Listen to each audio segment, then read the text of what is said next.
I, who only wanted to play football, became the Hollywood heartthrob. This video is purely for entertainment and does not infringe on copyrights or laws. The rights to the novel and image belong to the original author. We do not claim ownership. Don't like waiting and want to listen to this fanfic in full now? Subscribe to our Patreon, where you'll find the best fanfics. Chapter 101 is exposed. Coach Carter's real intention. Duran's biggest obstacle to entering the professional league is, what the hell? Did I hear correctly? Teacher Mariah actually took the initiative to ask me to sit down with her. I'm afraid it's more than just a simple chat, right? At her age, Duran couldn't help but feel excited. But then, Duran controlled himself. Teacher Mariah, I really want to sit down with you, but not today. I have an appointment tonight. How about we do it another day? When she heard Duran have an appointment, Teacher Mariah's pretty face suddenly tightened, but she smiled and said, "Oh, really? So you have an appointment? Which young and beautiful girl is it?" "Duran, I'm not saying anything bad about you. You just finished the game and your physical strength hasn't recovered yet. You will have an important game the day after tomorrow. That is an important game that is related to whether you can qualify for the group stage. How can you date a young girl and waste your energy on such a meaningless thing?" "Duran, Teacher Mariah, you are right. You also know that my game the day after tomorrow is related to qualifying for the group stage. Then why did you ask me out? If I agree to date you tonight, you will probably squeeze me dry, right?" Duran explained. No, Teacher Mariah, you misunderstood. I didn't. I made an appointment with a real estate agent, and I asked him to help me find a house. I want to move out and live on my own as soon as possible. Teacher Mariah giggled. Boo, you are so cute. I was just joking with you. Look at you. Why do you have to explain so much? I also know that you are about to have a more important competition, so I'm just testing you. If you agree to me, I will think that you don't take the competition seriously. The fact is that you are very good. Duran, okay, you are a queen, and everything you say is right. Teacher Mariah gently adjusted Duran's collar. Okay, I won't tease you anymore. You are tired today. Go to bed early after looking at the house. If you need anything, you know my phone number. Bye. Teacher Mariah tiptoed and rubbed Duran's earlobe with her flaming red lips. Without waiting for Duran to react, Teacher Mariah twisted her waist and happily turned away, leaving Duran with only a hint of Channel's alluring scent. Duran couldn't help but feel his heart beating wildly. If Teacher Mariah had stayed a little longer, he was really afraid that he would not be able to control his dragon claws. Women of this age are really too coquettish. There weren't many words and actions, nor was there any particularly excessive physical contact, but it just made people feel itchy. Sooner or later I will cough. This is not my idea, this is the idea of my young body. My young body has ideas about Teacher Mariah, which only means that there is nothing wrong with my young body, and I'm still a decent person. Duran took a deep breath of the remaining perfume of Teacher Mariah, savored it for a long time, and then waved to stop a taxi. While it was still light, Duran went to the location sent by the real estate agent. The house price in Southampton is not low. With the money in Duran's card, it is naturally not enough to buy a single family sea view villa. Besides, Duran didn't plan to stay in Southampton for his whole life, so renting was the most suitable way. Duran's requirements were also very simple.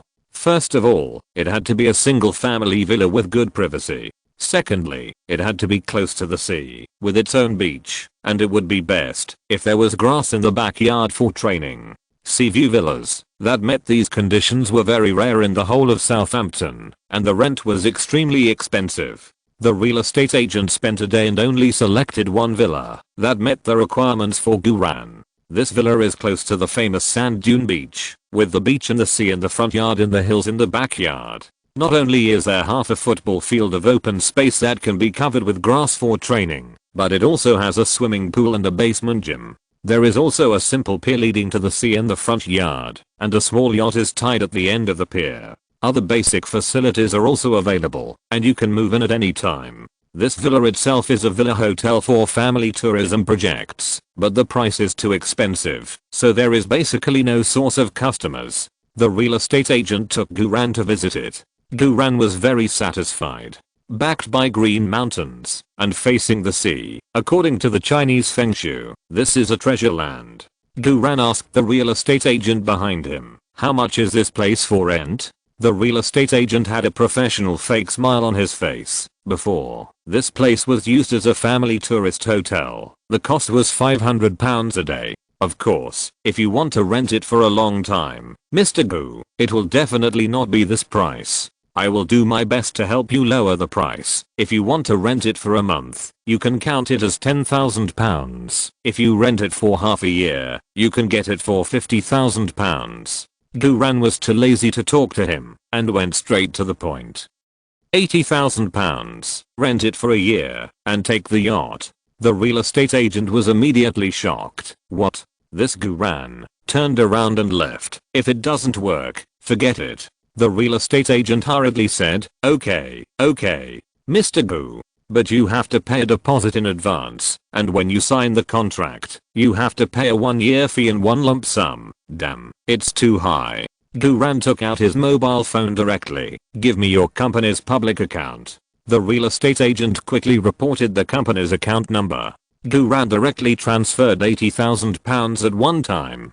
After receiving the company's account information, the room agent was stunned. He thought that this young Chinese guy was just wandering around, and it was impossible for him to rent this expensive seaside villa, so he didn't really pay much attention when introducing it. But in less than 10 minutes, this almost impossible order was directly sold. What's more, it was paid in full directly. This is a Chinese rich dad. The real estate agent immediately changed to a more cordial attitude. Dear Mr. Gu, you are really visionary and generous. I will arrange someone to clean the villa for you and prepare the contract now. Tomorrow, at any time, you can move in with your luggage. In addition, if you have any needs, such as wanting to hold a party in the villa, I can also introduce you to girls of good quality. The real estate agent raised his eyebrows at Guran and made an expression that said all men understand. Damn, you are a multi-talented agent. But I'm sorry, I'm not that kind of person. Guran waved his hand. No, I like quietness, so that's it. I'll move in tomorrow at noon. Okay, Mr. Gu. The real estate agent was also very tactful and didn't say anything more. Done.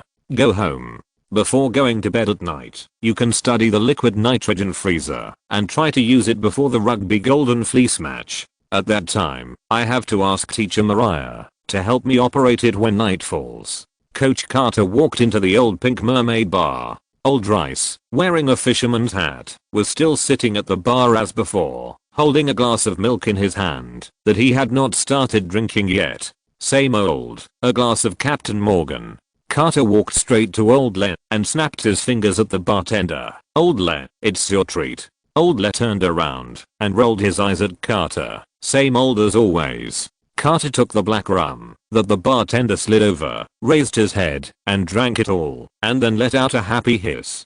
Cool. Carter grinned. Old Len, I knew you would go to watch the game live. I never doubted it. I believe in you. Just like I believe in my own hands. Old Len shrugged. Llama, I didn't actually plan to go. It's just because my boat broke down. I towed the boat to the London shipyard for repairs, and I had nothing to do, so I went to see it on the way. Ha ha ha.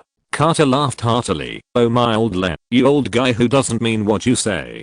Don't be like a shy little girl who refuses to admit it. I know you still have football in your heart. Old Les said, please respect me. I'm a fisherman now. Carter grinned and said, okay, fisherman. No matter what your reason is for watching this game, you came to watch it. How about this gift I gave you? Did you see his sharp sideline breakthrough? Did you see his amazing sprint speed? Did you see his famous scene of passing to himself 3 seconds later? Did you see his incredible basketball IQ? Old Rice, you really got it this time. That kid has the potential and talent of a superstar. As long as he is trained well, he will definitely become the next Bell. A gleam flashed in Old Rice's eyes, but he quickly concealed it. Llama, you are a football coach, so you should know that there are many talented players in the world, but few can really play well in the end. But he is different. He is really different. Carter said excitedly, I have been coaching for so many years, and I have never met a child as talented and as fast improving as him. Look at his data in this game. Carter put Guran's post-match data in front of Old Rice. Compare it, and you will know how great his potential is. Old Rice, what are you still hesitating about? Bring him to the professional league. He will be the pinnacle of our lives. Old Rice frowned slightly. I know what you said, but if you want to let that kid enter the professional league, just find a scout or an agent. Why find me? With this kid's strength, it's only a matter of time before he is targeted by scouts and agents. But there is a problem. Carter waved to the bartender again, asking for a second glass of Captain Morgan, and drank it all. While Carter was drinking, Old Rice was not in a hurry, so he sat quietly and waited for Carter to continue. Hiss. Carter put down the glass, his face flushed, and said, the problem is that he is a Chinese. Old Rice, you know that if Chinese want to play in the professional league in our UK, they must first have that labor permit. Chapter 102 Labor Permit. The true identity of the key figure, Old Rice. Ha. Old Rice smiled. I knew it a long time ago. Llama, you cunning old fox, you have been circling me for so long, saying you would give me a gift, let me watch the live game, and said I copied it. Now, you finally hit the nail on the head. That kid doesn't have a work permit. Carter blushed and coughed twice. Is this wine, ahem, expired?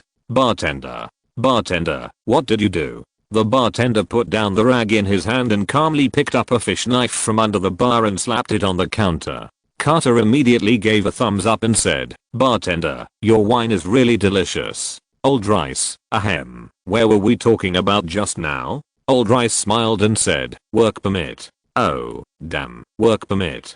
Carter sighed. Work permits are not only for foreign players in the football field. Foreigners in other fields who want to work in the UK also need to apply for corresponding work permits. For players with British or EU nationality, work permits are not required, but for the Chinese Guran, this is a very serious obstacle. In non-professional leagues and youth teams, Guran can play however he wants, but if he wants to play in professional leagues, he must first have a work permit before he can play. This is also a big problem that all Chinese players cannot get around. If this problem is not solved first, everything is nonsense. Even if Guran enters the final of the All England High School Football Championship, he can only play in informal youth team games or return to the Asian region to play professional games. In fact, before 2000, it was not difficult to apply for a work permit in the football field.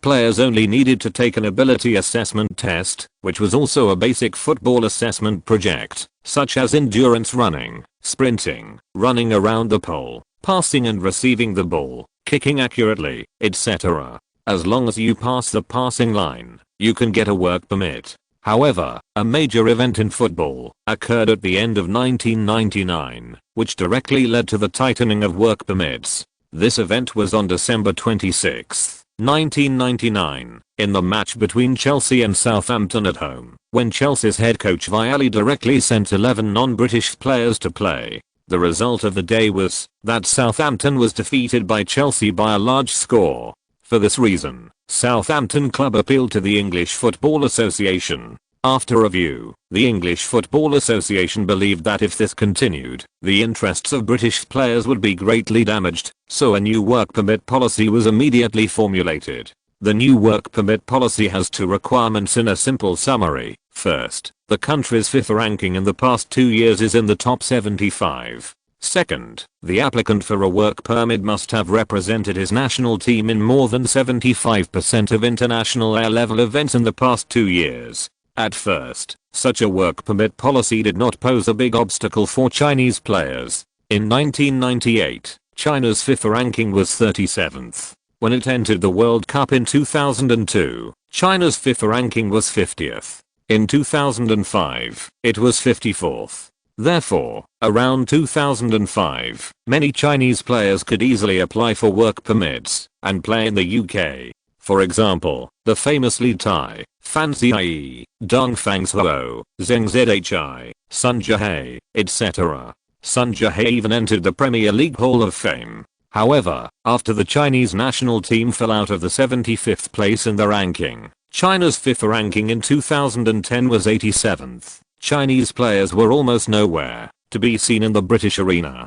because a Chinese player over 18 years old with poor performance in his national team and no appearances for the national team cannot get a work permit. This is blocked by the rules of the English Football Association, and both conditions are indispensable. Then old Rice said slowly, if that kid wants to bypass the work permit, there is actually a very simple way. Carter's brows moved. Oh, what way? Old Rice said, he shouldn't have played for their national team yet, right? Carter immediately shook his head and said, no, in fact, he has only been in contact with football for a short time, and no one in their country knows of his existence. Old Rice smiled and said, then he can give up his Chinese nationality and join our British nationality. Carter smiled unhappily. Old Rice, your idea is not very good. Joining British nationality is not easy. He is still on a student visa. Before he can make a name for himself, he must first obtain a 5-year permanent residence British green card, and then he will have the opportunity to join British nationality. 5 years. How many 5 years can a young genius waste? Old Rice smiled. Do you think 5 years is too long? Then there is another way. He should not have turned 18 yet, right? As long as he registers with a professional club now and plays in the youth team for 3 consecutive years, then when he is 21 years old, even if he is a player trained by the club's own youth training, he will not need a work permit. Carter interrupted Old Le directly. If that's the case, I can just recommend a scout and an agent to that kid. Why would I come to you, my Old Le? Not to mention 3 years, even if it's 3 months, 3 weeks, 3 days, or even 3 hours can't be wasted. With that kid's talent, he shouldn't be buried in the youth team for 3 years. Carter became more and more excited. Laryard, you are the football director of Southampton Club. You are one of the 6 judges of the English Football Association. Back then, wasn't it you who proposed to tighten the rules on work permits? Old Le mouth twitched awkwardly, cleared his throat and said, I've retired from the club. Besides, even if I really want to help that kid, I can't convince the English Football Association to cancel the existing work permit system. No, you can help. Carter became excited, snapped his fingers at the bartender, and ordered a 3rd glass of strong dark rum. When the wine slid to his hand, Carter grabbed it and stared at Old Rice's eyes. Old Rice, you should still remember that there is a special talent clause in the labor certificate, right? Old Rice's pupils trembled. You mean the hairdryer clause? Exactly. Carter took the opportunity to drink the liquor in the glass. The so-called special talent clause is a supplementary clause to the labor certificate rules. The special talent clause requires professional clubs to appeal to the English Football Association and also requires a strong witness. The English Football Association will hold a hearing for this purpose. Only when more than half of the English Football Association's review passes, the clause can be officially activated. A club has only 1 quota per year. The most troublesome thing is that the 6 major reviewers of the English Football Association are actually independent and have their own plans. Therefore, this clause seems good, but it is extremely difficult to activate. Why is it called the hairdryer clause? This has to start from the time when the labor certificate was tightened. At that time, Manchester United coach Ferguson was very opposed to the policy of tightening the work permit. He believed that this policy would make Britain lose the opportunity to compete with other European clubs for young talents. So he and Manchester United's general manager David Gill, one of the 3 giants of the English Football Association, jointly opposed Laryard's proposal to tighten the work permit. In the end, after coordination among all parties, the new work permit plan was passed, and the special talent clause was also written into the work permit plan. Because Ferguson's nickname is a hairdryer, this special talent clause is privately called the hairdryer clause. Old Rice couldn't help but smiled and shook his head. Lama, are you giving me a gift? You want me to use Southampton's special genius clause for that kid? Do you know how difficult it is to do this? Do you know what the cost of doing this is? I have to convince the big bosses on the Southampton board first. After convincing them, I have to get close to David Gill, whom I don't like. I really just want to fish quietly. Carter waited calmly for Old Rice to finish speaking, and then said in a deep voice, "Old Rice, think about the football we love. Think about the performance of that kid on the court today. Do you really have the heart to let him be buried? Do you really have the heart to let him be depressed in the youth team of another club for 3 years, and not be able to play professional games?" Old Rice frowned and said, "But is he really worth our efforts?" Carter nodded firmly. "He deserves it. I believe in my vision. I believe he is a 1 in a million genius." Old Rice, I, Lama Carter, have never begged you, right? This time, I beg you, even if it is to help me, please consider persuading the board of directors of the Southampton club to activate the special genius clause for him. Old Rice took a deep breath, frowned slightly and asked, "Lama, you have done so much for that kid. Does he know it?" Carter was already a little drunk, but his words were still clear. "I don't need him to know. I just think that kid is a lot like me when I was young. How great it would be if I could meet a coach who is willing to guide me when I was young. I don't want a young genius to have such regrets. Besides, old Le, he is really a gift. I believe you must understand this.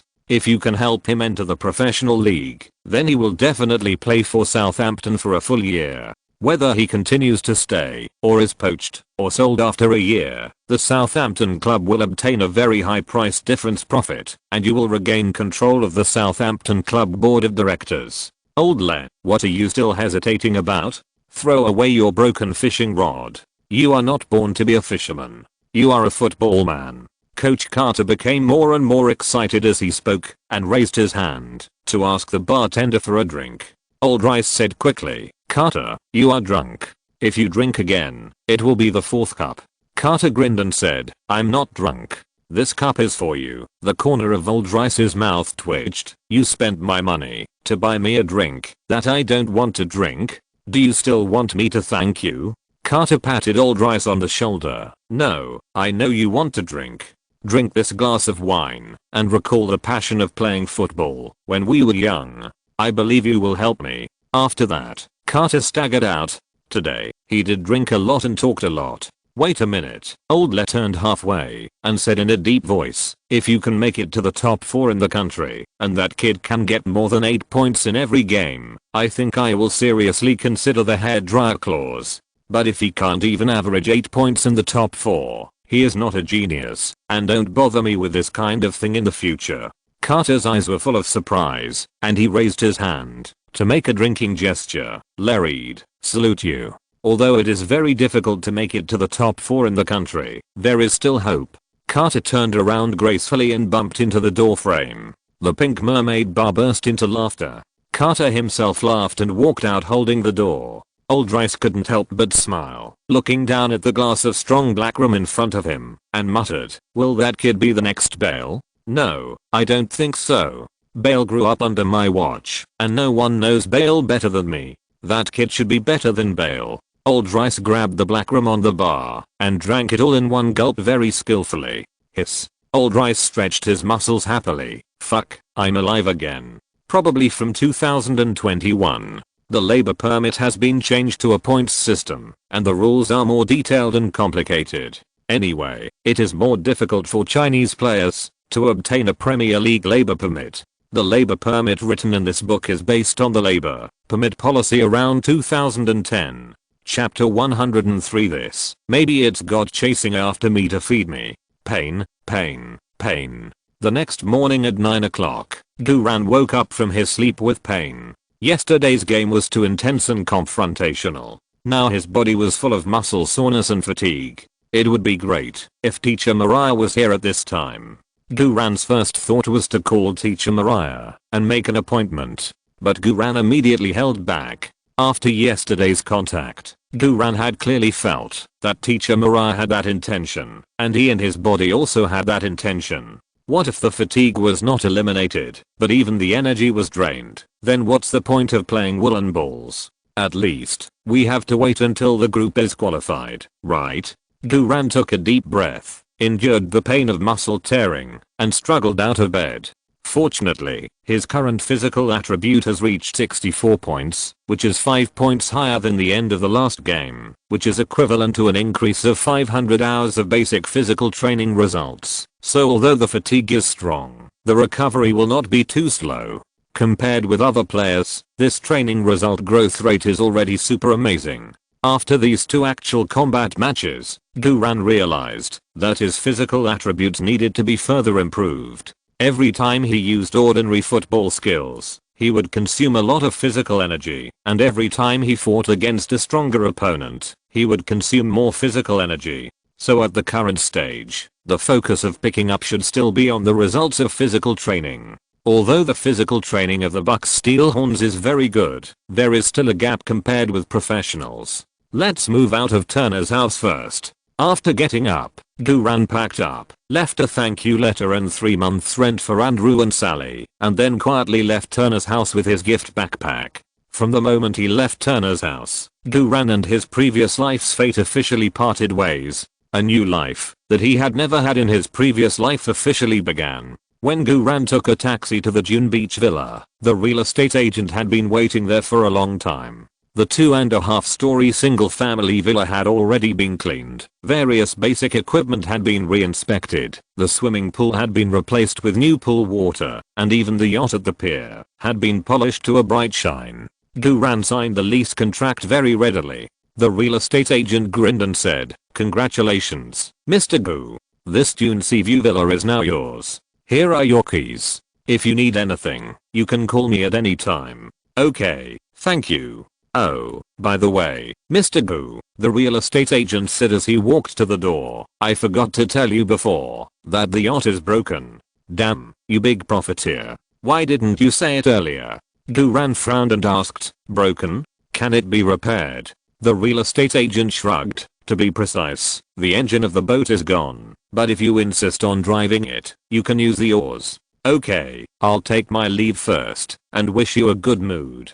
"Damn, I don't have a good mood. I never thought that I, who has 12 years of experience ahead of me, would be cheated by others. I was wondering why the other party agreed so readily when I bargained. It turned out that he was waiting for me here. Forget it. Anyway, I didn't rent the house for the yacht." After the real estate agent left, Duran lay comfortably on the leather sofa in the living room. Finally, there is a little nest of his own. After lying for a while, Duran struggled to get up from the comfortable sofa and began to put his personal belongings in order. There are 4 bedrooms in this villa. Duran chose the largest master bedroom on the first floor. This master bedroom is transparent from north to south, and the blue sea is outside the floor-to-ceiling window. It must be very refreshing to get up from such a room in the morning. After putting away his personal belongings, Duran took a taxi to the supermarket to buy a lot of daily necessities and ingredients that are in line with Chinese habits. The 2 large refrigerators at home were also filled to the brim. The swimming pool in the backyard was not idle either.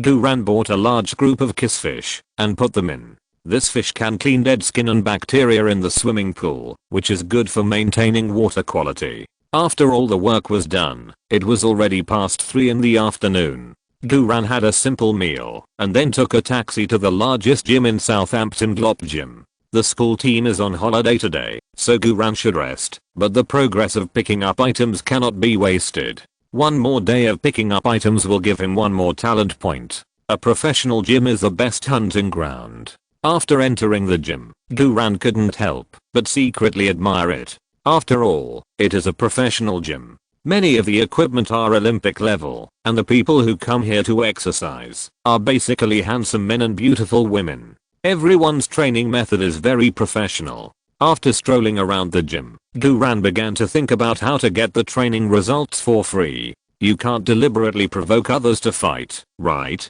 This is too low end. Just when Duran didn't know what to do, a pair of very eye-catching men and women came towards him. The man was 1.88 meters tall, a big black guy, and his muscles were bulging under his small hurdle vest. The woman he was hugging was a rich woman in her 60s, who looked very well maintained, wearing heavy makeup and covered with jewels. Damn, this is the legendary rich woman, right? TSK, the black brother is really a ruthless person. If it were me, I would definitely not be able to do this. Guran could not help but take another look. The rich woman also happened to glance at Guran, and her eyes lit up immediately. "You are quite handsome, young man. This is my business card. If you don't want to work hard for the rest of your life, just call me." As she said that, the rich woman stuffed her golden business card directly into Guran's waistband, and then walked over in the embrace of the black man. Guran almost vomited all the food he had eaten this afternoon. Lights, lights, lights before Guran could take out the business card from his crotch. The fitness experts within a 10-meter range around him dropped bubbles. What the hell is going on? How can you be envious of being hit on by a 60-year-old lady? Is your pursuit of fitness just to be with rich women? How much money can a rich woman give you in one night to make you so envious? Guran complained while quickly scanning the bubbles around him. These training result bubbles are basically private trainer level strength training results plus 10 hours, private trainer level physical training results plus 10 hours,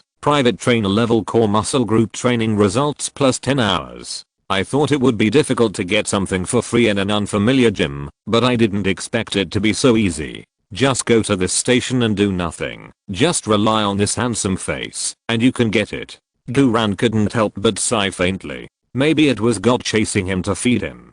Guran collected 10 bubbles with his mind, 5 of which were private trainer level physical training results, and the other 5 were private trainer level strength training results. The strength training results have almost been accumulated. After the next game, the strength attribute should be able to be improved accordingly. This time, the accumulated training results were also exchanged for a new talent point. Guran did not use this talent point directly, but saved it up and waited until the game with the rugby Golden Fleece team to use it according to the situation. After picking it up, Guran threw away the business card in front of those strong men and left the gym in a chic manner. Behind him, a dozen strong men were frantically snatching the old rich woman's business card. The whole professional gym was in chaos. After returning home at night, Guran filled the bathtub and the bathroom with ice cubes and performed manual ice therapy. There was no way. The frozen liquid nitrogen space capsule was still a new thing at this time in 2010. Guran placed an order last night, but it would take at least 3 days for it to be delivered and installed at home, and this was after spending an extra £10,000 for expedited delivery. Therefore, if you want to ask teacher Mariah to come to your home to operate it, I'm afraid you can only wait until after the game with the rugby Golden Fleece team. Hiss as soon as he entered the bathtub. Guran was almost frozen silly. After staying for 3 minutes, Guran shivered and climbed out of the ice therapy bathtub and walked into the sauna room. The day after tomorrow is the most crucial game. Guran gritted his teeth and continued to persist in the sauna room. After 3 minutes of hot steaming, Guran felt relaxed all over, and the previous fatigue was indeed reduced a lot. Guran returned to the room wrapped in a bath towel and fell asleep. The next morning, Guran got up half an hour earlier than usual. The June villa is farther from Southampton private school, so he had to get up earlier. This is also the price of living in a large villa with a sea view. Guran hurriedly washed up, had a nutritious Chinese breakfast, put on his sports bag, and took a taxi to school. When Guran arrived at the training ground, the other main players had already arrived. The leaders of Southampton private school were very satisfied with the performance of the Bucks Steelhorns in the group stage, so they specially approved that the main players did not need to go to class during this period. The school fully supported the training of the Bucks Steelhorns. At 9 o'clock in the morning, the team started warming up on time. After the warm-up, the team officially started the recovery training, mainly based on passing and cooperation. Head coach Carter seemed very motivated and was scolding people almost every minute. Guran also took advantage of Carter's assist to easily pick up today's 10 white training bubbles. There are a few blue skill bubbles, but they are all useless garbage skills and not worth picking up. Among the 10 white training bubbles today, 7 are the results of physical training, and 3 are the results of passing and receiving training. Although the physical training of the Bucks Steelhorns is not as good as that of professional gyms, it is convenient to pick up and there is a chance to pick up football related training. The training results of the gym are relatively simple, and there are no technical training projects such as passing and dribbling. Therefore, going to the gym to pick up is only an emergency supplement. Today's picked up training results automatically exchanged for another talent point. Guran is still not in a hurry to use it and save up the talent points first. During the afternoon training, Carter asked the main players to try several new tactical play. Although these playstyles are different, there is actually only one focus, that is, to play a quick counter-attack around Guran. After the training that day, Guran took a taxi home and made himself a Chinese dinner. After dinner, Guran took a walk and relaxed on the beach at home, blowing the sea breeze. It's good to live alone, but I always feel that something is missing. Such an expensive house is just used for sleeping at night and is completely empty during the day. It is really not worth it. Especially, the yacht cannot be driven and the rent is too high. Although I'm not short of money, I still feel a little unhappy. I have to find a way to make up for the difference. Guran thought about it and then slapped his thigh and made a decision. Why not hire a roommate? Exclamation mark. The requirements for roommates are very simple. Single, of appropriate age, female, no bad habits, no tossing and no noise, and no snooping into each other's privacy.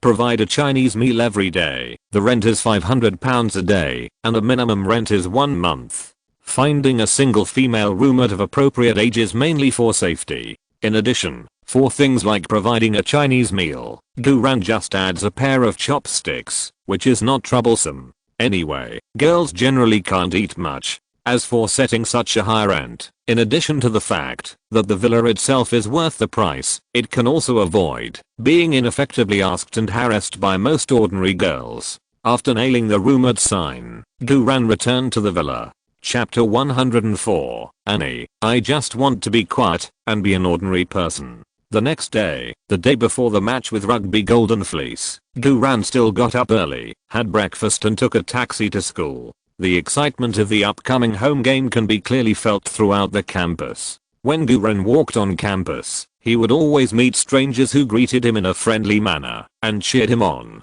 Many classmates also shook hands with him and wished him good luck in tomorrow's game. There was also a large group of enthusiastic and scantily clad female fans who desperately tried to get close to him. It was so annoying. Guran finally entered the training ground. The training of the Bucks Steel Horns on that day was still mainly based on passing and cooperation and new formation drills, and by the way, they also practiced the attack and defense of set pieces.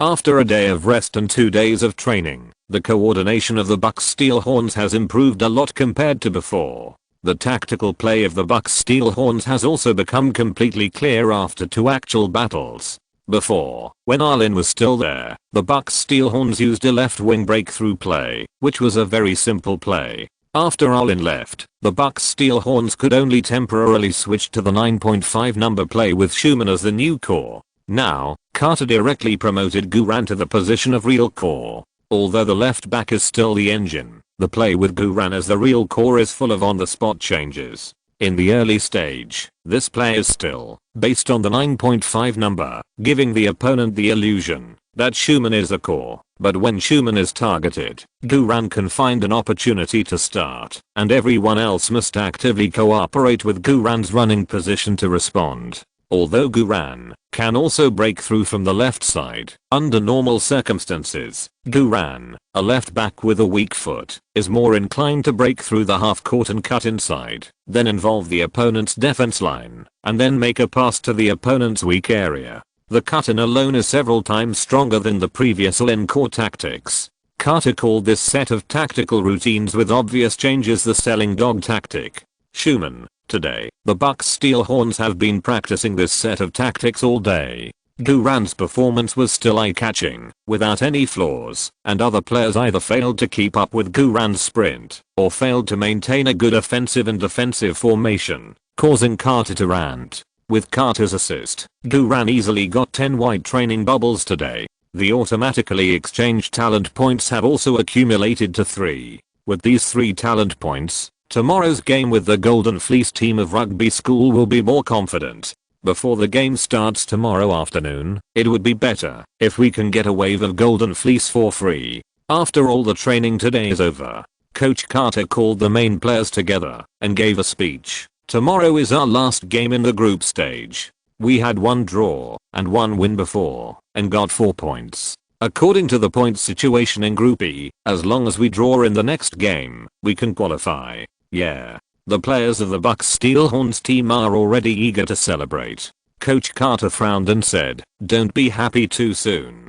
The opponent is the Golden Fleece team of rugby school. They are frequent champions of the National High School Football Championship. They are very strong. Their school is the birthplace of modern rugby. Every one of their players, even the substitutes, is very strong. Their sprinting, interception and collision abilities are the best among all high school students. So I ask you to be fully prepared mentally. Tomorrow will definitely be a fierce battle. Like I said before, the Golden Fleece team of rugby may not send their main players to play because they don't look down on our 3 points. This is also our best chance. I don't want much. Just a draw will do." At this point, Coach Carter looked around with a sharp look. "Tell me, do you have confidence?" "Yes, coach. We have confidence. Defeat the Golden Fleece. Advance to the top 16. The players of the Bucks Steelhorns cheered in unison. Duran was also excited and shouted along. "It doesn't matter if you are a middle school student or not. The important thing is to qualify from the group." Coach Carter nodded with satisfaction. "Very good. Have a good rest after you go back tonight. Don't think about anything before going to bed. Think more about the tactical drills of the past 2 days. Disband." "Yes, coach." "Goo, come here." Coach Carter called Guran to his side. "Coach, what's the matter?"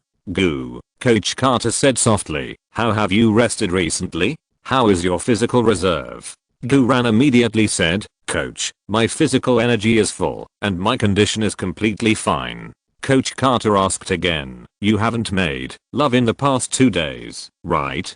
Guran quickly replied, No, absolutely not."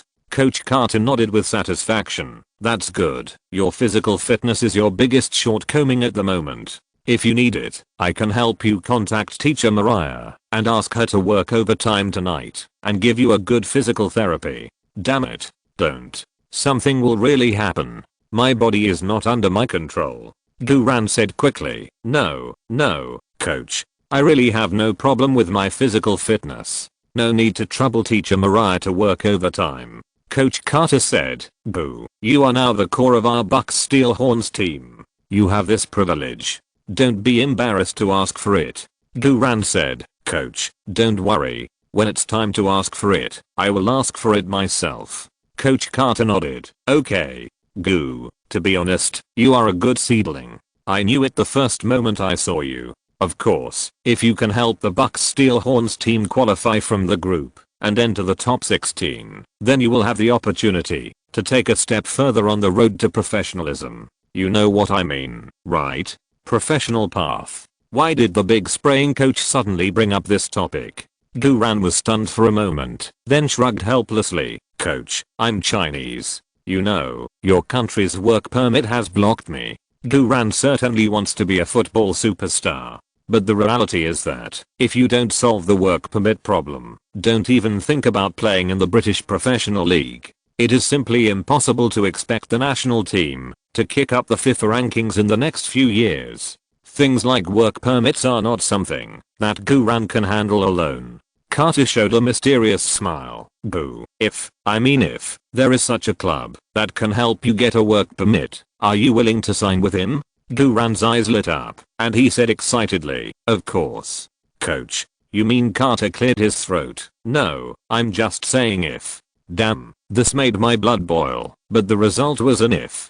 Duran was powerless to complain. Carter said again, "Anyway, what you have to do now is to play well with all your heart and soul, release all your potential for me, and get more than 8.5 points in every game. Making it to the top 16 is the first step for you to prove that you can play in the professional league." So, the implication is that there is a second step, the third step, the fourth step. Coach Carter, you are not pooing me again, are you? Okay, I will continue to cooperate. Duran had a firm expression that was full of reality. "Coach, don't worry, in tomorrow's game, I will turn the Golden Fleece into a silver bald guy." Coach Carter almost couldn't hold back his laughter. Ahem, okay. Coach Carter tried to keep a straight face. Go ahead, go home and rest early. Yes, coach. Duran picked up his backpack and turned to leave the training ground. Coach Carter turned around and chuckled. Silver bald guy. Ha ha ha, this kid.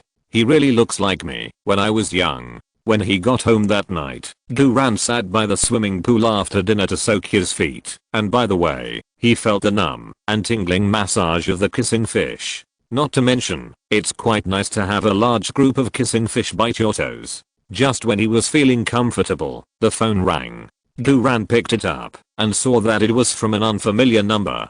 Are you here to share the house? Duran quickly picked up the phone. Hello. How are you? Hello. The girl on the other end was obviously stunned for a moment. You are a boy? Yes. I thought the person who was looking for a place to rent was a girl. If you mind, then forget it. Duran didn't mean to force it. The girl on the phone giggled. No, I don't mind. On the contrary, it suits me. I'm French. I came here to travel. I like the environment of the dunes and beaches, and it must be a very pleasant thing to live in your big house. But your rent is too high. If you can reduce it a little, I think I will be happier. Whether you are happy or not, it's none of my business. Duran frowned slightly. How much do you want to reduce? The girl on the phone smiled and said, how about a half reduction? Of course, it would be best if it could be fully exempted. I can compensate in other ways, and I might do it. The tone of the last sentence is a bit wrong. Damn, she wants to compensate in that way? Question mark?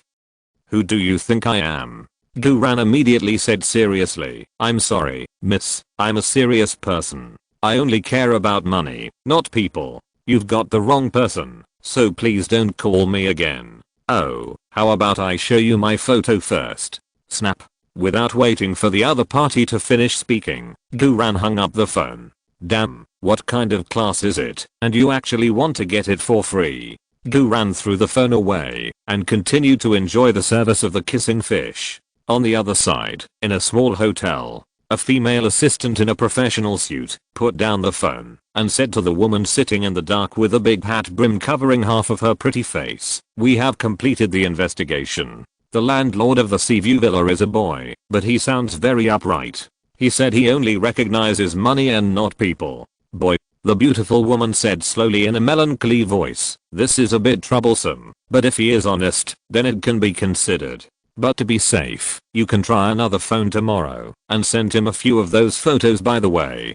But, you can obviously stay at the Ritz Hotel. Why do you have to go to such a remote and unfamiliar place to share a house with a stranger? What if he knows your identity and leaks your information to tabloid reporters? What should I do then, my Miss Anne? It doesn't matter, just prepare a confidentiality agreement for me. At worst, I'll pay him more money. The beauty known as Miss Anne slowly looked out the window and said melancholy, I just want to be quiet and be an ordinary person now. Chapter 105 What this and that? Just do it. The next morning, Duran got up early, had breakfast and took a bus to school. The campus of Southampton Private School was full of slogans such as Go Bucks Steel Horns. Of course, there were also some strange slogans, such as Duran, my husband, I love you. Duran, you are my little cutie. If Duran wins, we will marry you together. Duran simply turned a blind eye. This morning's training was the last one. This training was not held in the previous small-sized training ground, but directly in the standard-sized Bucks Steel Horns home field. Although the Bucks Steel Horns is not an aristocratic public school, but just an ordinary private school, the grass of the competition field is still very well maintained. Duran felt it, in good condition. After the morning training, Coach Carter looked at his watch. Okay, everyone, gather together. The Golden Fleece puppies are coming soon. We should go to the door to greet them. What? Coach, are we all going to greet them? Coach, why? When we went to Manchester, they didn't all greet us. When we went to Tunbridge, they didn't even greet us. That's right. That's right. Coach, don't give them face. The players of the Bucks Steel Horns were unwilling in their hearts. Coach Carter said in a deep voice, I know you don't want to, but this is tradition. The home team should welcome the away team from afar. I don't care whether others want tradition or not, but at least, in our Southampton, tradition is glory. The players of the Bucks Steel Horns were all silent. "Let's go. Everyone has to go." Coach Carter took the lead and walked out. "Yes, coach." Although the players of the Bucks Steel Horns were not happy in their hearts, they still followed. After waiting at the gate for more than 10 minutes, the luxury bus of rugby school finally arrived at the gate of Southampton Private School. Fuck, these aristocratic bastards are so fucking pretentious. They didn't take the train and then transfer, but drove their own school team's exclusive bus directly. They actually have their own bus. Sure enough to be pretentious. Team buses are usually only owned by professional teams. After all, professional teams are convenient to use when playing in the league. But they are high school teams like us, and they only need to play home and away games a year. But they actually got themselves an exclusive bus. What the hell are you showing off? I get angry just looking at it. The players of the Bucks Steel Horns have begun to lose control of their anger. Rugby school is one of the 9 aristocratic schools in the UK. From the school's points ranking, rugby school is not as good as Tunbridge School, but rugby school is far superior to Tunbridge School in terms of social status. Tunbridge High School is just an aristocratic school, while rugby school was originally a royal school. Even now, it is a school where high-ranking nobles gather. If the arrogance of Tunbridge High School is engraved on its face, then the arrogance of rugby school is engraved in its bones. The aristocratic students of Tunbridge look down on the common students in towns and villages, while the aristocratic students of rugby school look down on the local nobles in the urban-rural fringe of Tunbridge. This is a clear chain of contempt. The luxurious bus of rugby school stopped steadily at the main gate of Southampton Private School. The players of the Bucks Steel Horns team all lined up with cold faces to maintain the glorious tradition of Coach Carter. However, those arrogant high-ranking noble children all sat in the car carelessly, with no intention of getting off the car, to greet the Bucks Steel Horns players who greeted them, and even had no intention of walking into the Southampton campus. Several of the golden curly face guys were still yelling in the car, "Hey, driver. Keep driving. Why are you stopping? It's so damn smelly here. The whole street smells like dead fish. I want to stay in the car. I will definitely vomit as soon as I get off the car." After these guys yelled like this, all the players of the Golden Fleece team held their noses and refused to get off the bus. The driver of the bus actually started the car and prepared to drive directly into the Southampton Private School. Head coach Carter frowned immediately. The players of the Bucks Steel Horns team also clenched their fists. This group of arrogant noble bastards really don't know any etiquette. The Bucks Steel Horns team welcomed the Golden Fleece team with traditional etiquette, but the Golden Fleece team didn't even want to get off the bus and wanted to drive directly into the campus. What the hell is this? Lights, lights, lights. All kinds of blue and white bubbles fell wildly under the feet of the players. Guran took a glance and didn't have any special skills, so Guran didn't pick them up. Today's 10 pickup progresses must all be taken from these aristocratic brats who don't know etiquette. Guran didn't wait for Coach Carter and other team members to make a move and stood directly in front of the restarted bus with his head held high. Is this Asian looking for death? Hit him, hit him. How much are Asians worth? I'll pay for the medical expenses. In the Golden Fleece bus, all kinds of arrogant shouting. Of course, the bus driver didn't dare to really hit him, but just stepped on the accelerator to scare Guran away. Guran was not moved at all. With 12 years of experience ahead, he knew very well in his heart that a few barking dogs don't bite. Guran raised his chin contemptuously and made an international greeting gesture to everyone on the bus. What should I do if the stupid kid doesn't know etiquette? It doesn't matter.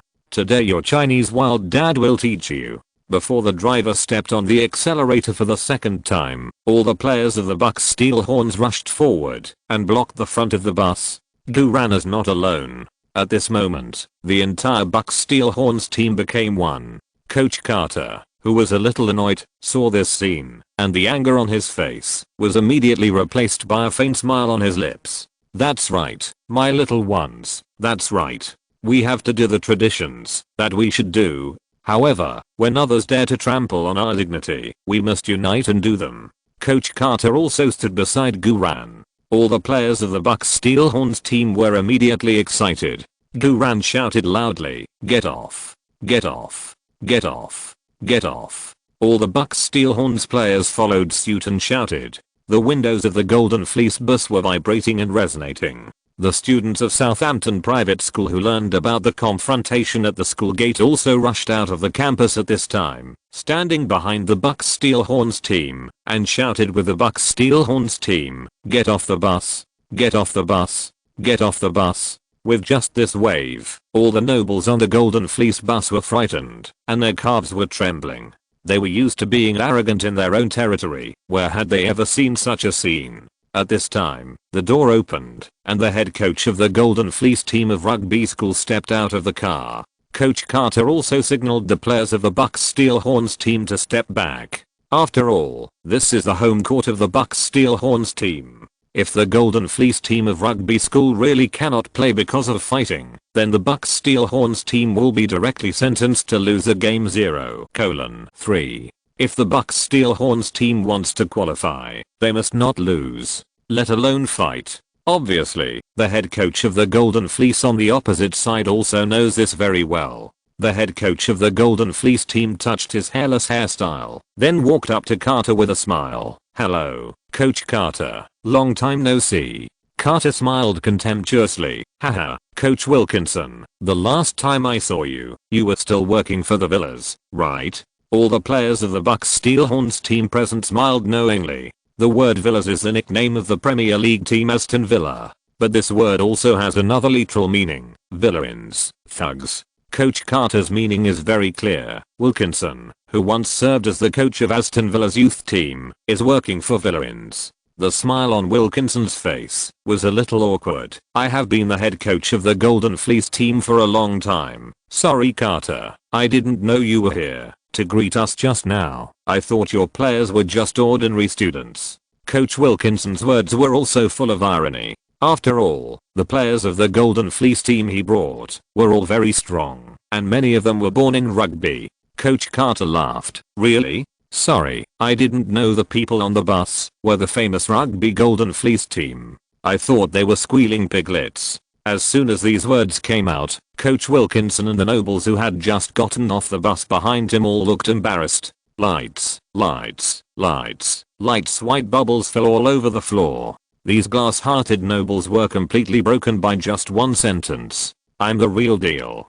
Duran quickly scanned it and found that the daily training of rugby Golden Fleece was based on dynamic confrontation training. This kind of dynamic confrontation training is much better than ordinary confrontation training. Moreover, the sparring partners of rugby Golden Fleece basically have a foundation in rugby, so the dynamic confrontation training of rugby Golden Fleece is also better than the general dynamic training. Duran remained calm and picked up 7 of the bubbles of dynamic confrontation training plus 10 with his mind. After picking up, Duran felt that the density of muscles all over his body was much tighter. The automatically exchanged talent points also accumulated to 4. Duran couldn't help but secretly take a deep breath, and his heart was more confident. There are still 3 opportunities to pick up today. Let's see if I can get useful blue skills from the rugby Golden Fleece players during the game. Then I heard Coach Carter said coldly, "Since you have all got off the bus, let's walk in. There is only one restaurant in our country school. Everyone eats in the same restaurant. If you go too late, there will be nothing to eat." Chapter 106, the last match of the group stage. This is my home court. When the Golden Fleece heard that there was only one restaurant in Southampton Private School, they were furious. "What? You actually want us to eat in the same restaurant with you? We are high-ranking aristocratic students of rugby school. Common students are not worthy of eating with us. Coach Carter, you are humiliating us." "Humph, I knew long ago that you, the Bucks Steelhorns, have bad intentions and will definitely use all kinds of tricks to make things difficult for us." Coach Carter smiled coldly. "Make things difficult for you? Do you really think you are a dish? In Southampton Private School, everyone from the principal to the students eats the same food. Why should we give you special treatment just because you are here? Of course you don't have to eat. Anyway, we have provided you with lunch that meets the requirements of the Football Association. If you are not satisfied, turn left, turn left. There is a KFC that specializes in foreign food, which is most suitable for aristocrats like you." All the aristocratic children present were furious. White bubbles fell all over the floor again. Damn. The big sprayer is really awesome. In less than 2 minutes, 2 waves of bubbles from the opposite side were sprayed away. Unfortunately, there are only 3 chances left today, and they have to wait until the game to pick up the blue skill bubbles. Duran looked at the white bubbles and sighed secretly in his heart. Okay. Coach Wilkinson frowned and said, "Everyone, stop arguing. If there is any grudge, let's solve it with the score." When it comes to the game, the players of the Rugby Golden Fleece team immediately pulled up. Yes, that's right. The coach is right. What's the grudge? Let's settle it with the score. Then the Bucks Steelhorns team will lose everything, right? Ha ha ha. Our substitutes can beat 3 of them with their eyes closed. Beat 3. You think too highly of the Bucks Steelhorns team. Today, let's at least beat them by double digits. Listen up, you rubbish, Bucks Steelhorns. You want to deliberately use things like the civilian restaurant to influence us, but we don't care. Bucks Steelhorns, remember to wash your pig food after eating, and expect us to beat you by double digits. Haha, today is a good day to help our Captain Jolly score a few goals on the top scorer list. Haha, the guy called Captain Jolly curled his lips with disdain. I'm not interested in scoring against a weak team. It's embarrassing if it gets out. Fuck. The Bucks Steelhorns players' eyes were almost spewing flames, and their fists were clenched so tightly that they made a clattering sound. The Southampton students who were watching all rolled up their sleeves, and the battle between the 2 sides seemed to be imminent. Duran took a look at the captain named Jolly Walls. This guy has a head full of golden hair, and his figure is not outstanding among the other big Golden Fleece players, but he has the best attitude. According to the internal information of the school team, this guy is one of the 3 ace players of the Golden Fleece team, and is also a semi-professional player of the Aston Villa youth training team. He has been training in the youth training camp of Aston Villa since he was a child. After playing this championship, he will be able to get a professional contract for the youth team of Aston Villa. In the first 2 games of the group stage, Jolly Walls scored 4 goals alone, and is currently ranked 2nd in the championship scorer list, only 1 goal away from the first scorer. In this case, this guy actually looked disdainful of going on the field to score goals. He is really good at pretending, and the key is to pretend in front of me. Duran secretly marked Jolly Walls in his heart. At this time, you must stay calm. Facing the arrogant Golden Fleeces, you can't be timid, but you can't just go up and do it without saying anything. This is the home court of the Bucks Steelhorns. Once a group fight breaks out, the Bucks Steelhorns, playing at home, will definitely be directly judged by the English Football Association to lose 0:3. At this time, Carter pressed his palm and signaled the players to step back. For the players of the Bucks Steelhorns, Carter is the real boss. Carter's move calmed down the Bucks Steelhorns players who were originally ready to fight. This control over the locker room immediately made Coach Wilkinson on the opposite side frown. Speaking of which, Wilkinson is also a well-known coach in the high school team, but in terms of control over the locker room, he is far inferior to Carter. Indeed, if there are any grudges, we will use the score to solve them. Carter looked at the big bald head of Coach Wilkinson and said with a strong flavor, "Next, our Bucks Steelhorns team will beat you Golden Fleece into a silver bald man." As soon as these words came out, Wilkinson and the Golden Fleece players behind him were all dumbfounded. The Bucks Steelhorns players and other students instantly rushed to the top of their blood and cheered crazily for Coach Carter. These words were really awesome. Too much youthful blood. So what if you are awesome Golden Fleece? Our Bucks Steelhorns will still beat you into a silver bald man. This domineering attitude really resonated with these young people. Minato excitedly took the lead and shouted, "Coach Carter. Long live Coach Carter. Beat the Golden Fleece into a silver bald man. Beat the Golden Fleece into a silver bald man." Almost all the Southampton people were excited. Duran, who was standing in the team, was directly numb. Coach, you are not a man of honor. This is clearly what I said yesterday. Coach, you actually plagiarized me. Okay. Coach Carter waved his hands at his players with a cold and arrogant look on his face. Time is up. Let's go back and eat. Yes. Coach. The players of the Bucks Steelhorns have never been so proud, and they even walk with the wind. Coach Guran took a few quick steps and caught up with Carter. There is something we have to talk about. Before Guran could speak, Carter patted Guran's shoulder with a serious face. Boo, you also saw the scene just now. The little piglets with golden fleece were too bullying. Goo, today's game depends on you. You have to play well for me. Guran hurriedly nodded heavily. Don't worry, coach, I will definitely play well and live up to your expectations of me. Well, great. Let's go eat. Coach Carter strode to the front. Guran.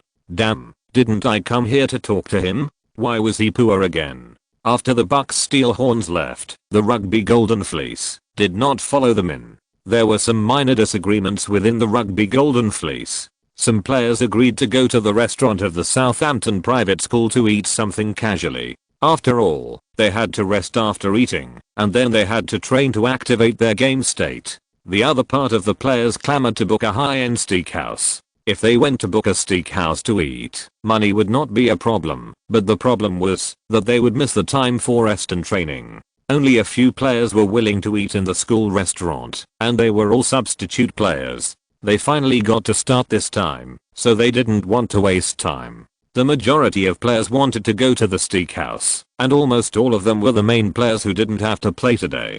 Head coach Wilkinson felt a little anxious and couldn't help scratching his nose. As the head coach, he certainly hoped not to miss the time for rest and training, but he didn't dare to give a strong order, and he didn't dare to force these high-ranking nobles who were born with a silver spoon in their mouths to eat in the school restaurant. He couldn't control such a small matter. Wilkinson sighed secretly and finally decided to take the noble young masters to the restaurant outside the school for dinner. At 2:30 p.m., Southampton Private School finished today's course. All the students came to the home stand early to cheer for their home team. This is the first home game of the Bucks Steel Horns in the Group E group stage. As a fourth tier team, the Bucks Steel Horns were not optimistic at the beginning, but in the first 2 rounds of away games, the Bucks Steel Horns won a record of 1 draw and 1 win. This also made the students of Southampton Private School very excited. Everyone hopes that the Bucks Steel Horns can qualify from the group with the blessing of the home court today.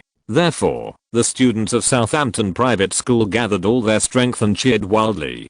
Hundreds of jazz drums were set up on both sides of the court early. Southampton Private School doesn't have any beautiful cheerleaders, but at this moment, every Southampton student is a cheerleader for the Bucks Steel Horns. The DJ at the scene held the microphone and interacted loudly with the Southampton students in the stands. Stag Steel Horns. The Southampton students responded crazily. Invincible. The stands that can accommodate 1,200 fans were buzzing with the majestic roar. The atmosphere on the scene was so hot that it was about to burn before the players of both sides went on the court to warm up. According to convention, at this time, the visiting Rugby Golden Fleece team should come out for adaptive warm-up.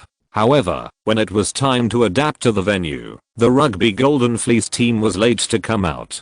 The staff of the Southampton Private School went to communicate several times, but the Rugby Golden Fleece team ignored it. This is definitely the highest contempt. Obviously, the Rugby Golden Fleece team believes that with their strength, they don't need to adapt to the venue at all when playing against the Bucks Steel Horns team. After Coach Carter knew about this situation, he immediately smiled coldly. If they don't want the face we give them, then there's no need to give them face anymore. Bucks Steel Horns, go on the court to warm up. Yes. The Bucks Steel Horns left their home team's locker room and entered the field to warm up with high spirits. Suddenly, all the students in the stands stood up and cheered. 100 jazz drums, under the command of the assistant and cheerleader drummer, beat together. The whole scene was on fire. With the blessing of this home atmosphere, Guran felt that all the cells in his body were excited. The blood in his veins also burned unconsciously. This feeling is so wonderful. This is my home court. Chapter 107. The ball can pass, but you can't. When the Bucks Steel Horns entered the field to warm up, the DJ on the scene immediately introduced the names of the main starting players of the Bucks Steel Horns with the most enthusiasm. Every time a player was introduced, there would be a crazy drum beat and applause. The following is the number 3 of the Bucks Steel Horns, the left back, Guran from China. Hearing the roll call, Duran paused his practice and raised his hand to greet the students in the stands. The applause in the stands didn't seem to be enough, but the screams of the girls were like a big stars concert. The boys of Southampton Private School were not familiar with this new starting left back. Many boys only knew that the Bucks Steelhorns had a record of 1 draw and 1 win, but they didn't know how Duran played. But the girls didn't care about the record. The girls first looked at whether he was handsome. Duran was really handsome, especially when he put on Southampton's classic red and white jersey and stood on the green field. He was simply so handsome. Duran usually has a gentle look and behaves in a shy manner, which is typical of Chinese people. But at this moment, on the field, before the game officially started, when Duran put on the school team uniform, Duran was like a completely different person. Duran's eyes were cold and murderous, and his every move exuded the smell of male hormones. On campus, handsome boys who can play football/ball have always been the most popular with girls. At this moment, Duran's cheering group was the most excited. Various eye-catching slogans were held high in the stands. Duran, my husband, I love you. Duran, my idol. Come on. Duran, I will date you, as long as you can qualify from the group stage. Duran, if you qualify, I will give birth to a baby for you. My idol, forget about Sophie, let's start from the beginning. Duran, do you still remember the pink love letter I wrote to you? Compared to the screams and craziness of the girls, the attitude of the boys from Southampton's private school was not very friendly. Isn't our number 3 in? Why was it replaced by this Chinese kid? Your information is too outdated. That bastard Alin transferred to another school the day before the registration for the competition. So, this Chinese kid got into the school team by chance. Fuck, if I had known earlier, I would have applied for the left back of the school team, then I would have so many female fans. If you don't have a mirror at home, you can pee. Hey, let's not talk about anything else. Do you know where this kid came from? What are his abilities? Is he capable? I don't know about that. I just heard that many girls are discussing him and privately sharing his short videos. Short videos? Is that what I think? I don't know. I haven't seen them either. I just know that after watching them, the girls are all excited and crazy. Damn, I can actually shoot short videos, too. What I'm worried about is that a Chinese boy is unreliable and makes us lose the game and fail to qualify. What should we do then? HMPH, what else can we say? Just beat him. Many boys rolled up their sleeves. Duran was completely unaware of the discussion in the stands and continued to concentrate on passing and receiving the ball with his teammates. Every time Duran passed the ball, it would cause a burst of screams from girls. The boys couldn't help but discuss. Look at his passing and receiving movements. They are ordinary and nothing special. Yeah, I can do it too. I think so too. I can do it too, bang. At this time, the bread on the field kicked the ball out of control, and the football rolled out of the boundary and rolled towards the main stand. Duran ran to the stands to pick up the ball. Wow, the girl's eyes sparkled. So handsome. Really so handsome. Even the way he picked it up is so handsome. I can't do it. I can't do it. I need artificial respiration. Duran. Look here. Look here. Look at me. Duran didn't even look up, picked up the ball, and ran to the field. He actually heard me calling him. He knew who I was. He was just shy and didn't want to respond to me. So cute. Handsome. Can play football. And so cute. Duran ignored these girls, and instead of calming down, these girls became even more irrational. Of course, there are also rational ones. For example, Teacher Mariah. Oh, a group of little girls who have never seen the world. Teacher Mariah pushed her eyes on the bridge of her nose and wiped the saliva from the corners of her mouth. Today, Teacher Mariah was wearing a white coat and black stockings on her legs, standing in the emergency treatment area on standby. Today's game is the home court of the Bucks Steelhorns, so Southampton Private School needs to be responsible for all medical issues of both teams. Of course, Teacher Mariah has long determined that she is only responsible for the Bucks Steelhorns. Moreover, this time, without Coach Carter's reminder, Teacher Mariah also took the initiative to ask to give Duran leg physiotherapy during the halftime break.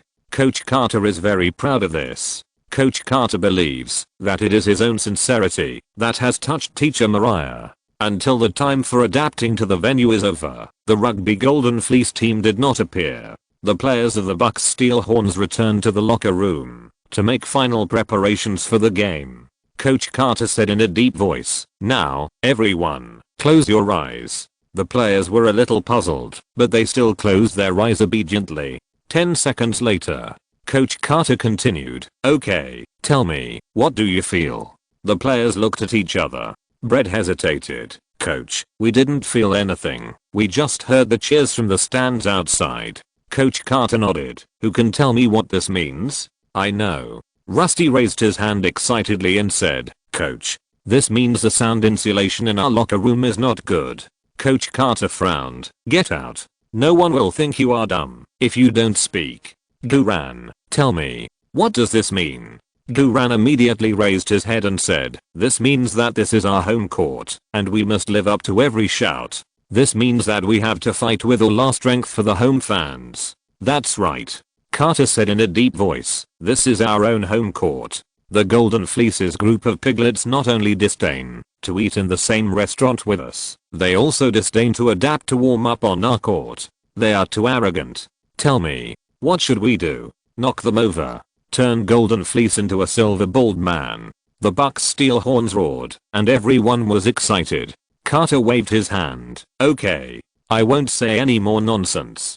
Go on the court and beat them." "Yes." The Bucks Steelhorns team walked out of the locker room and stood in the player tunnel. The players of the rugby Golden Fleece team also came to the player tunnel sparsely and lazily at this time. Neither side gave the other side a good look. 2:55. Under the leadership of the referee, the players of both sides officially appeared on the court. The Southampton private school students on the scene cheered crazily for their home team to the beat of the jazz drum. Duran stood there, feeling the blood boiling in his body. After the two teams shook hands, the captains of the two teams came to the referee to flip the coin. The captain sent by the rugby Golden Fleece team was not Jolly Walls. That guy was sitting leisurely on the bench at this time. In fact, not only Jolly did not start the game, as Coach Carter expected, most of the main players of the Golden Fleece team were resting on the bench. They didn't take the fourth tier team like the Bucks Steelhorns seriously at all. The referee tossed a coin, and the captain of the Bucks Steelhorns, Brett, guessed the heads and tails correctly and got the priority to choose the side. The Southampton private school students in the stands cheered and applauded. Even if they won the coin toss, it was worth celebrating in their eyes. The rugby Golden Fleece team automatically got the priority to kick off. Both sides took their positions. The Southampton private school students at the scene booed the rugby Golden Fleece team who were about to kick off. "Silver Baldy. Silver Baldy." A coquettish boy even turned his back and exposed half of his, but to taunt the rugby Golden Fleece team. "Rugby Golden Fleece, eat my asterisk asterisk ha. Damn, it's too eye-catching. Their own home court is too fierce. Compared with their own home court, the Corsair and the Wild Boar are really not good enough." Duran himself couldn't bear to look at it. On the green field, both sides have made preparations. The rugby Golden Fleece team wore golden jerseys, and their formation today was a modified 442.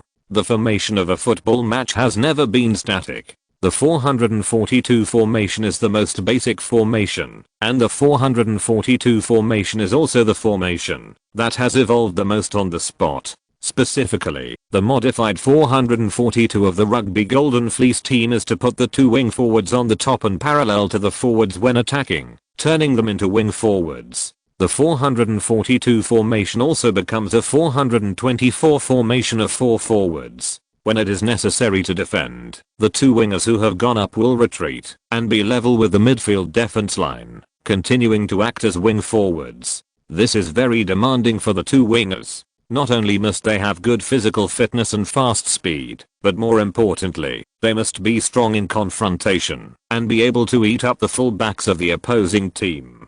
Therefore, the tactical intention of the Golden Fleece team is also very clear, which is to rely on two wing attacks and play the tactic of eating up the bottom pass. The Golden Fleece team does not rely on long passes from the wing, but on the two wingers using their physical advantages to dribble and break through. This tactic may seem crude, but in practice, it is unreasonable. Ordinary teams simply cannot withstand the impact of the two wingers of the Golden Fleece team. The formation of the Bucks Steelhorns team today is still their usual 442 diamond formation. The initial tactics are still defensive counterattacks, mainly to consume the opponent's physical energy and dampen the opponent's spirit, and then have the opportunity to quickly counterattack.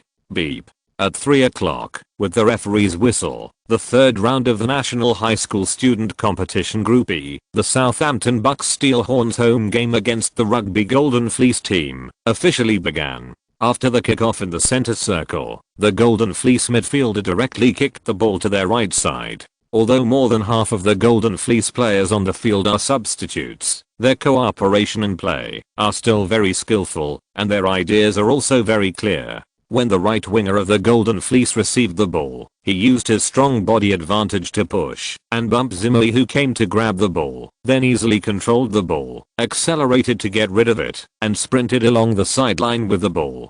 Zimmerly's physical confrontation was not enough for the right winger of the Golden Fleece. When Zimmerly got up and chased back, he was already out of reach. The right side of the Golden Fleece corresponds to the left side of the Bucks Steelhorns, and the left back is number 3 Guran. The Southampton private school students at the scene all held their breath at this moment. The boys began to shake their heads. Even an old player like Zimmerly was easily knocked down by the opponent, so Guran, a Chinese who just joined the school team, would definitely be eaten alive, right? Some girls have begun to pray for Guran silently. The Golden Fleece right winger sprinted very fast, but he dribbled the ball a little far, and it was obvious that his dribbling skills were not very good.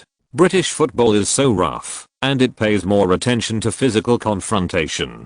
Guran immediately realized that he could defend the ball, and immediately made a gesture to the bread in the middle that he needed to fill the position, and at the same time he flew out like a sharp arrow. The light gold Messi specific sneakers under his feet have a strong grip, and this is his home court, so he feels super good when sprinting. Seeing Guran's sprinting scene, the girls on the scene screamed in surprise. Many of them have seen the short video of Guran sprinting in the physical examination room, but this is the first time they have seen Guran sprinting on the green field. The whole field is full of the smell of hormones brought by Guran's violent sprint. Guran's current sprint speed is faster than in the short video. More fierce.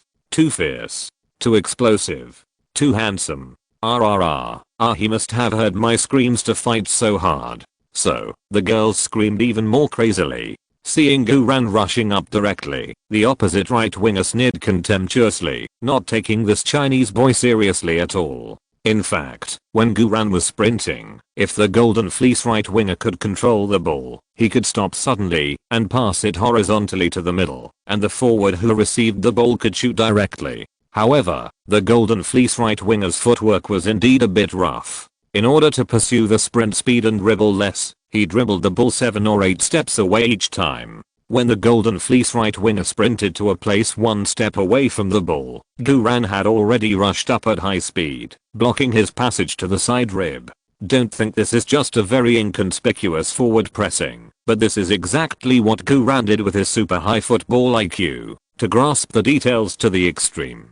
The right winger on the opposite side obviously didn't realize the problem, and continued to kick forward. Guran very experiencedly lowered his body center of gravity, and did not chase the football that had been dribbled out, but half turned his body, to block the Golden Fleece right winger. That's right, the ball can pass, but you can't.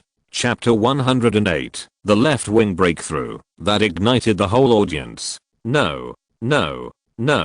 Carter, you have changed. High-end defense is never about watching the ball, but about watching the person. After the ball passes, there are still people behind to make up for the defense, so there is no need to worry about other Golden Fleece players cutting in to grab the ball. As long as the right winger of Golden Fleece is blocked, the wing attack of Golden Fleece will be completely useless. At this moment, Guran merged his speed inertia, strong attribute, power attribute, and reasonable collision +2 into 1. Come if you dare. If you come, I will beat you. Guran's eyes were full of murderous intent. Bang! The right winger on the opposite side really rushed over without thinking, and half turned his shoulder to hit Guran. This action is exactly the same as the shoulder collision action in rugby. There was a heart-wrenching cry in the whole audience. The girls covered their eyes and dared not to look. The boys were also ready early and shook their heads and sighed. Teacher Mariah, who was standing in the medical area, pursed her flaming lips, her eyes full of tension. Duran did not retreat even a step under the brainless collision of the Golden Fleece right winger. The muscles on his legs were stretched to the extreme like cables, and his body was stuck to the Golden Fleece right winger. Everyone present was stunned.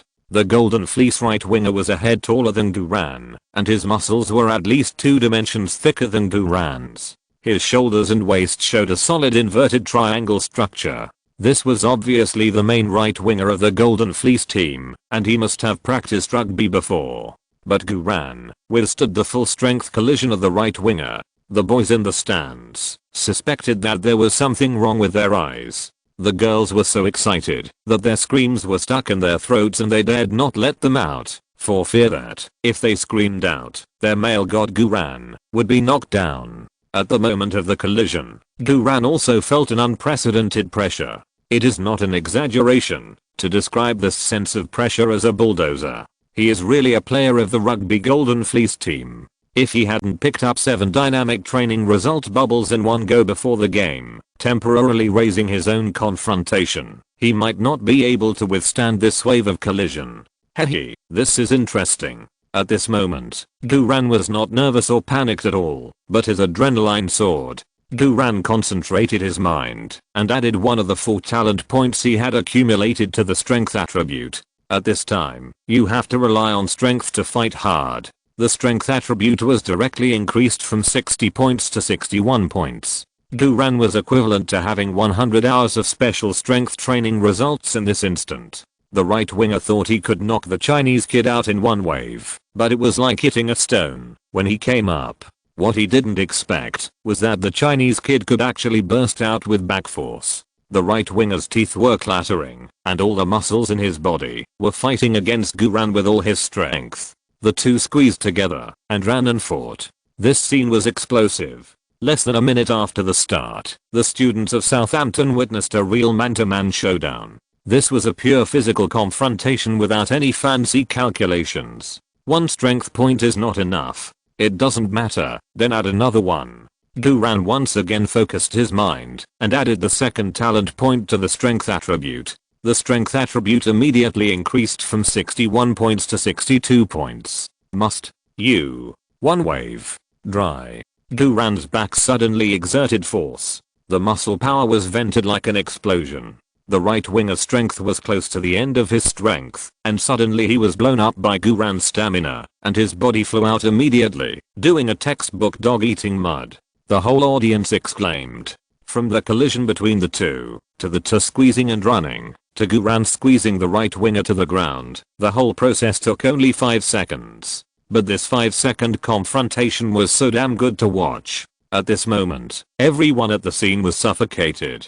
Especially those boys who didn't believe that Duran could be the starting player were all stunned. This is too fierce, isn't it? Less than 1 minute after the start, the main right winger of the first tier team was eaten alive. Who said that I can play? Anyway, it's not me. Duran's performance just now is not bad. Yes, it's not bad. It's not bad. The boys nodded frequently. The girls shouted out the screams that had been pent up in their chests. Duran made a good start for the Bucks Steelhorns, and the morale of the whole scene was bursting. Light a blue skill bubble condensed and formed under the right winger. Duran had no time to care and continued to run towards the direction of the football. The ball was in an unknown state for nearly 5 seconds and was about to roll out of the sideline. Duran quickly calculated and did not waste physical energy to chase it. After all, the last one to touch the ball was the right winger of the opposite team. If no one else could touch the ball, the Bucks Steelhorns team could get a backcourt out of bounds ball. The key is that this out of bounds ball must be sent quickly, and the Golden Fleece team must not be given the opportunity to press forward and arrange their troops. Without any pause, Duran bent down to pick up the football, thrust his waist and abdomen hard, and threw it directly to Brett, who came to protect and receive it. Brett immediately made a long pass to Schumann in the front court after getting the ball.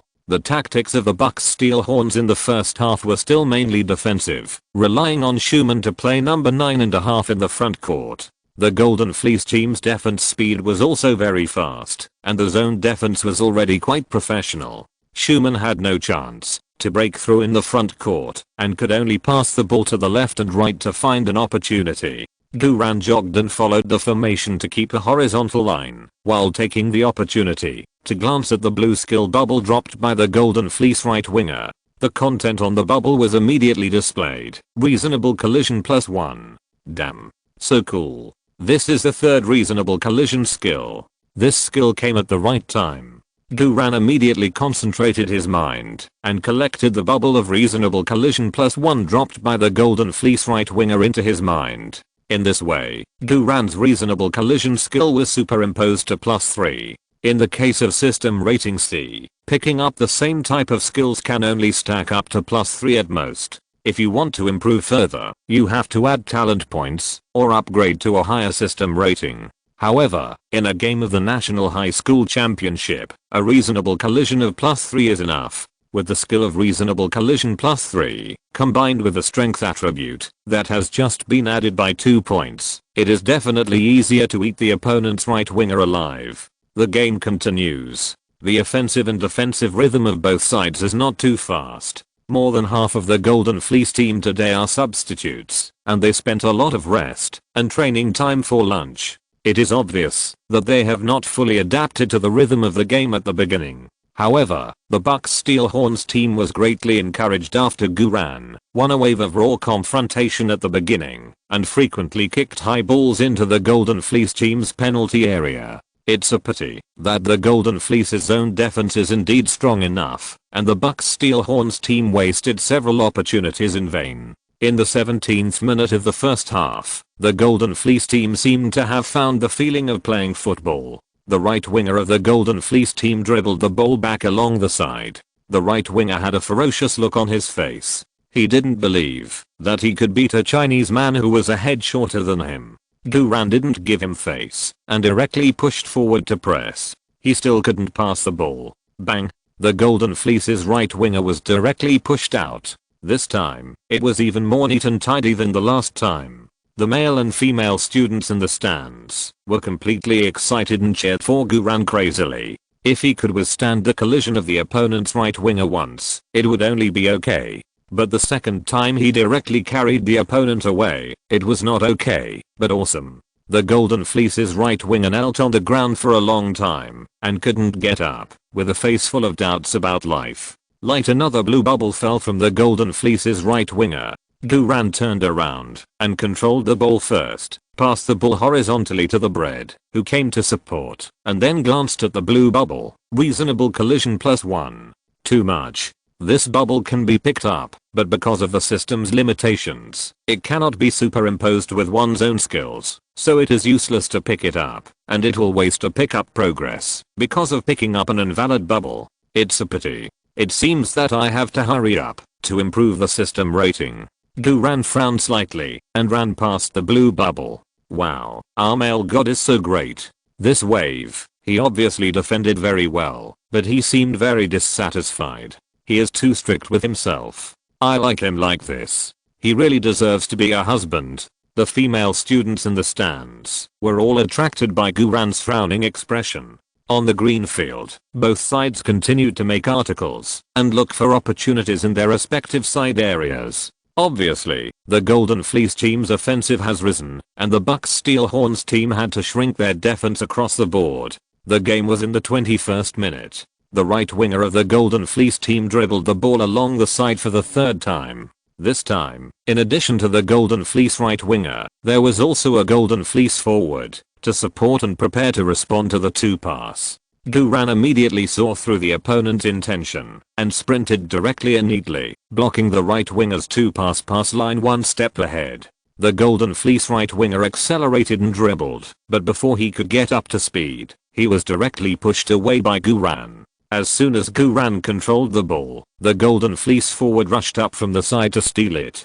Duran turned around to protect the ball and held the Golden Fleece forward with his back. Bread responded tacitly, and Duran immediately passed the ball to Bread. Another wonderful clearance. And this time it was 1v2. The students in the stands continued to cheer and applaud Guran crazily. However, Guran seemed to have heard nothing, and his brows frowned even tighter.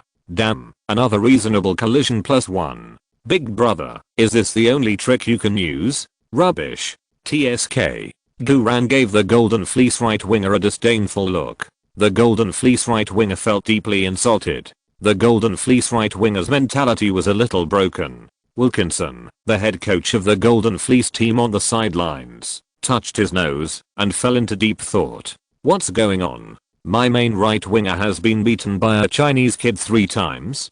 Didn't the intelligence say that the core left back of the Bucks Steelhorn team, Arlen, defected? How come this Chinese kid is even tougher than Arlen? Carter, you old fox, where did you find this Chinese kid? Wilkinson pondered for a moment, then gestured to the players on the field, indicating that they should break through from another wing. The Golden Fleece team immediately changed the focus of attack. The right side of the Bucks Steelhorn team was instantly under pressure. The center back Rusty Strip went up to help with the defense. Bread retreated to the center back area, and Guran assisted behind Bread. The defensive formation of the Bucks Steelhorn team was also quite good. In the next 10 minutes or so, the offensive and defensive rhythm of both sides began to accelerate, and the physical energy of the players on both sides was also consumed in a lot under the high confrontation. In the 36th minute of the game, the left winger of the Golden Fleece team pushed the blind man on the right side away and broke through along the right side with the ball. Huarelio went up to defend, but was beaten by the Golden Fleece team with the 2-on-1. After the left winger of the Golden Fleece went down to the bottom, he saw that the penalty area had been deployed, and then passed the ball back to the top of the arc. The central defender of the Golden Fleece team came in from the back row to respond. This pass caught the defensive players of the Bucks Steelhorns team off guard. The central defender of the Golden Fleece team took a half step and kicked the ball directly into the goal. This kick was very sudden and powerful. The football rolled along the grass to the lower left corner of the goal. The goalkeeper Tyrannosaurus Rex of the Bucks Steelhorns team had a blocked line of sight. When he saw the ball rolling over, it was too late to reach out. The ball went in. The referee blew the whistle, indicating that the goal was valid. The Rugby Golden Fleece team scored first. The scoreboard on the scene was immediately changed to Bucks Steelhorns 0:1 Golden Fleece. The players of the Golden Fleece team hugged and celebrated happily. As the first tier team, after playing for more than half an hour and attacking more than a dozen times, they finally reaped the rewards. The main players on the Golden Fleece bench jumped up excitedly. They stood in a row and performed a set of humiliating crotch spray actions towards the Southampton students in the stands. The Southampton students in the stands were all furious. Various mineral water bottles were thrown at the Golden Fleece team's bench. Many mineral water bottles flew into the field, and the game had to be temporarily interrupted. While the field was being cleaned, the Bucks Steelhorns players returned to their benches to rehydrate. Carter took the opportunity to comfort his players. It's okay, guys, you all performed well in the first half an hour.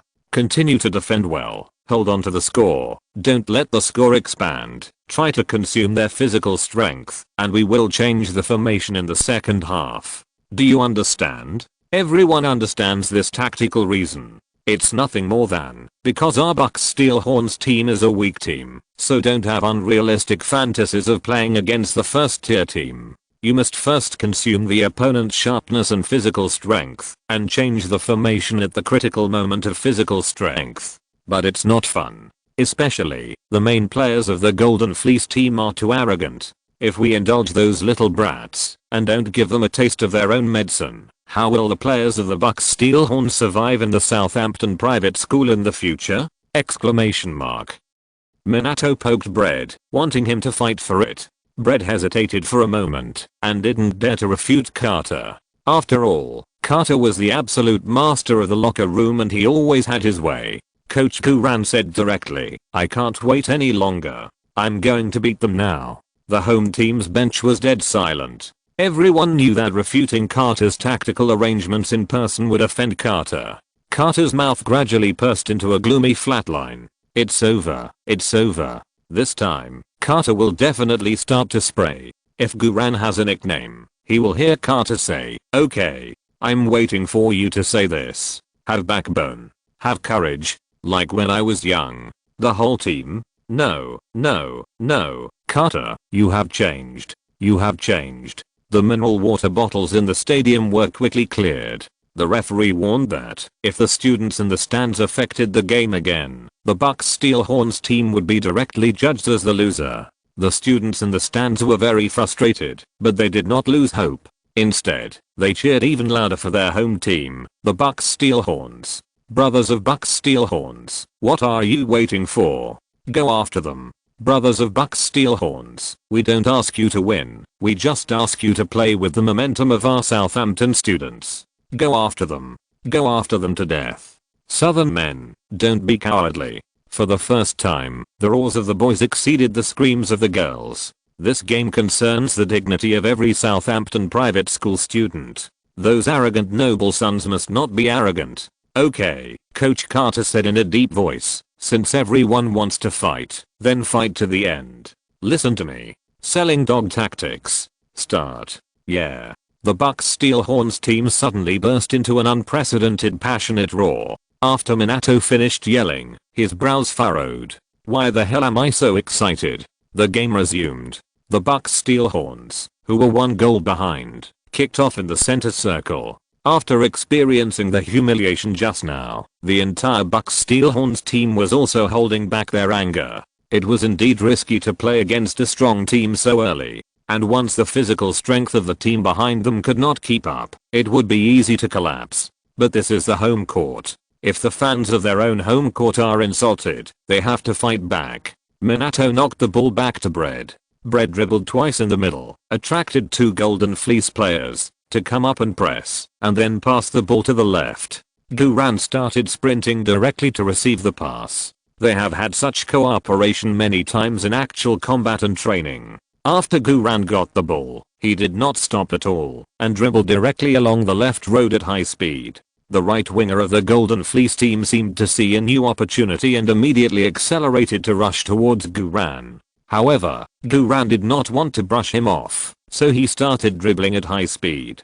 The right winger of the Golden Fleece team was shocked to find that Guran had surpassed him by 2 body positions in 1 second. The right winger of the Golden Fleece team reached out in panic to pull Guran's jersey, but he couldn't even grab the corner of the jersey. At this moment, the whole audience exclaimed. Guran's sprint speed was too fast. Until this moment, his sprint speed was truly brought into play. Stop him. Stop that Chinese kid. Don't let him go to the bottom. Wilkinson, the head coach of the Golden Fleece team on the sidelines, reminded his players loudly. The Golden Fleece team only then reacted. The right back of the Golden Fleece team quickly rushed up, and a defensive midfielder also double-teamed Guran. Guran dribbled along the left road at high speed, while quickly reading the position on the field. It must be said that the Golden Fleece team is indeed a top-tier team in the National High School Student Championship. Their defensive level is almost comparable to the youth team of a professional club. The current situation is that Guran is blocked by the Golden Fleece right back in front of him, and there is a central defender in the right front, Riberia, who is in a very good position to block Guran's cross route. On Guran's right, there is also a defensive midfielder who double teams to prevent him from crossing. In addition to dribbling to the bottom line, other passing channels are almost all blocked. There is no problem with forcing the bottom line, but the problem is that the Golden Fleece team's zone defense is in a very good position. Even if a right back is broken through, the central defender and the defensive midfielder will be blocked in a dead end. At this time, cooperation is needed. Guran saw that Zimu's position was too close to the bottom line. If the pass was forced, if there was a mistake in the pass, this attack would be ruined. Zimu seemed to have discovered the problem with her positioning and was ready to come back to respond. But even if Zimu could respond, it would be difficult to pass the ball in Zimu's position. Where did Minato go at this time? Selling the dog tactic. Is it okay if the dog is gone? Guran just glanced and didn't see Minato in the fan-shaped range. Guran quickly made a judgment in his mind. Minato should be behind him. This kind of tactical cooperation has been practiced before during training. So, Guran did not hesitate, without even turning his head, and directly kicked the ball behind him with his feet. While kicking the ball backwards, Guran quickly changed the line and cut inside without the ball. And behind him, Minato really caught the ball in the first time. There was amazement at the scene. This back pass was completely out of Guran's field of vision. However, Guran passed it so seamlessly, as if he had opened a god's perspective. After Minato got the ball, the Golden Fleece players who had pressed Guran before immediately rushed towards Minato.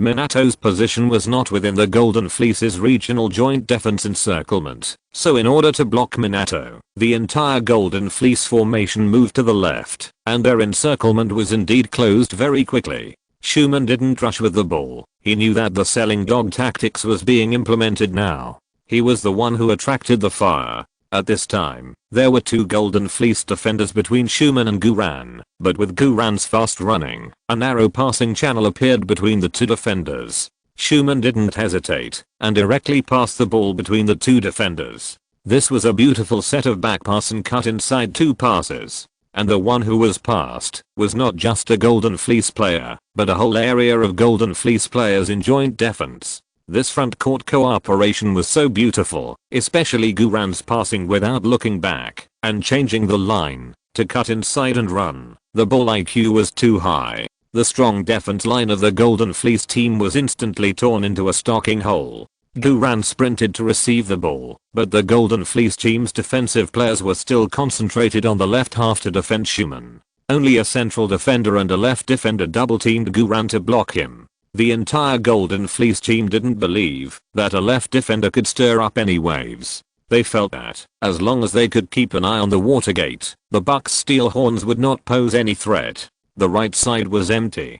Guran didn't even think about it, and pushed his arch to the right side of the penalty area. The sissy who had been lying in ambush on the right side of the penalty area quickly shook off the defensive player, who was pulling him, and kicked a powerful shot. The distance was good, and the angle was also excellent. This kind of ball was what Coach Carter said, even if you dig my grandma out and put her there, she can still score. The goalkeeper of the Golden Fleece team jumped up to save the ball. The football brushed against the gloves of the Golden Fleece goalkeeper and shot into the net. The ball went in. The referee blew the whistle and made a brief and powerful gesture pointing to the center circle, indicating that the goal was valid. The score on the scoreboard was rewritten. Bucks Steel Horns 1: 1 Golden Fleece. The Golden Fleece players at the scene were all stunned. They had just scored less than 2 minutes, and the Bucks Steel Horns had equalized the score. The Southampton students in the stands were all on fire. Everyone was shouting Guran's name crazily. Some girls even cried with excitement. Teacher Mariah on the sidelines also trembled with excitement. The jazz drums on the scene sounded in unison, and the momentum was as magnificent as thousands of troops. Coach Carter jumped up on the spot and punched the students in the stands to celebrate. That's right. That's right. This is how you kick. This is how you kick. Bucks Steel Horns. Invincible. The whole audience roared. Bucks Steel Horns. Invincible. This slogan is rough and unrhymed, but when more than 1,000 throats roar at the same time, this is the momentum. Too shocking. Too inspiring. Bucks Steel Horns is a weak team? From now on, who dares to think so? The Bucks Steel Horns players on the field rushed to Guran and Sissy to celebrate. This is Guran's third assist in the group stage. The credit for this goal, Minato accounted for 10%, Sissy accounted for 20%, and the remaining 70% all belonged to Guran. Without Guran's left wing instigation, without Guran's high-speed dribbling breakthrough, without Guran's return pass and inside 2-on-1, the Bucks Steel Horns would not have been able to equalize the score. This is basketball IQ. This is talent. When the Bucks Steel Horns players rushed towards Guran, Guran rushed directly to the visiting team's bench, clenched his fists, and roared at the main players such as Jolie Walls who were frowning on the bench. This is a response to the humiliating actions of these Golden Fleece piglets from the perspective of strength. Guran's actions instantly set off the whole audience again. More than 1,000 people in the audience roared and roared with Guran at the same time. The roar was so loud that even the glass of the teaching building formed a buzzing resonance, and even the whole Southampton could feel it. The eardrums of the main players of the Golden Fleece were about to be perforated, and they all looked ugly, as if they had been slapped in the face out of thin air. Although these main players did not play, it was really embarrassing for the Golden Fleece team to be tied by a 4th tier team within 2 minutes. Lights, lights, lights, lights. White and blue bubbles fell from the feet of the main players of the Golden Fleece. Got it. A blue skill bubble fell from the feet of Jolly Walls. Guran concentrated his mind and looked at it. Sideways stop +1. Guran's eyes lit up immediately. This is an ordinary stop skill. Stopping the ball is very important, especially for forward players. The stop skill is much more important than the shooting skill. Stopping the ball can be done not only with the feet, but also in terms of body parts. There are roughly 7 parts that can stop the ball. Stop the ball with the sole of the foot. Stop the ball with the arch of the foot. Stop the ball with the outside of the instep. Stop the ball with the front instep. Stop the ball with the thigh. Stop the ball with the chest. And stop the ball with the head. According to the activity state of the incoming ball, it can be divided into stop the ground ball, stop the rebound ball, stop the high ball, and stop the half high ball. But no matter which part of the body is used, and no matter what state the ball is in, the person who stops the ball has only 3 response postures: back to body, sideways, and front. The back to body, front, and side here all refer to the opponent's goal as a reference. The so-called back to body stop refers to stopping the ball with your back to the opponent's goal, and then receiving the ball, protecting the ball, and turning around. Back to body stop is also the most important ability for a football center. To examine whether a center is qualified, the first thing to do is to see how well he stops the ball with his back. The so-called front to body stop means stopping the ball while looking back to observe the landing point of the stopped ball while running towards the opponent's goal. This skill is more common in fast counter-attacks, especially in single-handed shots. The difficulty of front to body stop is very high. Not only does it require the ball stopping attribute, but it also requires the prediction attribute, the running attribute, and a relatively high ball sense talent. The side to body stop is between the back to body stop skill and the front to body stop skill, and it uses a half open body to respond to the incoming ball. This skill is not only needed by forwards, but also by midfielders and defenders.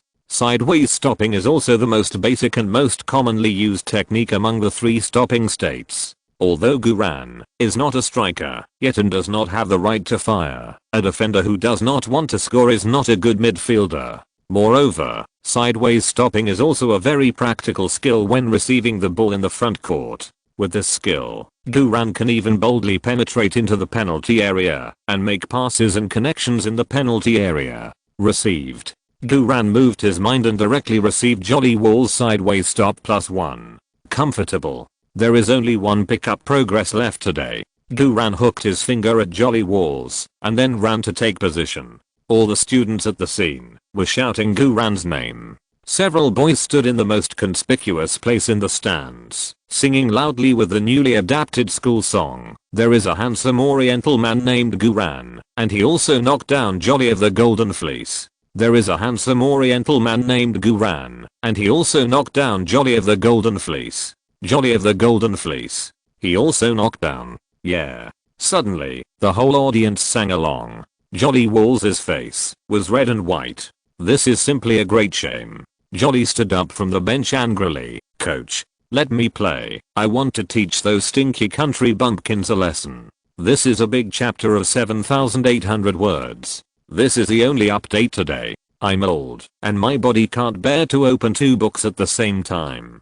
This book has an average subscription of 420 so far, which is a bit miserable, so I will close the big chapter recently to see if it can be saved. This way everyone can enjoy it more. If you're listening to this novel on a channel other than Fanfic World, it means they downloaded and uploaded it without effort. We cordially invite you to visit our channel, Mundo Fanfic Novelos. There you'll find the original version of this story and you can explore many other novels of various genres. We're waiting for you to immerse yourself in a world of incredible novels. Chapter 109. The Right to Fire is here. Teacher Mariah is teased. Faced with Jolly's request, Coach Wilkinson touched his nose anxiously. Who can play, and when can play, are all matters that the head coach has the final say. Jolly's current actions are undoubtedly challenging his authority as the head coach and in front of other players. But Wilkinson took a deep breath and said in a comforting tone, "Jolly, don't be affected by off-court factors. This is our away game. In high school competitions without cameras, away games are like this. Besides, the game is still early, and the current score is 1:1. We will take the lead again. Coach, do you hear what those country guys are singing?" Jolly's eyes were red. Wilkinson said, "I heard it, but I hope you stay calm. This is just a group match. We have already qualified. They should be anxious. You main players should now consider taking a good rest, and then how to play better against the opponents in the round of 16 knockouts. There is still a long way to go. Don't forget that our goal is to be the national champion." Jolly panted heavily for a few times and finally calmed down. "Okay coach, I'll listen to you." Wilkinson was relieved. It's really tiring to coach these noble young masters. The game continues. The humiliated Golden Fleece team stepped up their offensive. The Bucks Steelhorns team also swept away the previous all-out defense and played back and forth with the Golden Fleece team. In the 43rd minute of the game, Duran sent a precise long pass on the left side, and the blind man received the ball on the right and passed it to the glider. Unfortunately, the glider failed to hold the ball, wasting Duran's long pass. In the first half, during the injury time, the Golden Fleece team got a free kick opportunity about 40 meters away from the goal in a crazy attack. The Golden Fleece team's defensive midfielder kicked the ball to the back of the Bucks Steelhorns penalty area. Duran held off two Golden Fleece players who rushed up to score, giving Rusty the opportunity to head the ball first. Rusty neatly headed the ball out of the sideline. Duran and Rusty clapped their hands to encourage them. The students in the stands cheered wildly for their performance. After 5 minutes of stoppage time, the first half of the game ended. The score between the two sides was temporarily tied at 1:1. The players of the Golden Fleece team left the field dejectedly amid the loud singing of "There is a handsome oriental man named Duran." The players of the Bucks Steelhorns returned to the home team's locker room with high morale. Coach Carter led the applause. "Everyone played well in the first half.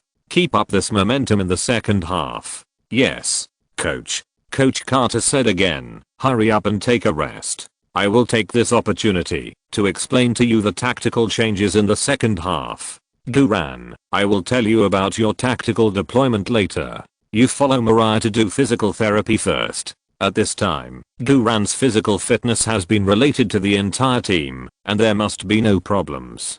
Duran himself also knows the importance of physical fitness, and hurriedly said, "Okay, coach." Teacher Mariah smiled at Duran. "Come on, follow me." There is no physical therapy room in the home team's locker room, so Teacher Mariah cleaned up a spare room next to the home team's locker room in advance, and added a physical therapy bed overnight. Duran was very moved. Without waiting for Teacher Mariah to ask, Duran lay down on the physical therapy bed skillfully. It was not the first time for everyone. Saving time and doing more physical therapy is the real thing. Teacher Mariah saw Duran's skillful movements and could not help but chuckle. "You are like a beast on the court, but so adorable off the court. I really like you. Duran, don't flirt. It's mainly because my body can't take it."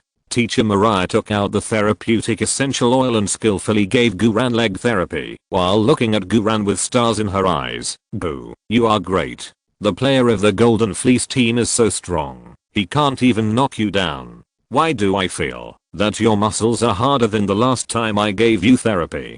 "Teacher Mariah, are you sure you are talking about muscles?" Duran's throat moved, and he changed the subject. "Teacher Mariah, there is something I want to ask you for a favor. How about forget it for now and talk about it after the game?" Teacher Mariah pretended to be angry. "Hate it. You stop talking halfway and make me feel itchy. If you want me to do something, just say it boldly. I won't blame you."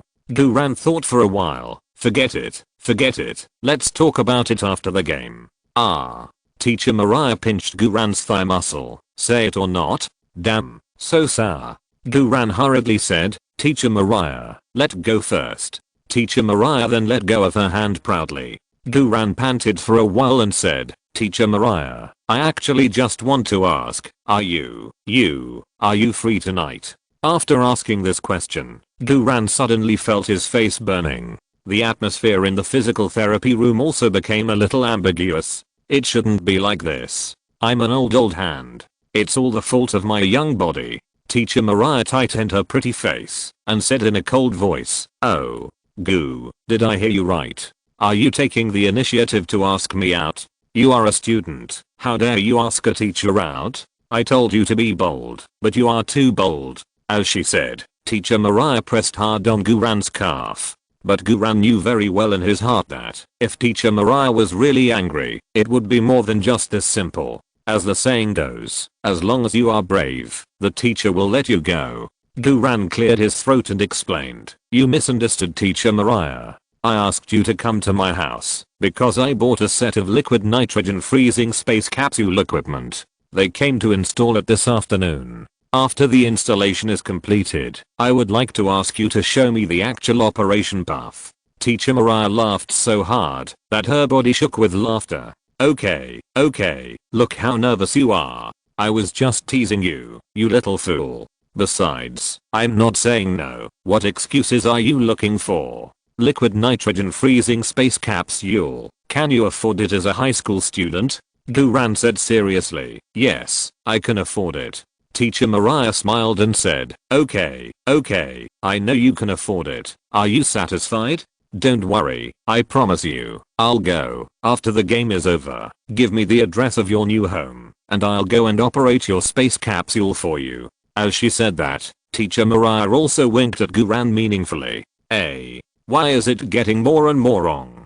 Teacher Mariah, you misunderstood. The space capsule is not a joke. I really have a space capsule. I really need you to help me. Guran felt that he couldn't explain it clearly. Forget it. If I can't explain it clearly, then I won't explain it. Anyway, everything will be solved after the evening. Yes, everything will be solved. Then I heard Teacher Mariah say softly, close your eyes quickly, have a good rest, don't be distracted by thinking about the evening, and continue to play well in the second half. Yes. Guran closed his eyes immediately and tried to relax himself. In the first half, the Golden Fleece team was tied 1-1. In the second half, the Golden Fleece team will definitely fight back desperately, and it is very likely that the Golden Fleece team will replace the main players during the fatigue point period of the last 15 minutes of the game. Only then will it be a real test. Therefore, we must expand the advantage as soon as possible in the second half. It is best to suppress the Golden Fleece team. There are still 2 talent points left on the scene, one of which must be reserved for physical attributes. The remaining one must also be used according to the situation. Hiss, it feels so good. Guran closed his eyes and felt that his legs were getting hotter and hotter, so hot that the leg hair was about to burn. After a full 10 minutes, Guran felt that the muscle fatigue in his legs was almost completely gone. This is equivalent to returning 10 minutes of physical strength. Guran said sincerely, Teacher Mariah, thank you. Let's not say thank you to each other. Mariah wiped the sweat from her cheek with the back of her hand and looked up at Guran, who stood up. You know what I want? This look, this tone, this posture and this double entendre talk are even more seductive than the last time. For a moment, Guran almost couldn't control his hand to hook Teacher Mariah's chin and then kiss her slightly open flaming red lips. However, Guran finally held back. Guran smiled at Mariah. Wait for me. After that, Guran turned and walked out of the physical therapy room and returned to the home team's locker room. Mariah covered her pounding chest, her mind full of Guran's charming smile just now. This guy, Mariah murmured in a trembling voice, actually seduced me back in the home team's locker room. Gu. You're back just in time. Carter grabbed Guran and pointed at the tactical board and quickly explained, in the second half, I will let Zimui switch positions with you. You will play as a left forward. I need you to keep interspersing in the front court. I need you to catch the ball. I need you to pass the ball and break the Golden Fleece team's zone defense. Can you do it? This kind of position change tactic has been practiced in previous training, so Guran and Zimui are not unfamiliar with it. However, when they practiced it, it was just a position change in a certain attack, but now it is a position change for the entire second half. The new position is undoubtedly a huge test for Guran. The most important thing in the midfield is actually passing and receiving the ball, and it just so happens that Guran got a sideways stop skill for free in the first half. Coupled with his experience as a striker in his previous life and his football IQ, Guran immediately said confidently, "Coach, I'm fine." Carter patted Guran on the shoulder excitedly. "Boo, I believe in your ability and talent. Come on in the second half. In addition, if you have the opportunity to get into the penalty area and you judge that your position has a better chance of shooting, I allow you to shoot. Damn. This is the right to fire. Although the right to fire is not much, you must be sure to shoot when you are sure of your shot. But this is already a big step forward. Coach Carter, you really dare to use me? Then I will definitely not let you down." Guran took a deep breath. "Coach, I will definitely play well." "Okay." Coach Carter clapped his hands. "Come and gather." All the main players came together to form a circle, with their arms on each other's shoulders. Bucks steel horns, invincible, turning golden fleece into a silver bald man. Oh, go on the court. The whole team was full of enthusiasm and walked out of the home team's locker room with full fighting spirit. The 15-minute halftime break was over, and the players of both sides came on the court again, exchanged venues, and changed sides to fight again. More than 1,000 Southampton private school students at the scene sang in unison, "There is a handsome oriental man named Guran, and he also knocked down Jolly of the Golden Fleece, and Jolly of the Golden Fleece was also knocked down by him. Jolly of the Golden Fleece was also knocked down by him." All the players of the Golden Fleece team had black faces. Beep. The second half of the game began, and the Bucks Steel Horns team took the lead. As soon as the whistle sounded, the sissy passed the ball to Guran on the left. Guran's position was exchanged with Zimua's position. Guran no longer needed to dribble the ball from the backcourt, but took the ball near the midline and started directly at high speed. This change in formation made the Bucks Steel Horns offense more concise and quick.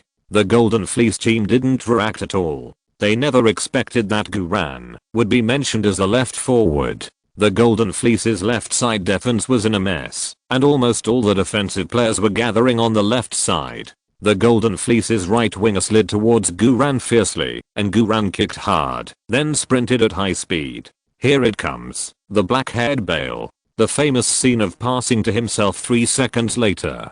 Guran directly overtook the outside lane. The Golden Fleece's right winger couldn't reach Guran at all, and he slid out of the sideline awkwardly. Another Golden Fleece's back midfielder quickly filled the position and slid again. Guran was well prepared, with a toe buckle, followed by a step down turn, avoiding the sliding tackle of the Golden Fleece's back midfielder, and cutting inside directly. This set of macro manipulations ignited the blood of the Southampton students in the stands. British football has always advocated physical confrontation, but it is even more crazy to be able to show macro manipulation level technical details in physical confrontation. In particular, Guran made 2 fierce sliding tackles in a row. This scene was so cool. Some boys knelt on the stands to cheer for Guran. The girls' voices were hoarse. Their chests were throbbing and hurting.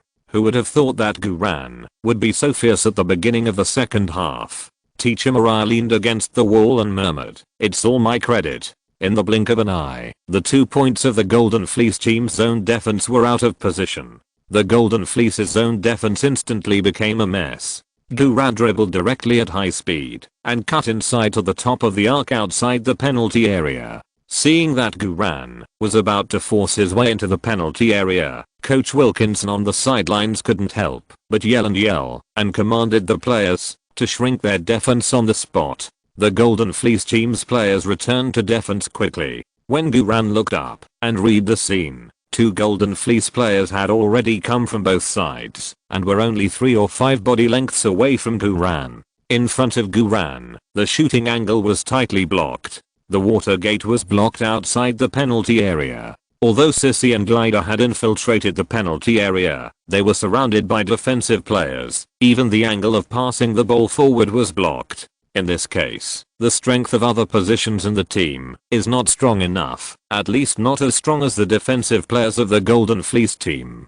Of course, if Guran had unlimited firing rights and had a long-term grasp of his shooting skills, Guran could have taken the ball alone. However, Guran only had limited firing rights, not unlimited firing rights. Moreover, Guran was still a little unfamiliar with his ball protection and shooting skills in his previous life. So this time, Guran was not in a hurry to play hard. The temporary left back Zimri had already assisted. This position was naturally very good for Zimri, and the defense on the left side was also attracted back to the middle because of Guran's cut in just now. So, Guran immediately passed the ball back to the left side. At this time, Zimri was very comfortable passing the ball to the left side. Zimri immediately went to the bottom after getting the ball, and Guran did not return to defense, but ran directly into the penalty area. Guran's penetration immediately attracted the attention of at least 3 defensive players. The glider also took the opportunity to move forward. Zimri kicked across near the baseline. The glider jumped high and stopped the ball with his back to the goalkeeper. As a center forward, his shooting is indeed a bit bad, but his back to the goal stopping technique is still good. The tactical strategy of the Bucks Steelhorns team is to use the center forward as the fulcrum for passing and receiving the ball in the penalty area. After the glider stopped the ball, he immediately turned around and passed it to the middle of the penalty area. Minato immediately inserted from the right. However, the glider's intention to pass the ball was too obvious. The goalkeeper of the Golden Fleece team jumped directly and pressed the ball under him before Minato was about to touch the ball. It must be said that the goalkeeper of the Golden Fleece team is very decisive. The front court players of the Bucks Steelhorns team immediately covered their faces and lamented. This is a very good opportunity. Guran had already torn the Golden Fleece's regional defense into a stocking hole. Guran's distribution and attraction of the defense were also very powerful. It was a pity that the players in the front court were not strong enough and they didn't see such a good opportunity. Guran looked indifferent. While turning back to defend, he applauded Zimri, Glider and others. The Southampton students in the stands also applauded the offensive performance of the host team and continued to sing "There is a handsome oriental man named Guran." This wave made the Golden Fleece team tremble with fear. Yes, they did defend the previous wave of attack. But if the front court attackers of the Bucks Steelhorns were a little higher in level, Glider's pass was a little faster, and Watergate's goal scoring was a little faster, the Golden Fleece players would definitely not be able to defend. It's terrible to play like this. Is this really a weak team in the 4th tier? Why did the black-haired fullback become a winger while playing? Being a winger is not the most terrible thing. The key is that this Chinese kid is too fast. It is impossible to tackle him. Moreover, his cut-in is too smooth. He chooses to cut through the defensive loopholes. If you don't pay attention, it will be a fatal pass. The players on the field of the Golden Fleece team are obviously lacking in confidence. The game continues. Guran retreated to the area of the left back to defend. The Golden Fleece team can only make a move on the right side. In the next 10 minutes, the offensive and defensive rhythm of both sides became very fast, and the physical energy of the players on both sides was also consumed a lot. Under the instigation of Guran, the Bucks Steelhorn team launched several fatal attacks in succession. The Golden Fleece team's defense line was riddled with holes by Guran's impact. Seeing that the time of the game was decreasing little by little, the Golden Fleece team could not find confidence. On the contrary, the Bucks Steelhorn team became more and more courageous. Under the instigation of Guran, the Bucks Steelhorn team played 3 sharp fast breaks in a row. There was even one shot that hit the post and almost scored a goal. For most of the second half, the Bucks Steelhorns were robbing the Golden Fleece. The Southampton students in the stands happily sang and danced. There was a handsome oriental man named Guran, and Jolly of the Golden Fleece was also knocked down by him. Guran sprinted and passed the ball to himself 3 seconds later, and Jolly could only sit on the bench and eat the exhaust gas. Jolly could only sit on the bench and eat the exhaust gas. This song has evolved again. Sitting on the bench, Jolly angrily crushed the mineral water bottle in his hand and threw it to the ground.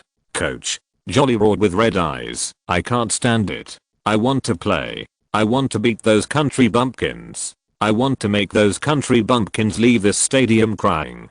Wilkinson touched his nose, To hide his inner anxiety, Jolly, calm down, Jolly said angrily. I can't calm down. Coach, did you hear what they sang in the lyrics? They are humiliating me. Wilkinson nodded and said, I'm not deaf. Of course I heard it. But Jolly, we have already qualified. You really don't need to waste your energy and mess up your mood for this insignificant game. Jolly said angrily, Coach, the lyrics are not about you. If it was you, I don't believe you would be so calm. The muscles on Wilkinson's face jumped slightly. At this moment, he realized that the order in the Golden Fleece team's locker room was out of control. As the head coach, he should use thundering means to maintain his majesty, but if he really suppresses Jolly, the consequences may be serious. Wilkinson sighed faintly. Well, these southern country bumpkins are indeed too arrogant, so let's teach them a lesson. Jolly, Gavin, you two, go warm up. Yes, coach. Finally.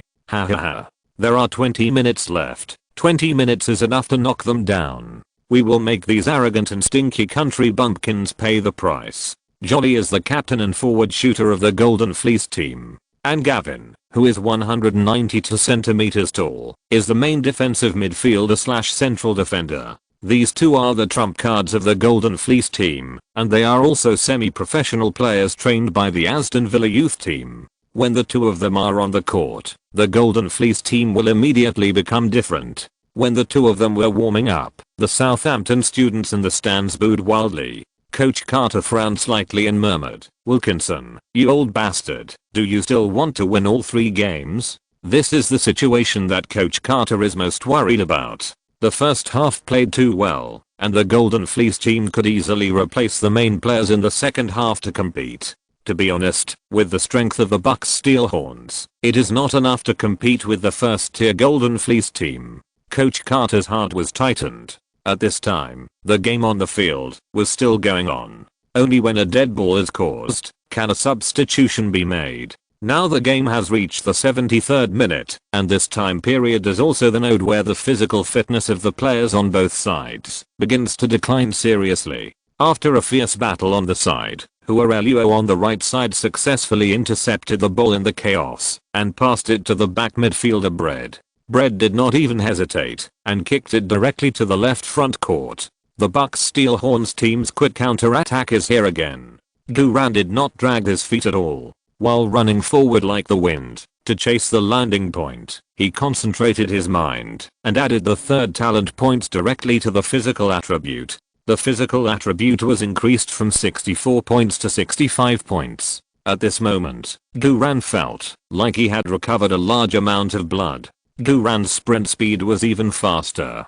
This long pass from Bread was more than 40 meters away, and the first landing point was more than 10 meters away from Duran. The Golden Fleece right winger on the opposite side had also started, desperately rushing up to compete for the ball. For the Golden Fleece right winger, it didn't matter whether he could control the ball or not, as long as he kicked the ball out of the sideline and caused a dead ball, his mission would be completed. But Duran's sprint speed was so fast that it made people's scalps numb. Duran rushed to the first landing point first, turned sideways, and rubbed the bottom of the falling football with the toe of his right foot to relieve the force. The football immediately passed over the head of the Golden Fleece right winger like a rainbow. The Golden Fleece right winger was stunned, stopping the ball sideways and passing the ball with the rainbow, all in one go. Jolly, who was warming up on the sidelines, was also dumbfounded. Isn't this the skill of sideways stopping that he spent a lot of time and energy day and night to master? The Southampton students in the stands cheered like crazy. This stop and lob is so cool. What's even cooler is that the landing point of this ball is also very good, and it was just caught by Schumann in the middle. Schumann dribbled the ball straight into the Golden Fleece team's penalty area.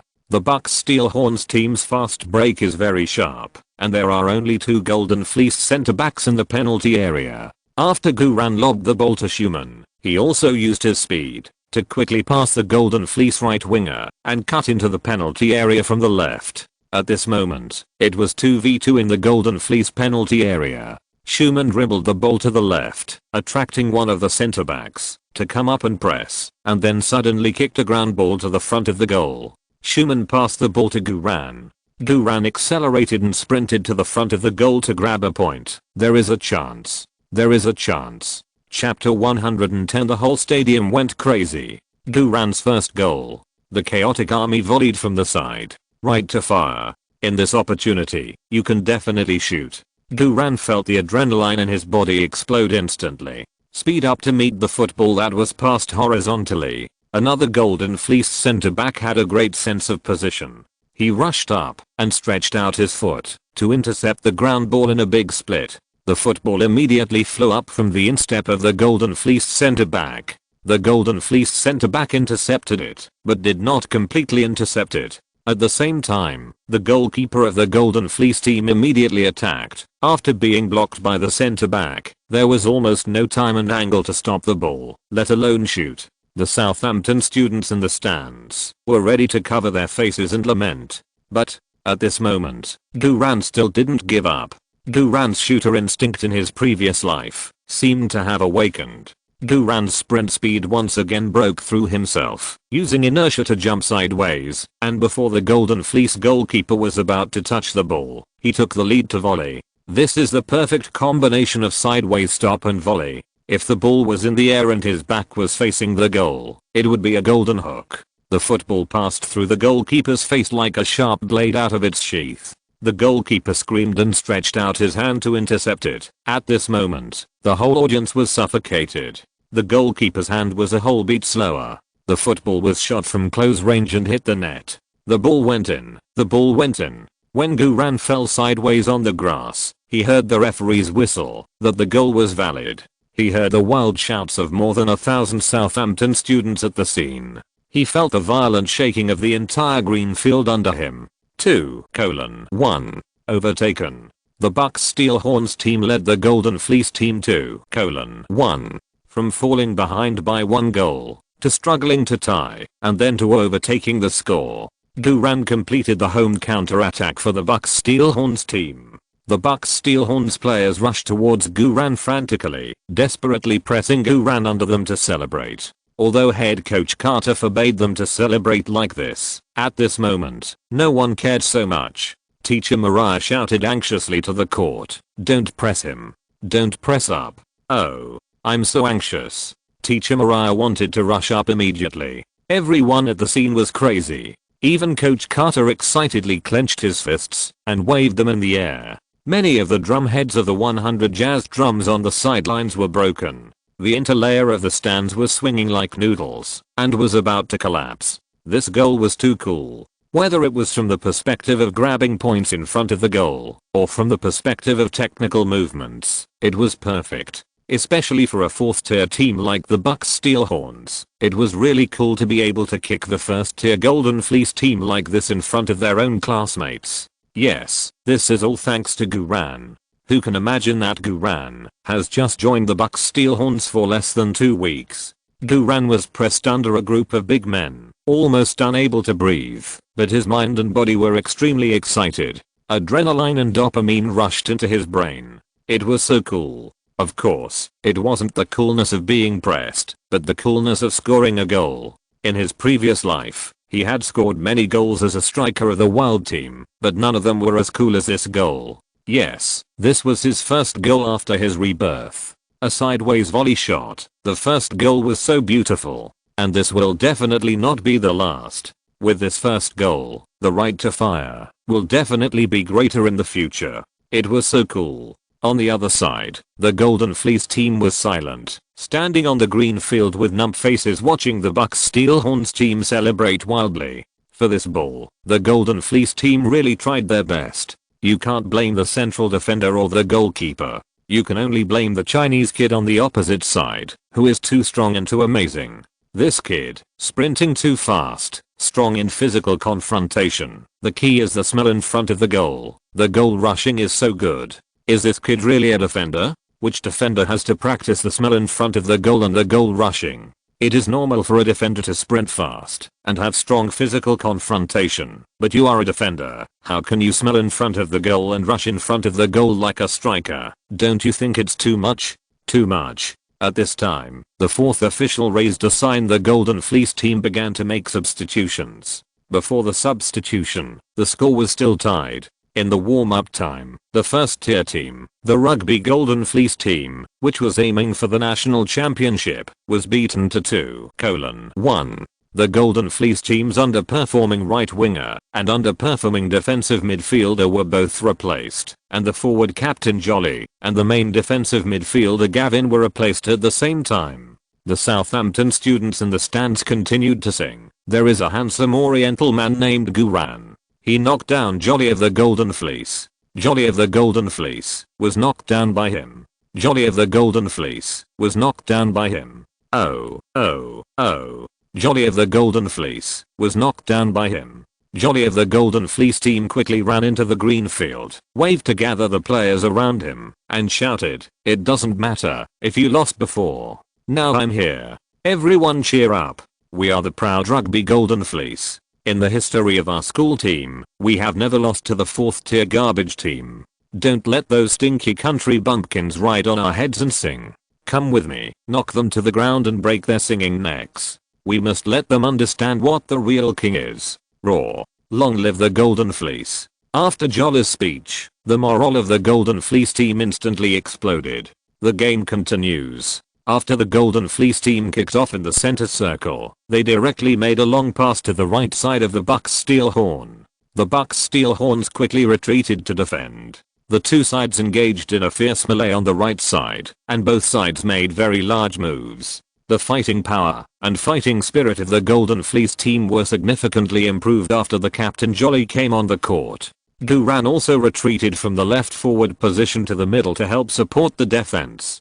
Jolly rushed to the middle at high speed without the ball. Guran and Bread immediately started a joint defense and double-teamed Jolly and other core. If they restrict the core, they can clamp down on the offensive of the Golden Fleece team. Just when Guran was about to intercept Jolly, the newly replaced ace midfielder Gavin suddenly came diagonally and pushed Guran away from behind with his elbow. Fortunately, Guran's physical fitness was not bad, and his strength attribute was enough. After stumbling a few times, he quickly stabilized his body. But Jolly took the opportunity to speed up, used his body to eat Bread alive, broke through the joint defense, and directly inserted into the penalty area. Guran didn't have time to entangle with Gavin, and hurriedly chased Jolly. Gavin followed Guran like a dogskin plaster, grinning, "Boy, welcome to the real Rugby Golden Fleece." Guran ignored Gavin, sprinted quickly, and directly left Gavin 3 positions behind. The winger of the Golden Fleece team found an opportunity to pass the ball from the right side, and Jolly had already inserted into the position. Guran sprinted over quickly, using his body to block Jolly, preventing Jolly from easily catching the ball sideways. Jolly was directly blocked by Guran. Rusty took the opportunity to rush over and headed the ball out of the sideline. "Oh." Rusty roared fiercely, bumped his chest with Guran, and clapped his hands. The defensive cooperation between the two was seamless. This scene of joint cooperation once again set the whole audience on fire. In this wave of offense and defense, the two sides played evenly. But in fact, the Bucks Steel Horns team was better. You know, the Golden Fleece team is half of the main force, and just replaced 2 ace players with sufficient physical strength. In terms of overall strength, it is a big advantage. It is normal for the Golden Fleece team to break through the defense of the Bucks Steel Horns. However, Jolly's intention to receive the ball was completely seen through by Guran. Guran's sprinting and positioning were very accurate, which made the Golden Fleece's main ace captain unable to play at all. This wave seemed to be a tie between the two sides, but in fact Jolly and the Golden Fleece team lost. Jolly glared at Guran fiercely and turned to run. Light a new blue bubble fell under Jolly's feet. Slide and celebrate +1. Rubbish. At this time, the regular game time was less than 10 minutes. The physical fitness of the Bucks Steel Horns team dropped very seriously in the extremely intense physical confrontation. At this time, Coach Carter also began to make substitutions. Center Glider was replaced. Glider's performance today was still good, but the opponent's defensive strength was indeed very strong, especially in the defense of high altitude balls, and Glider's advantage was difficult to play out. The right forward blind man was replaced, and Huareluo was also replaced. When the Golden Fleece team could not beat the left side guarded by Guran, the right forward and right back positions became the hardest hit areas by the Golden Fleece team's bombardment. The blind man and Huareluo's physical strength was obviously unable to hold up. The new substitutes were a defensive midfielder, a right forward, and a right back. The formation of the Bucks Steel Horns also changed to a 42-31 single striker and double midfielder formation. Coach Carter's meaning was very clear. The last 10 minutes were to defend, shrink all lines, and withstand the Golden Fleece's crazy attack. Bucks Steel Horns is a weak team. When leading, you must clearly recognize your position and focus on defense. While changing players, Duran took a bite of the grass in front of Gavin, who had just deliberately pushed him from behind, and directly started to talk trash. It turns out that the real rugby Golden Fleece is just like this. Fuck, Gavin's nose was about to be crooked. Light a blue skill bubble fell from Gavin's body. Duran gathered his thoughts and glanced up. Ankle crusher +1. What the hell is this skill? Is it a kung fu football skill? It seems that Gavin is very insidious. He specializes in tackling ankles and has even developed it into a skill. When facing this guy, you really have to be careful. Duran directly ignored the blue bubble and quickly returned to his position. Duran would never pick up this skill. The essence of sports is competition within the rules, and it is definitely not brutal harm outside the rules. People like Gavin who rely on dirty tricks will get into trouble sooner or later. Gavin followed Guran all the way. Wherever Guran ran, Gavin followed. Gavin's task on the court was to keep an eye on Guran. It must be said that this strategy of the Golden Fleece team did affect Guran's instigation on the left side. Up to now, Duran's physical strength is only a quarter at most, while Gavin has just been substituted on the court and is very energetic. Moreover, Gavin's movements are very dirty. Several times, after Guran got the ball, he started quickly. Gavin came up and pulled Guran's arm. When he couldn't catch it, he stepped on Guran's ankle and slid. Faced with this kind of dirty trick that caused injury, Duran could only choose to stop and dodge. The breakthrough of the Bucks Steel Horns on the left side was also suppressed. If the physical fitness of both sides was the same, Duran would not be afraid of Gavin's dirty tricks at all. Unfortunately, Duran's physical fitness is not enough now, and all his attribute states have declined. Next, he still has to focus on improving his physical fitness. Duran still has one talent point that has not been used. But Guran considered that the game was about to end, and it would be difficult to compete with Gavin's physical fitness when he just came on the court. It would be better to wait and see if there are other opportunities. The situation on the field changed rapidly. The gunpowder smell of the players on both sides became stronger. Coach Carter, who was standing on the sidelines and directing the game, also saw that Guran was deliberately targeted by Gavin and immediately asked Guran and Zimui to switch positions.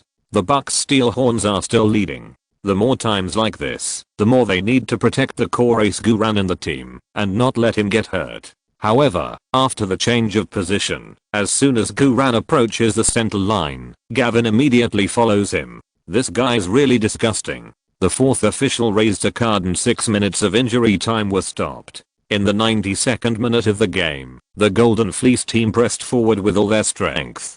The ball was passed from the right side to the penalty area. There was a melee in the penalty area. The ball first flew to the middle of the penalty area, then was pushed to the back of the penalty area, and then was hit in front of the goal. In the chaos, Jolly of the Golden Fleece team took the ball with his back, turned halfway to withstand the rust and the pull of the painter, and shot at a small angle. The goalkeeper Tyrannosaurus roared and jumped. The football hit the inside of the goalpost and bounced into the goal. The ball went in. The score was rewritten, 2-2. The Golden Fleece team celebrated wildly in the penalty area. The Southampton students in the stands booed wildly. A top-tier team didn't score a goal until injury time. How dare they celebrate? However, this goal does show the offensive strength of the rugby Golden Fleece. As a striker, Jolly almost ate up the two central defenders of the Bucks Steel Horns and forced a shot. Jolly's personal ability is indeed very strong.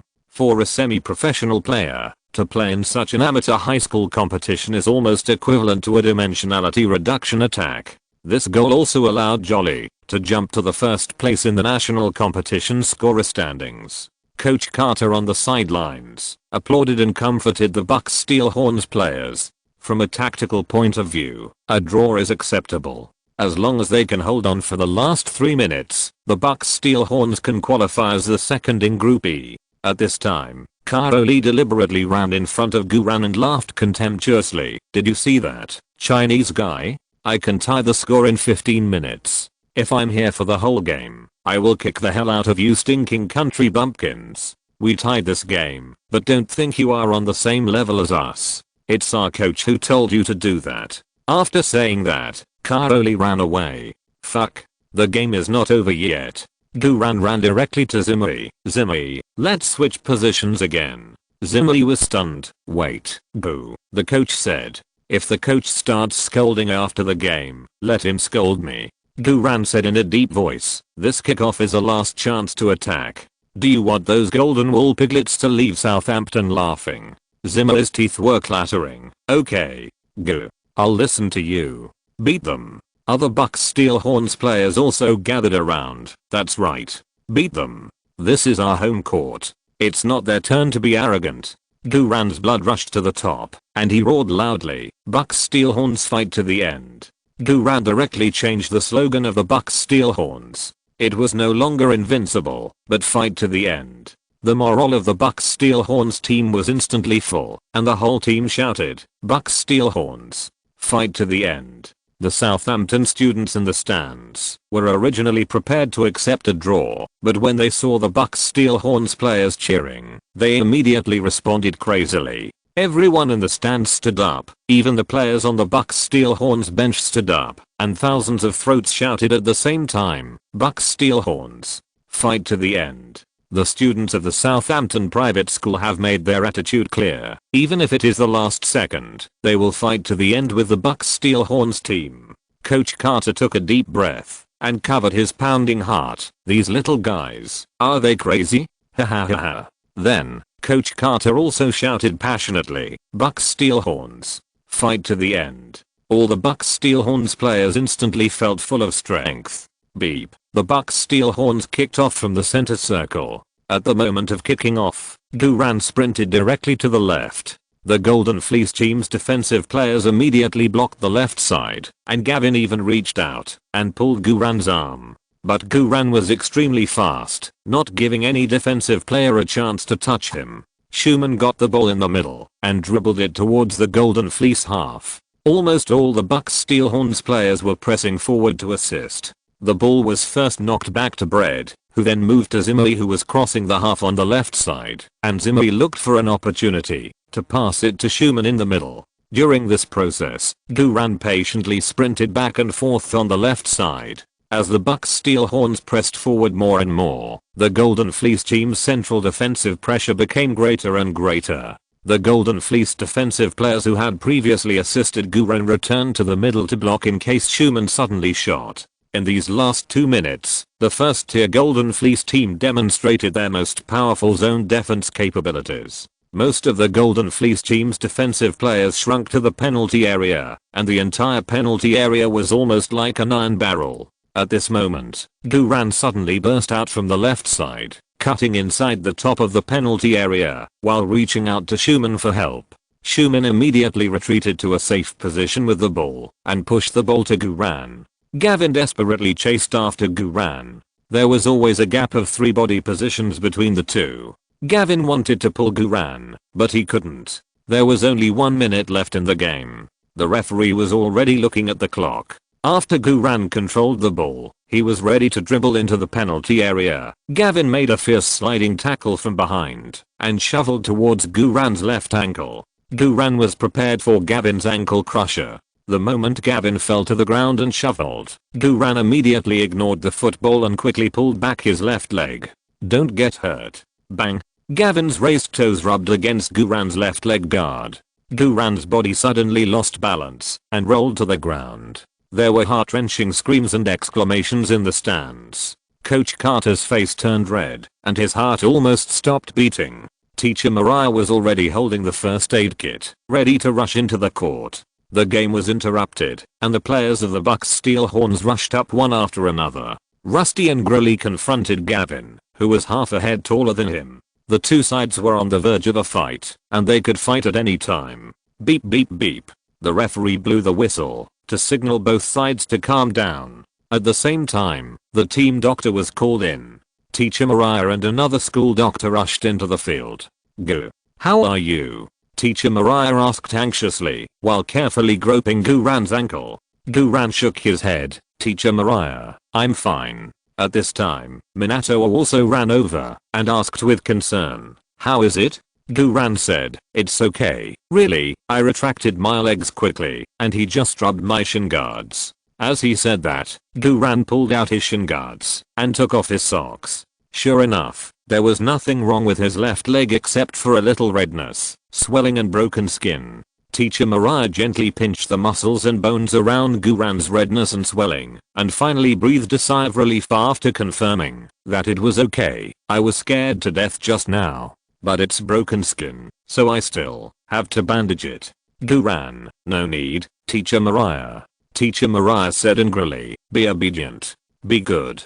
As she said that, Teacher Mariah skillfully and gently bandaged and applied medicine to Guran's broken skin. Another school doctor stood by. "I think I can go back to the other side first. Mr. Referee, I admit that I kicked hard, but in fact I didn't kick him at all. I just touched him with my toes." Facing the referee who was about to take out the card, Gavin explained bitterly. However, the referee did not agree with Gavin's statement. The action of sliding from behind is very dangerous, and the referee saw clearly that Gavin was obviously going for the person, not the ball, and his studs were flashing when he slid. This is a very dangerous technical foul. The referee directly showed Gavin a red card and awarded the Bucks Steel Horns a direct free kick. Gavin spread his hands with an innocent face, and other Golden Fleece team players surrounded the referee to plead. The referee insisted on the penalty and ignored it. The entire Bucks Steelhorn Stadium was boiling instantly. The referee's penalty was very fair. What made the whole audience boil was that Guran stood up again with the help of Teacher Mariah. Guran is fine. Coach Carter's hanging heart was relieved. The head coach of the Golden Fleece, Wilkinson, was squatting on the sidelines with his head in his hands, his face full of anxiety. Gavin was so irrational to receive this red card. "The game is about to end. Why the hell are you tackling Guran at this time? You just let him force his way in. The penalty area is full of defensive players. Can he protect the ball? Even if he can protect the ball, there is still the goalkeeper.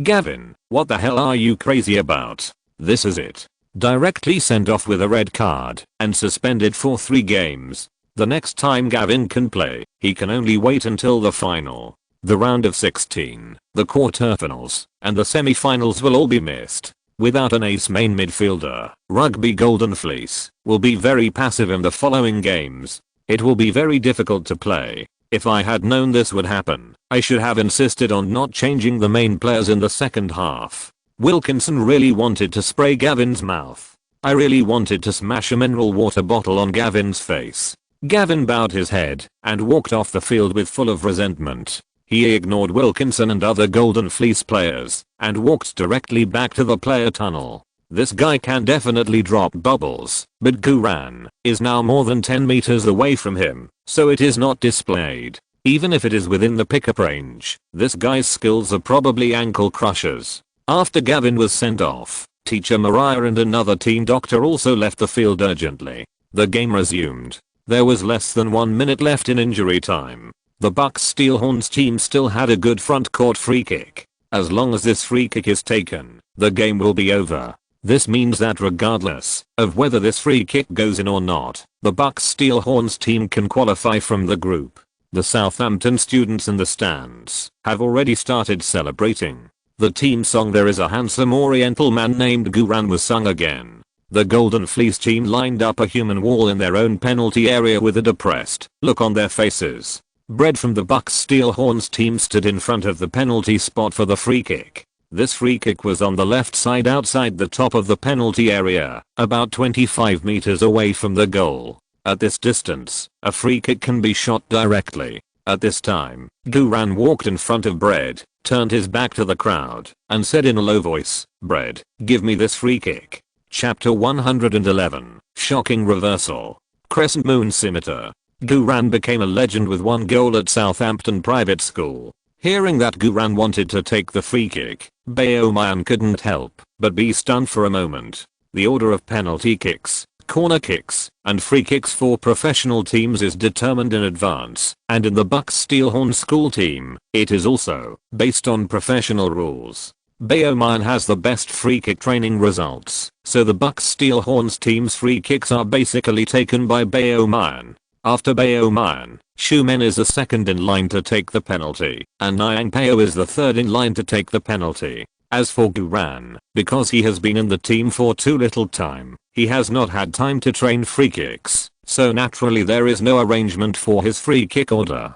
So, according to reason, this ball will never be Guran's turn to take the penalty. Of course, Bayoman also knows that Guran is good at kicking.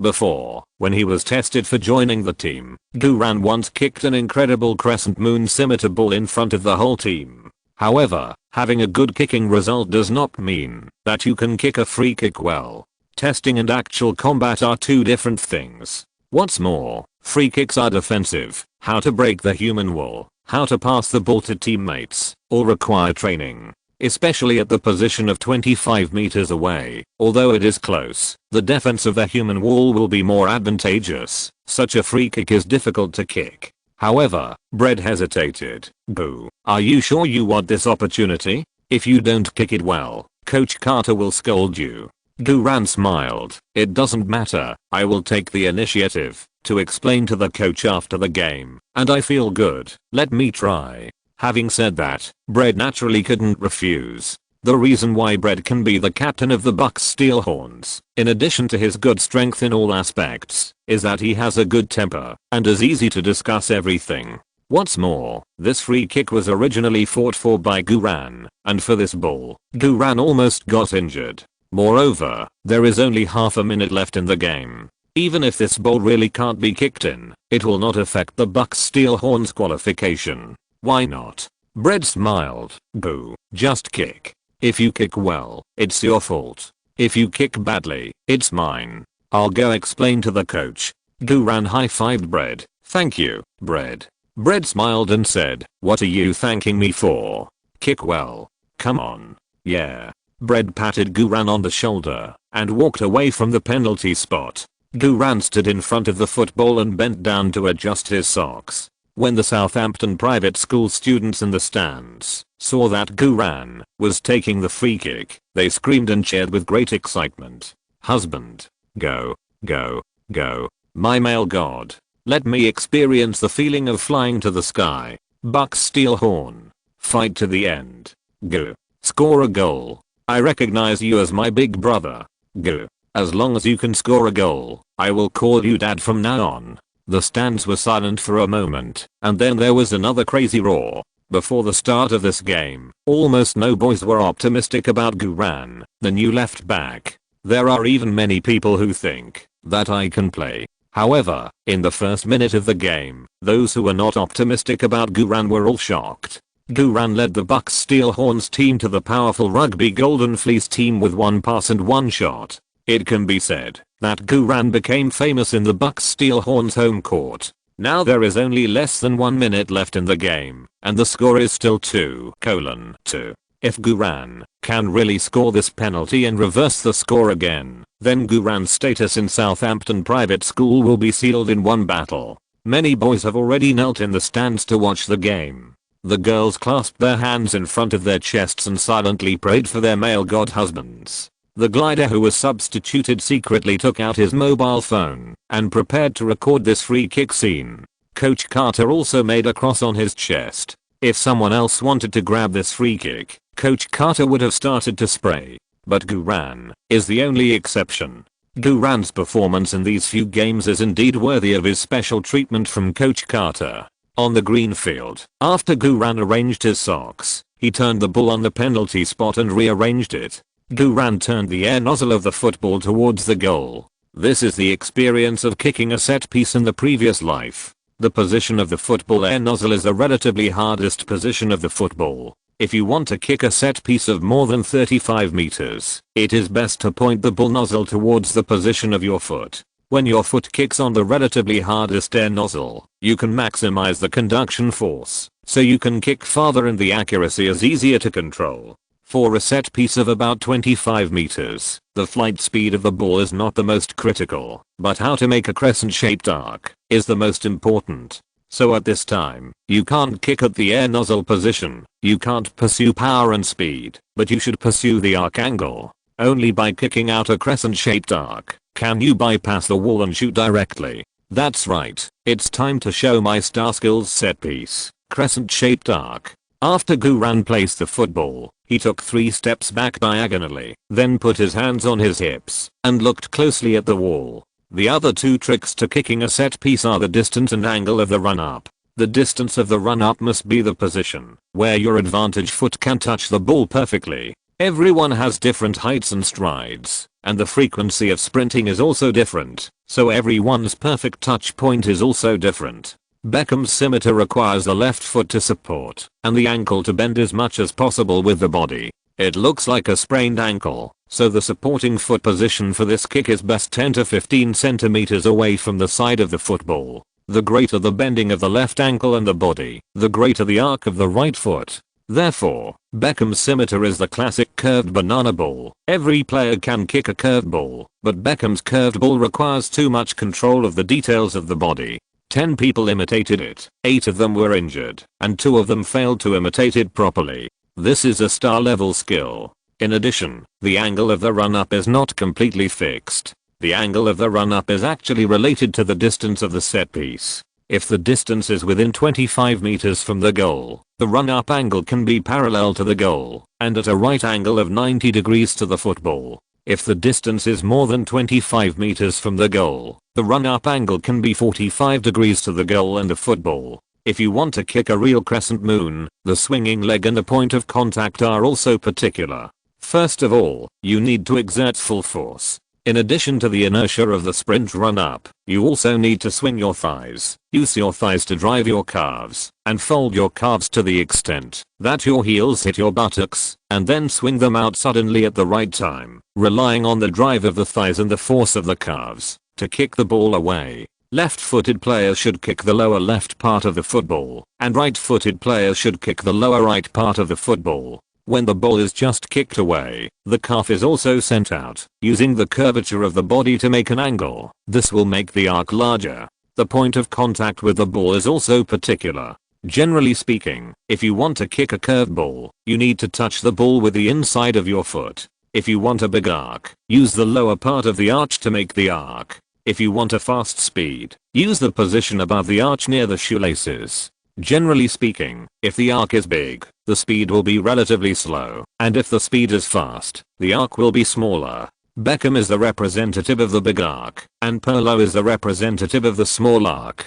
Beckham is good at using the arch, Pirlo is good at using the instep, and there is also a free kick master Juninho, who is good at using the toes and the instep. It is worth mentioning that Ronaldo's free kick is very similar to Juninho's touch. Ronaldo likes to use the instep to kick the ball in the middle and lower part. The ball he serves basically does not rotate in the air, so the flight path in the air is also erratic and difficult to judge, such as the elevator ball with a very high difficulty coefficient. These are all Guran's experience in playing football in his previous life. The reason why stars are stars is because they control details to the extreme. Of course, in this life, Guran not only has these detailed experiences, experience alone is not enough. He also has the 2 star skills: golden right foot, accurate long pass and set piece, crescent moon scimitar, that he got for free from Beckham. Star skills, compared with ordinary skills, naturally have a higher accuracy bonus.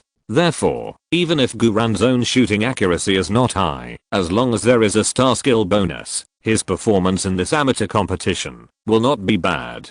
To be on the safe side, Guran added the last talent point to the set piece, crescent moon scimitar skill. In this way, set piece, crescent moon scimitar is +2. At this level, it should be enough to abuse the Golden Fleece team. What's more, the 2 points of strength attribute added before will also make up for some of the shortcomings in ball speed when kicking free kicks. Just as Guran was looking at the human wall, the Golden Fleece team was also nervously arranging the set-piece defense line. It must be said that the Golden Fleece team's defensive training is very good.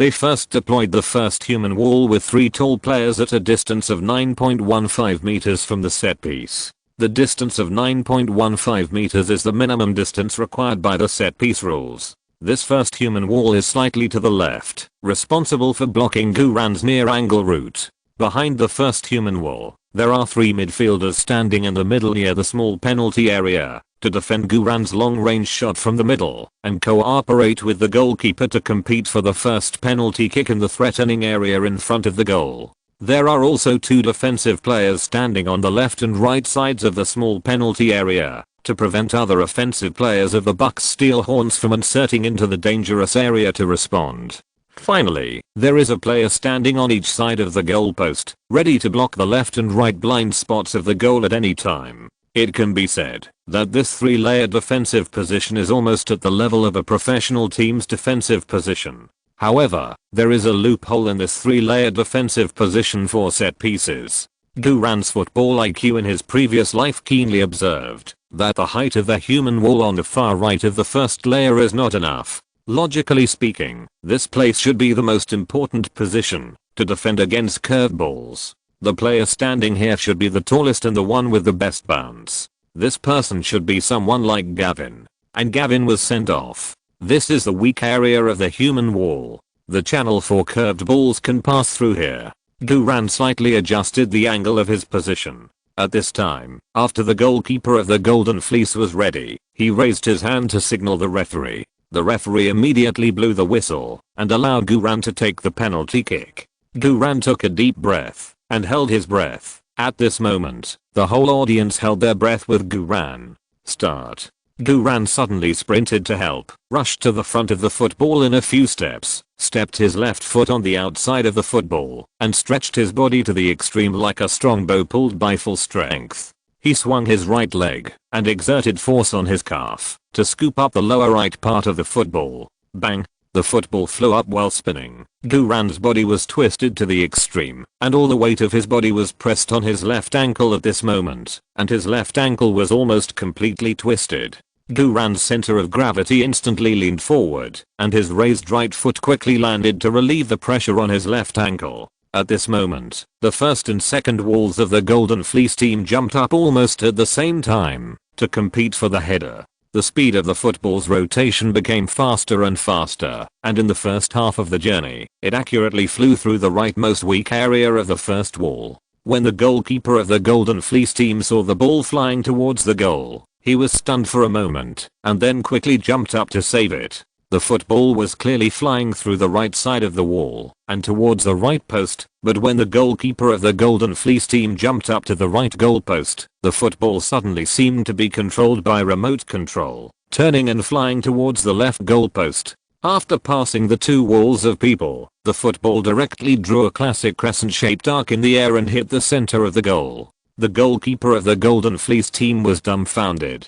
He had never faced such a strange ball path before. The football was shot into the net and went in. At this moment, there was a dead silence at the scene. Everyone was stunned and couldn't believe what they saw. What did they see? Beckham with a crescent moon and black hair. Beep. The referee blew the whistle and pointed to the center circle with a brief and powerful gesture, indicating that the goal was valid. The score on the scoreboard was rewritten. Bucks Steel Horns 3:2 Golden Fleece team. Reversed. The score was reversed by Guran again. Bucks Steel Horns took the lead again. Everyone at the scene woke up from a dream and cheered wildly. At this moment, the adrenaline and dopamine in Guran's body burst, roaring to the sky. All the pressure and anger were released and vented at this moment. The players of the Bucks Steel Horns rushed up like crazy and carried Guran up. At this moment, Guran was the god of Southampton Private School. The students of Southampton Private School in the stands went crazy.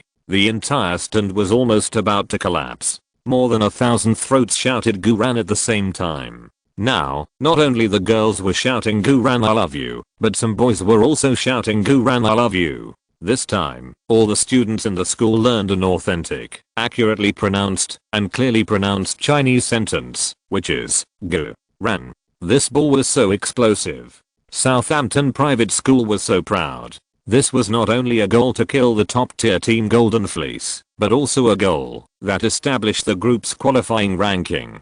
Teacher Mariah leaned against the wall, her flaming red lips trembling uncontrollably. Tonight, I must. Coach Carter slid to his knees excitedly, clenched his fists and roared. It's been more than 20 years. We finally qualified again.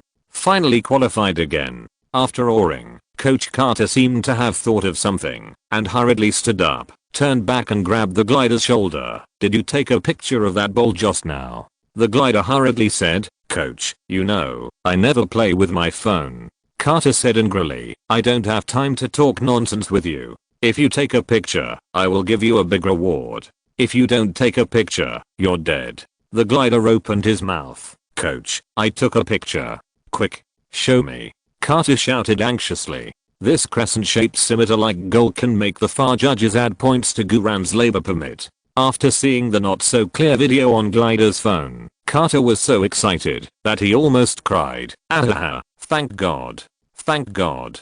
Glider, coach, you are too polite to say that. Carter put Glider's phone into his pocket and said seriously, I'll use the phone first and return it to you after I'm done. Glider was stunned. Coach, don't. I'll go back and send you the video of Guran's goal to your email. Coach.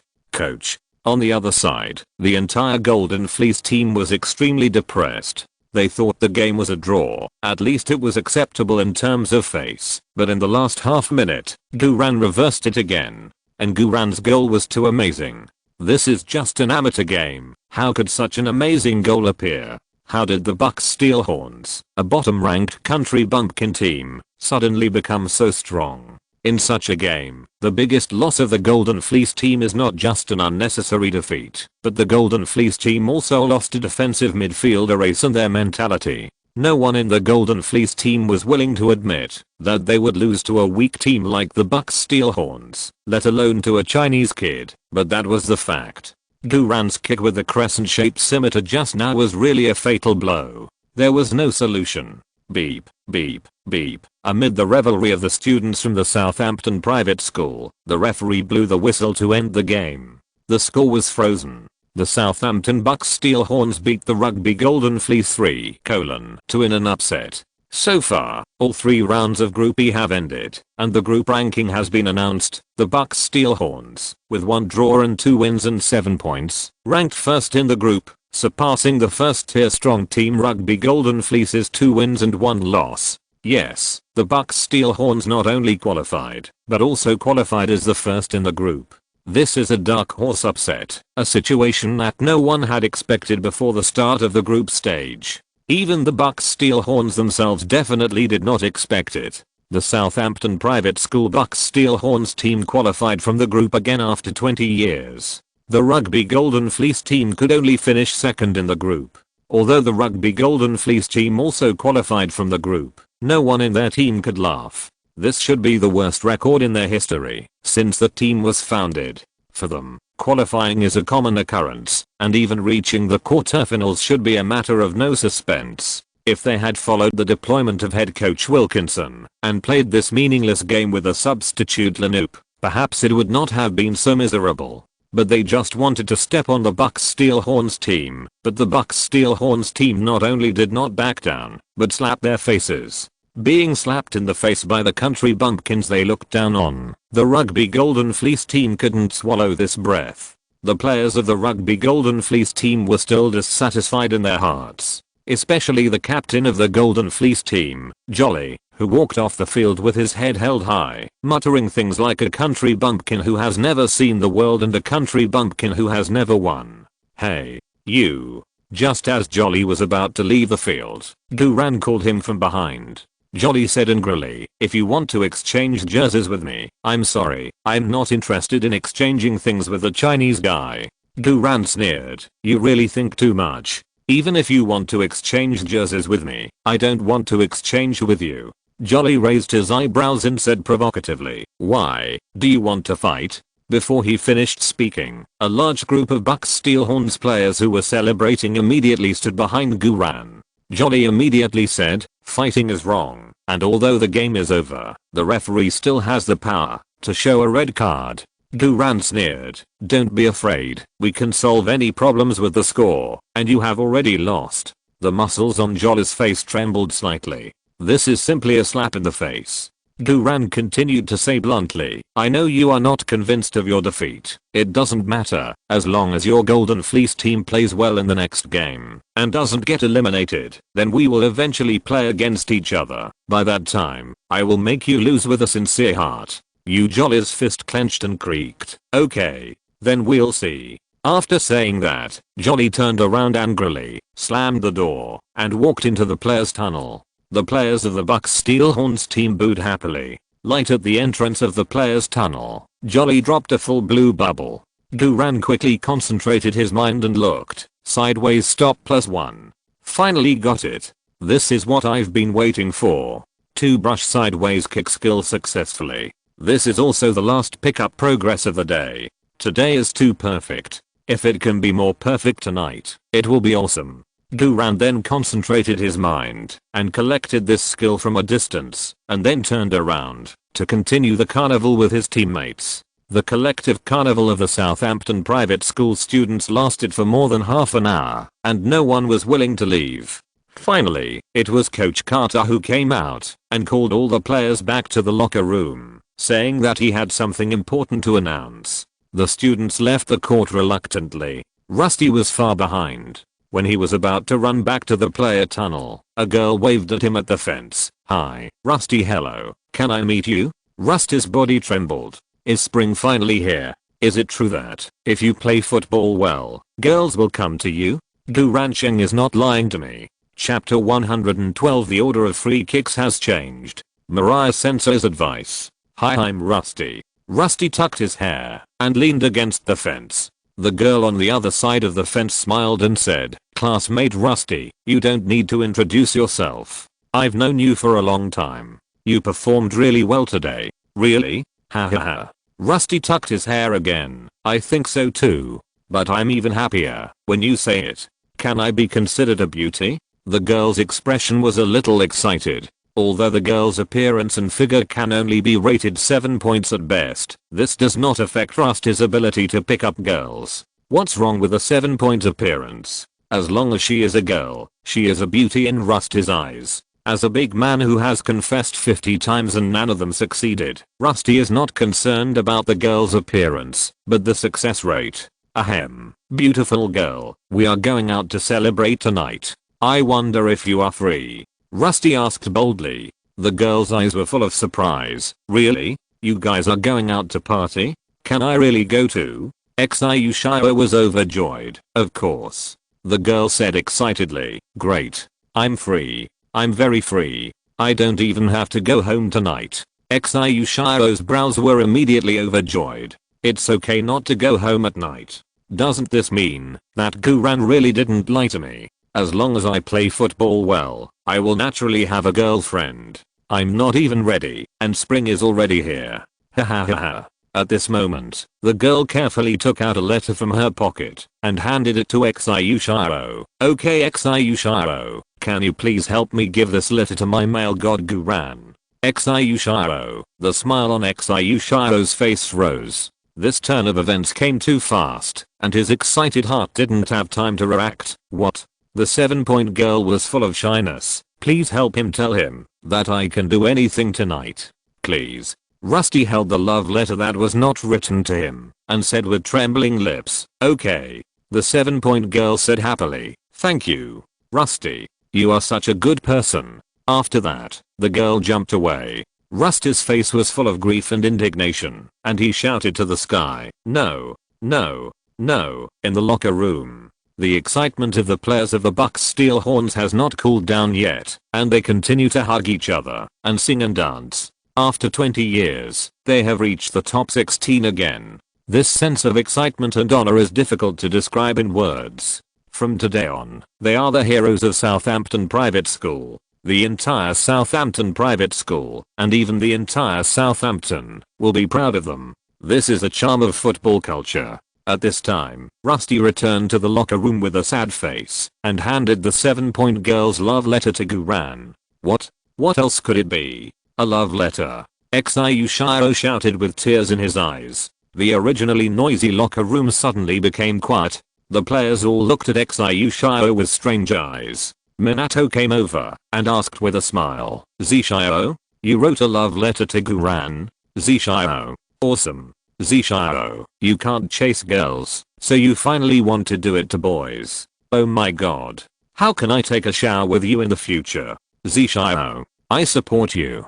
The players all followed suit. "Stop it. Stop it." Xiao waved his hands quickly. "You all misunderstood. This is not a love letter I wrote. This is a very beautiful girl who asked me to give it to Guran." At this point, Xiao covered his heart with his hands, his face full of heartache. "Oh." Guran breathed a sigh of relief. "You scared me." During the game, Guran also high-fived and bumped chests with Xiao. If this was really a love letter written by Xiao, Guran would really want to die. Guran took the love letter and stuffed it into the locker without even reading it. Xiao asked in astonishment, "Don't you want to take a look? That girl is really pretty." Guran sneered, "I'm not interested in these love affairs. Dating takes up too much time. I really just want to play football. I like to be more direct. No feelings, all about skills." Xiao said angrily, "Oh, scumbag, teach me." Head coach Carter walked into the locker room with a red face. He just went to the school director's office and seemed to have received a lot of praise. Although Southampton Private School has qualified for the group stage more than once in its more than 100-year history, such a beautiful reversal battle like today is unprecedented in the history of the school team. Coach Carter shouted as soon as he entered the door, "Boys, congratulations. You played so damn hard today. So damn passionate. You played with the momentum of our Southampton Private School. You are really great. Yeah." The crazy atmosphere in the locker room was ignited again. The roof of the entire locker room was about to be blown off. Coach Carter smiled and pressed his palm. "Listen to me. Boys, calm down and listen to me. I know everyone is eager to celebrate, so I will announce a few things here in a short and concise manner. After I finish, everyone can do whatever they want. Roar, roar, roar." "Yes, coach." The locker room soon became quiet. First thing, post-match statistics. Coach Carter took out a handful of data statistics sheets. Post-match statistics are homework we must do for every game, even on a big day, like today when we qualify. But today I won't be long-winded. I will only announce the highest score of this game. Minato said first. "Coach, do we still need to guess?" "It must be Guran." "That's right. It must be Guran. If it wasn't Guran, I would have eaten my shoes." The players shouted one after another. Coach Carter smiled and said, "That's right. The one with the highest post-match score is Guran." Wow. Applause from the whole audience. What is well deserved. This is well deserved. In just 3 games, less than 2 weeks of joining the team, Guran not only integrated into the team, but also won the unanimous recognition of the whole team. No one in the team was dissatisfied with Guran. Especially after this game, no one would be dissatisfied.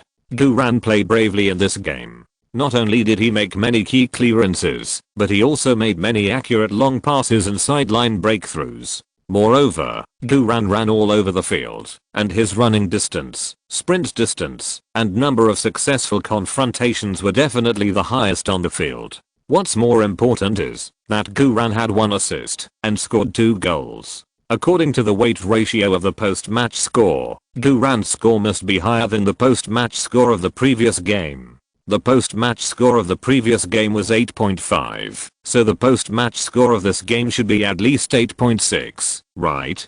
Guran looked at Carter with expectation. Coach Carter folded the post-match score sheet twice and put it in his pocket. "Okay, let's stop talking nonsense and let me announce the second thing." Damn, how did my post-match score become gossip? Even if we save time, it won't take more than a few seconds to report the score, right? Guran couldn't help but raise his hand and asked, "Coach, I want to know what my post-match score is." Carter cleared his throat. "Your post-match score, well, it's okay, but you still have to work hard." "Ganpua me again. Isn't it because my score is too high? Are you afraid that I will be proud? Forget it. I'll just cooperate with your pua." Guran said solemnly, "Yes, coach, I will definitely continue to work hard." Very good. Carter nodded with satisfaction. Then, let's talk about the discipline on the court. That is, the problem of you privately changing the order of free kicks that I set on the court. Brett immediately stood up. Coach, I took the initiative to give the free kick to Guran. I didn't want to kick it, but I insisted that Guran kick it. Guran hurriedly said, no, coach, this matter has nothing to do with Brett. It is entirely my responsibility. I violated the discipline. If the coach wants to punish, just punish me. Brett said anxiously, I'm the captain. Guran is new, and he doesn't have much concept of court discipline. But I knew there was a discipline but violated it, so punish me, coach. The reason why Carter can completely control the locker room is because of strict discipline and punishment. Things like violating discipline on the court require at least 200 frog jumps to start, and if the consequences are serious, they may even be expelled.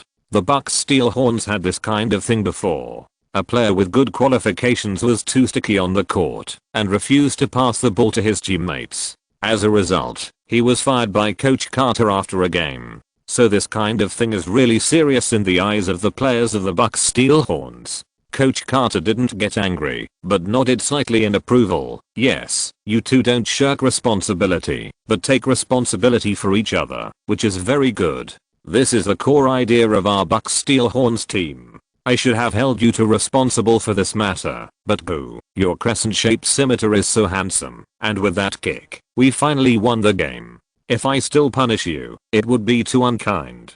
Brett said in surprise. Coach, you mean, don't hold us accountable? Carter smiled and said, well, forget it this time, but in the future, no one is allowed to change the order of free throws without my permission.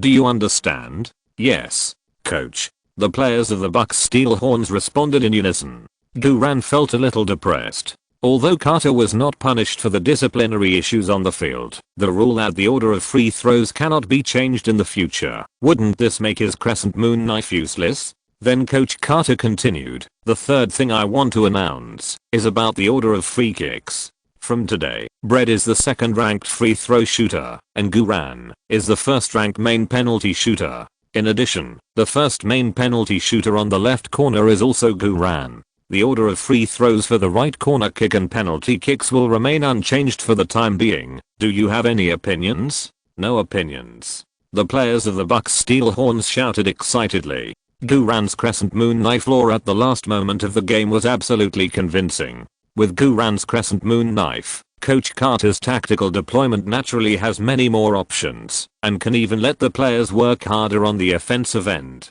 to create more free kick opportunities and corner kick opportunities. This also means that Guran's right to fire has increased a lot. Guran was immediately surprised. I thought the old man was going to intercept his free kick, but unexpectedly, he actually announced it directly. This means that, as long as he has the opportunity in the future, he can score directly with a free kick in the front court. There are also examples of left backs taking free kicks, such as Carlos. Brett happily shook Guran's hand. Haha. Congratulations. Guran was a little embarrassed. Brett, I'm sorry, I took your position as the main kicker. Brett waved his hand. Don't say that. We are all playing for the Bucks Steelhorns to win, not for personal attention. Besides, taking free kicks is very stressful. I actually hope you can help me share it. Guran smiled and said, as long as you are not unhappy, I will be relieved. The overall strength level of the team is certainly important, but the unity in the locker room is actually more important than the team level. In today's game, in addition to Guran's carry throughout the game, the more important reason is that the overall unity of the Bucks Steelhorns is several levels higher than that of the Golden Fleece team. Therefore, it is the most perfect thing to get the first priority to take the free kick without destroying the unity of the locker room. Brett grinned and said, of course I'm not unhappy, but boo. After all, you have been promoted. You have to show your appreciation tonight, right? You will treat us tonight at the bar. Haha. That's right. Guran must treat us. He scored 2 goals. He is a defender, but he scored more than our forwards. You must treat us today. Rusty Bar yelled the most fiercely. You are wearing such expensive Messi exclusive sneakers. You must be rich. You must treat us tonight. Guran. Treat us. Guran. Treat us. Guran. Treat us. In the UK, you can get a driver's license and enter a bar at the age of 17. British players usually go to the bar to celebrate after winning. Just as Guran was about to speak, Coach Carter frowned and shouted, "Okay, stop making trouble. I don't care if you bad boys go to the bar, but don't lead Guran astray." The players were silent immediately. Guran smiled secretly in his heart. It's still unclear who will lead whom astray. Guran cleared his throat and said, "Today we beat the top tier team Golden Fleece, and we made it to the knockout round of 16 as the first in the group. Moreover, I scored 2 goals today and got the first penalty for the free kick and the left corner kick. With so many happy things happening together, I should treat you. Yeah. Gu. You are really a good brother. Ha ha ha. Gu. I'm going to drink you to death today. Tonight I will show you a magical skill of opening a bottle cap with my eyelids." The players were almost happy. Then Guran continued, "However, I have something else to do tonight. I have to cough. Anyway, I really have something very important that I must do." Rusty hugged Guran. "Boo, we just praised you. You can't do this. If there is anything, we will all help you do it together. Yes, yes, yes. We will help you do it together. There is strength in numbers." Damn. This won't work. This is not a question of strength in numbers. I can only do it myself. Get out of here, all of you. Guran immediately said, "Don't worry, although I can't be there, I will pay for all the drinks tonight. Just send me the bill at the end." How embarrassing. Gu, you really won't celebrate with us? Gu, are you afraid of being led astray by us? No, no, no, I'm afraid that I will lead you astray. Guran smiled and said, "Don't think too much. I really have something to do tonight.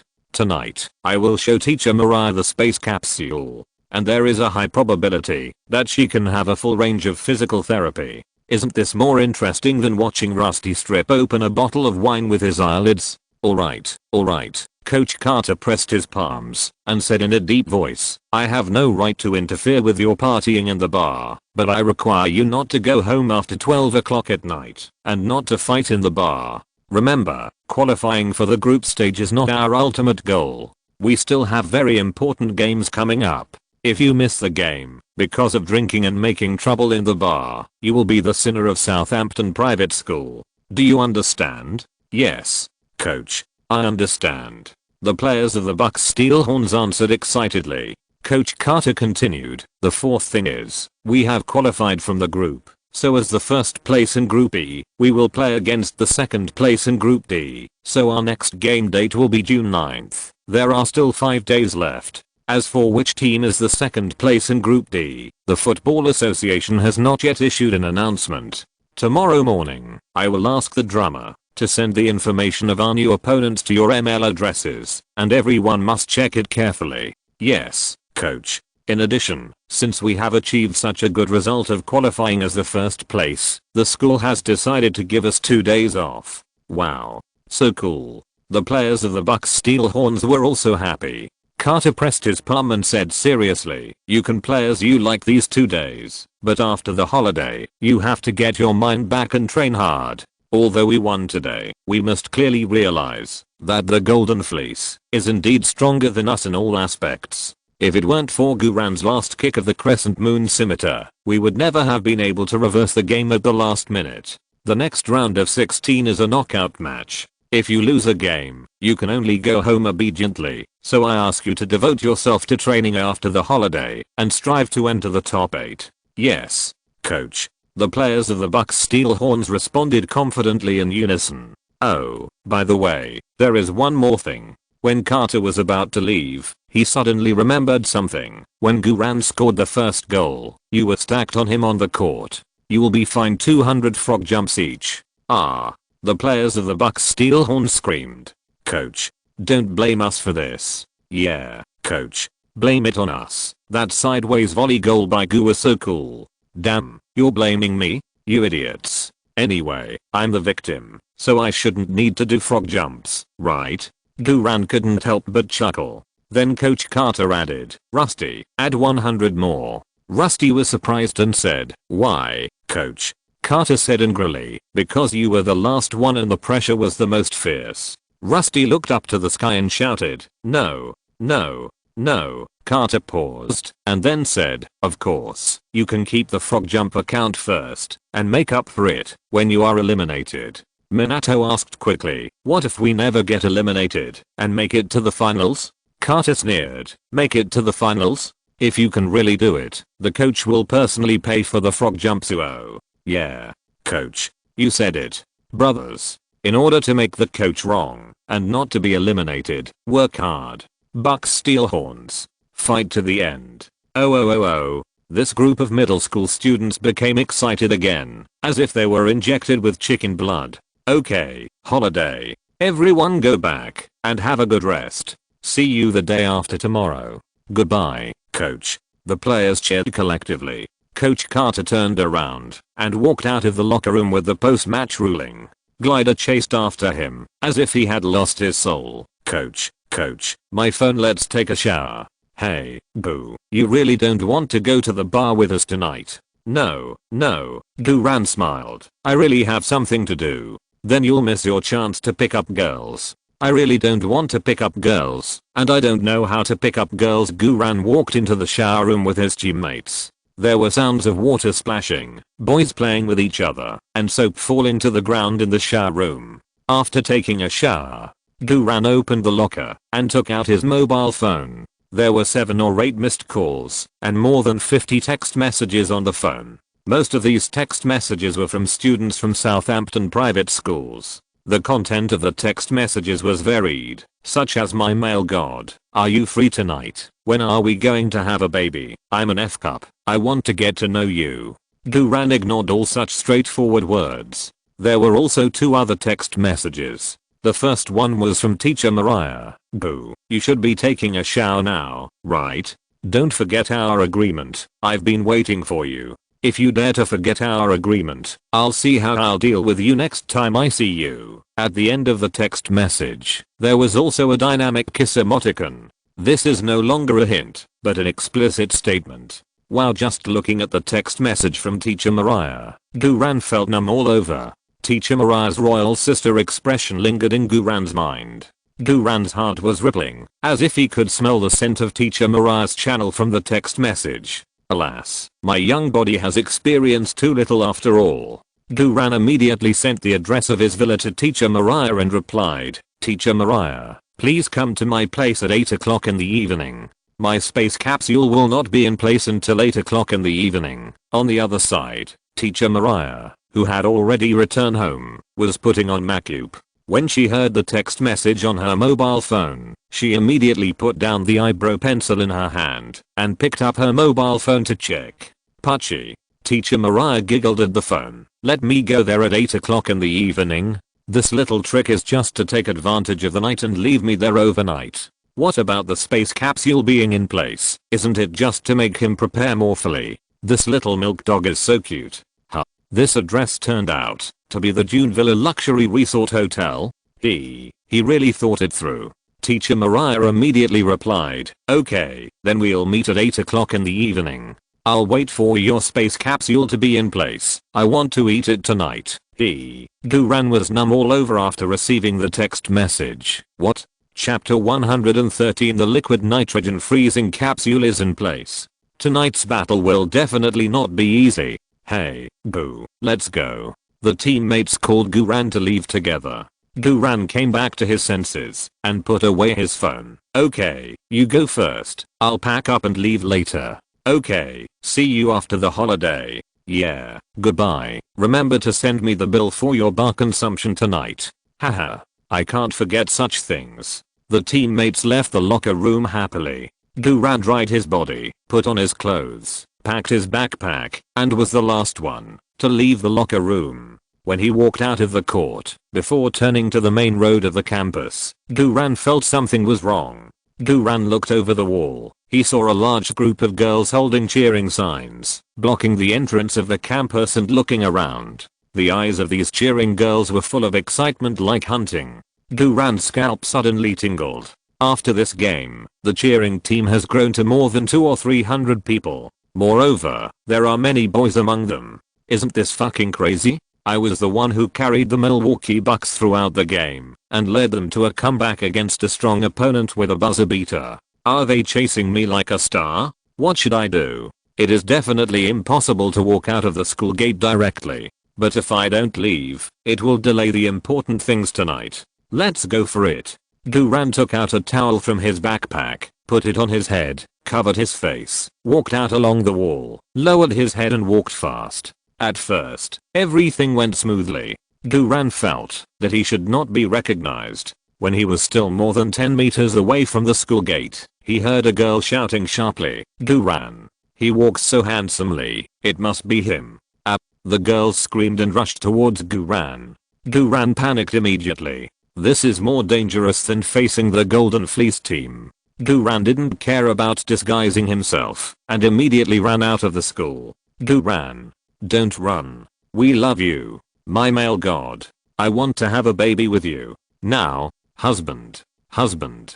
Duran dodged left and right and took the emergency stop sideline, running to the extreme. The cheering group was chasing and blocking, chasing Duran all over the campus. They couldn't catch Duran, so they blocked the gate. The girls' excited smiles were a little crazy. What a sin. If this goes on, I'm afraid I will be eaten alive by these crazy girls today. Duran quickly opened his backpack, took out an original jersey he had worn from the bag, and threw it to the side of the gate. Wow. The girls at the gate were all crazy, like wild animals that smelled blood, rushing up to fight for Duran's jersey. Duran took the opportunity to speed up and rush out. The original jersey was torn into pieces after several struggles. No one got it. By the time the cheering group realized it, Duran had already run away without a trace. Hubby. Don't leave me.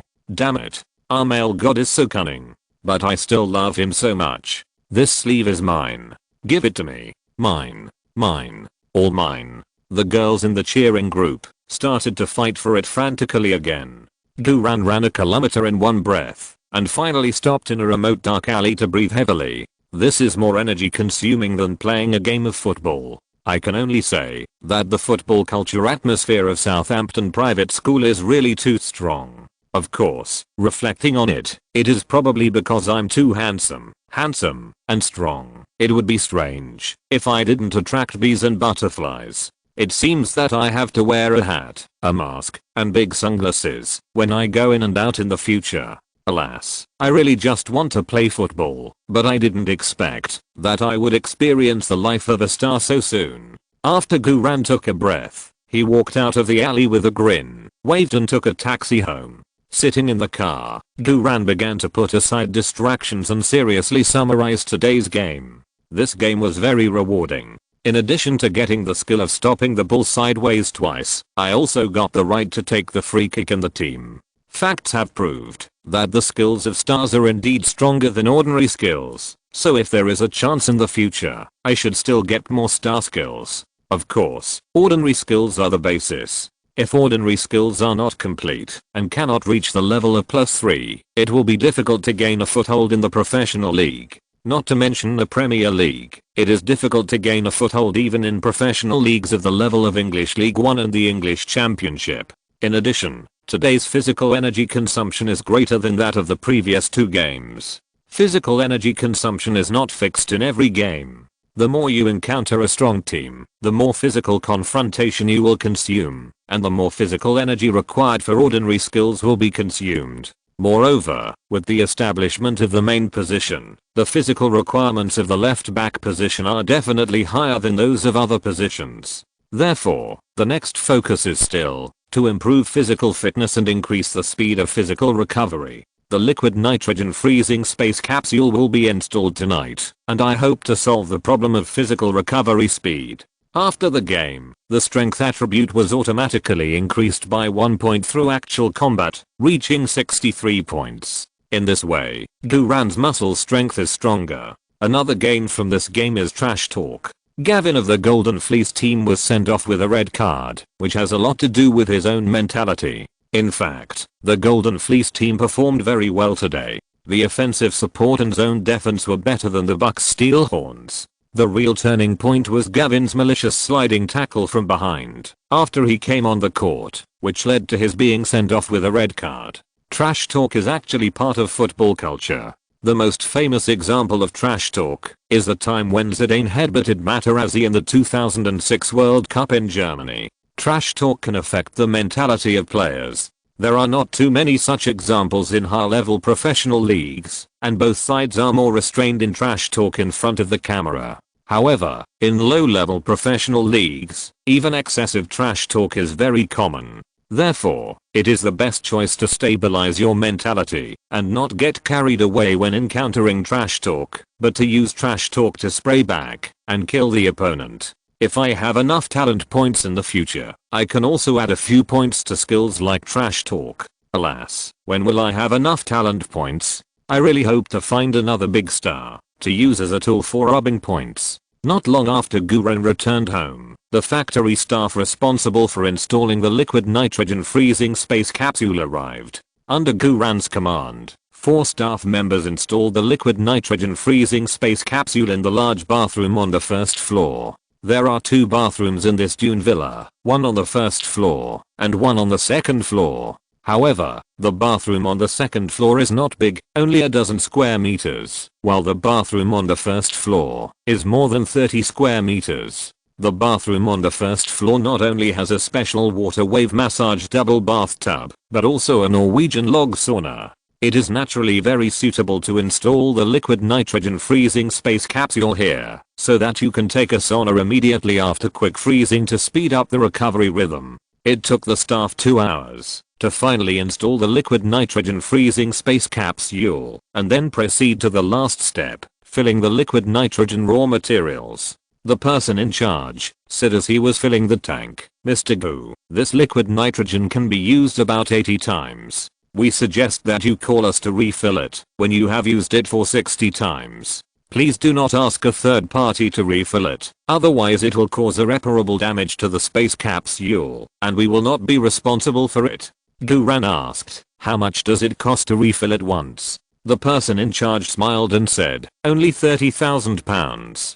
Damn, this is all a business routine. Use it once a day, and 60 times can only be used for 2 months. In other words, it will cost £30,000 to refill their specially configured liquid nitrogen raw materials in 2 months. It seems that this thing is really not something that ordinary people can afford.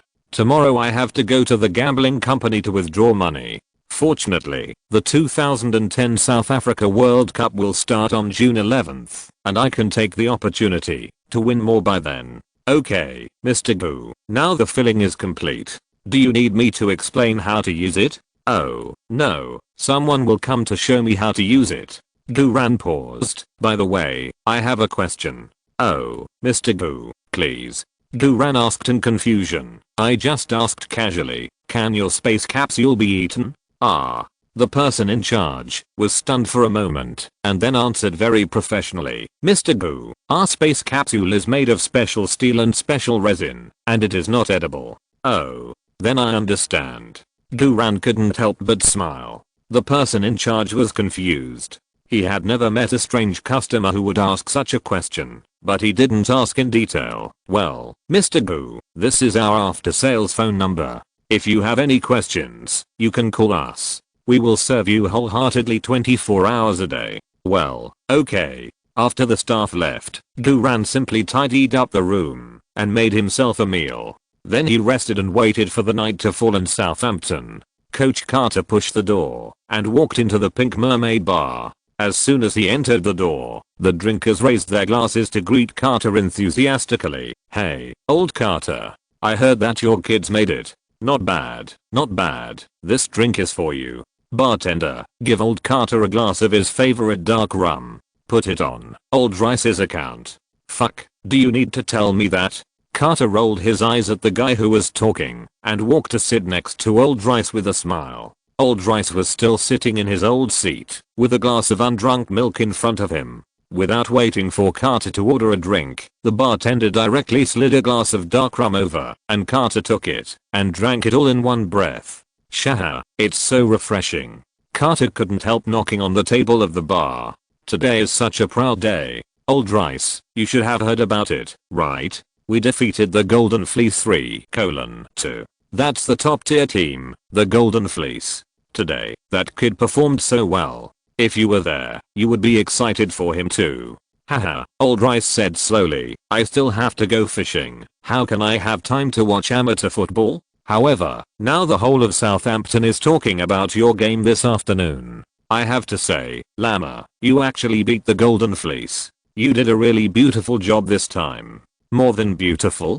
Carter said with a beaming eyebrow. You are not there. You can't experience that feeling at all. The blood in my veins is still hot. I feel like I can beat 10 people by myself tonight. Do you know what that kid's post-match rating is? 9.0. 9.0 points. This is the first player in the 100-year history of our Southampton school team to get a score of 9.0. That kid, just like me back then. Old Rice frowned and said, 9.0?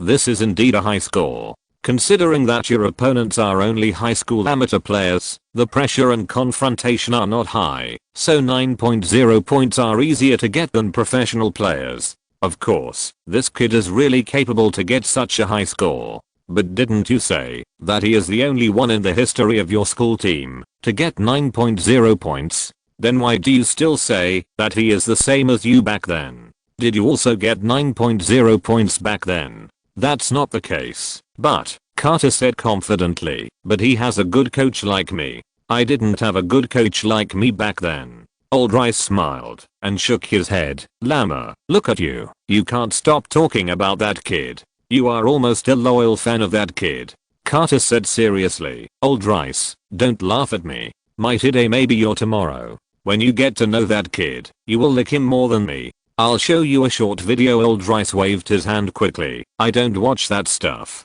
Carter took out the glider's mobile phone. Just take a look. Just take a look. The video on the phone showed Guran taking a free kick. Old Rice's eyes narrowed immediately. When Guran kicked a stunning scimitar, Old Rice's eyes widened instantly. Carter immediately turned off the video. How is it? Old Rice swallowed. Let me watch it again. After he saw Bale with black hair last time, he now saw Beckham with black hair in the video. This scimitar shot was so cool. This kid is really a treasure. Carter grinned and said, this video is prepared for you. If you want to see it, I can give you this phone. It's rare, Llama. It's rare that you are so generous today. Old Rice immediately said to the bartender, another glass of dark rum for my good friend Llama. Carter waved his hand. No hurry. Old Rice, I can give you the phone, but you have to speed up to help him get the work permit. Old Rice smiled and said, didn't we agree last time? You made it to the semi-finals, and he scored more than 8 points in each game. You are just in the top 16. You need to win at least 2 more games before we can discuss the issue of the work permit.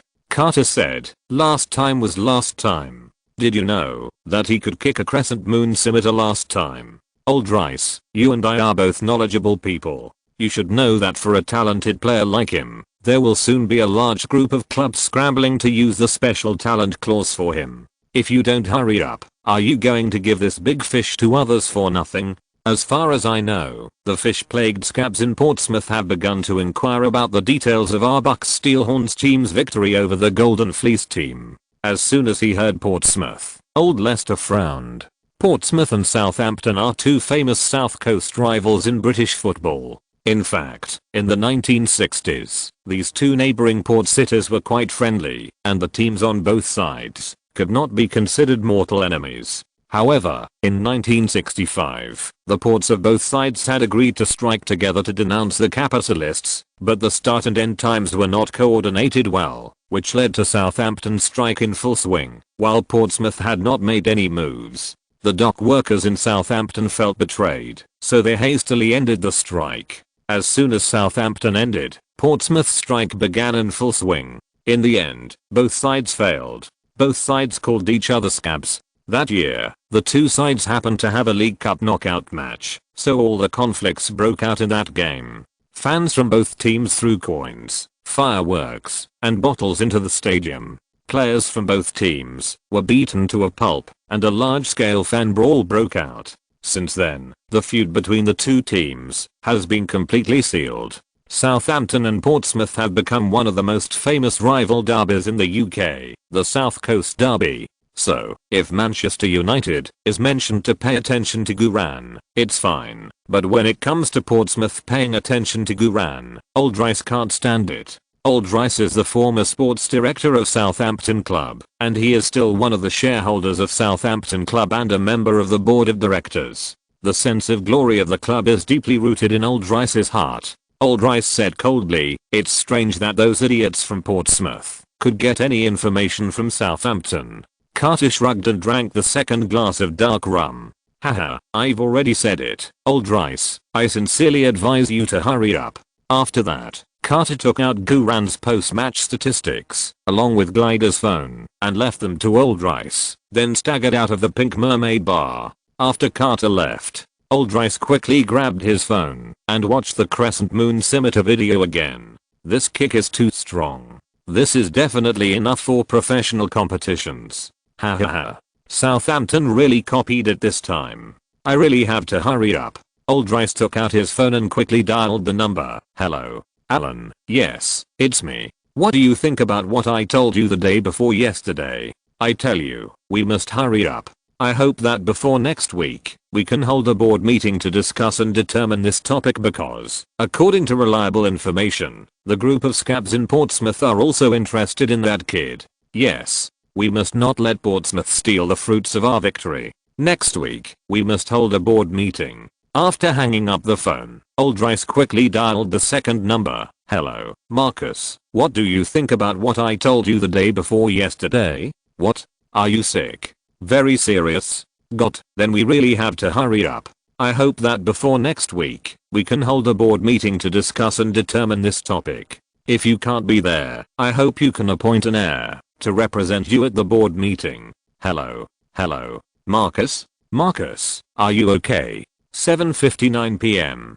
Ding dong, the doorbell of the Dune Villa rang. Guran immediately jumped up from the sofa. "The space capsule leader is here." Guran tried to suppress his excitement and opened the door. Teacher Mariah was wearing a backless short skirt, standing on the steps of the gate with her back to the outside, looking out at the sea view at night.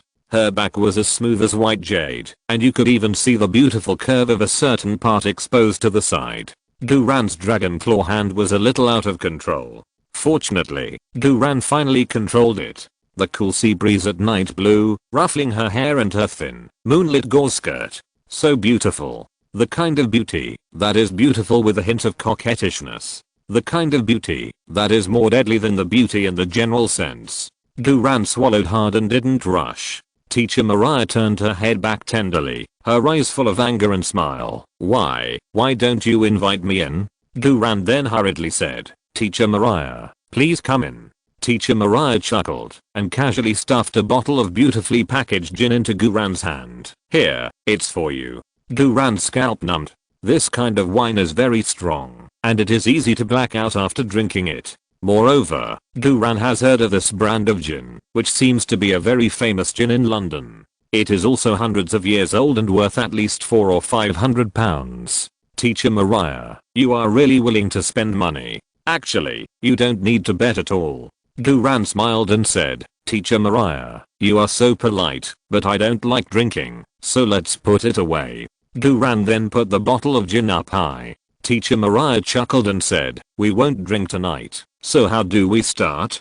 Guran said, "As a matter of course, we'll start by looking at my space capsule." Teacher Mariah's pretty face immediately flushed, and she pretended to be coquettish and said, "Hate. I used to think you were very reserved, but I didn't expect you to be so bold that you even dared to tease your teacher. Do you believe I will be angry?" The more she said this, the less afraid Guran was. "We are here now, right?" Guran hugged Teacher Mariah's waist and said, "Not only do I dare to tease you, I also dare to hug you."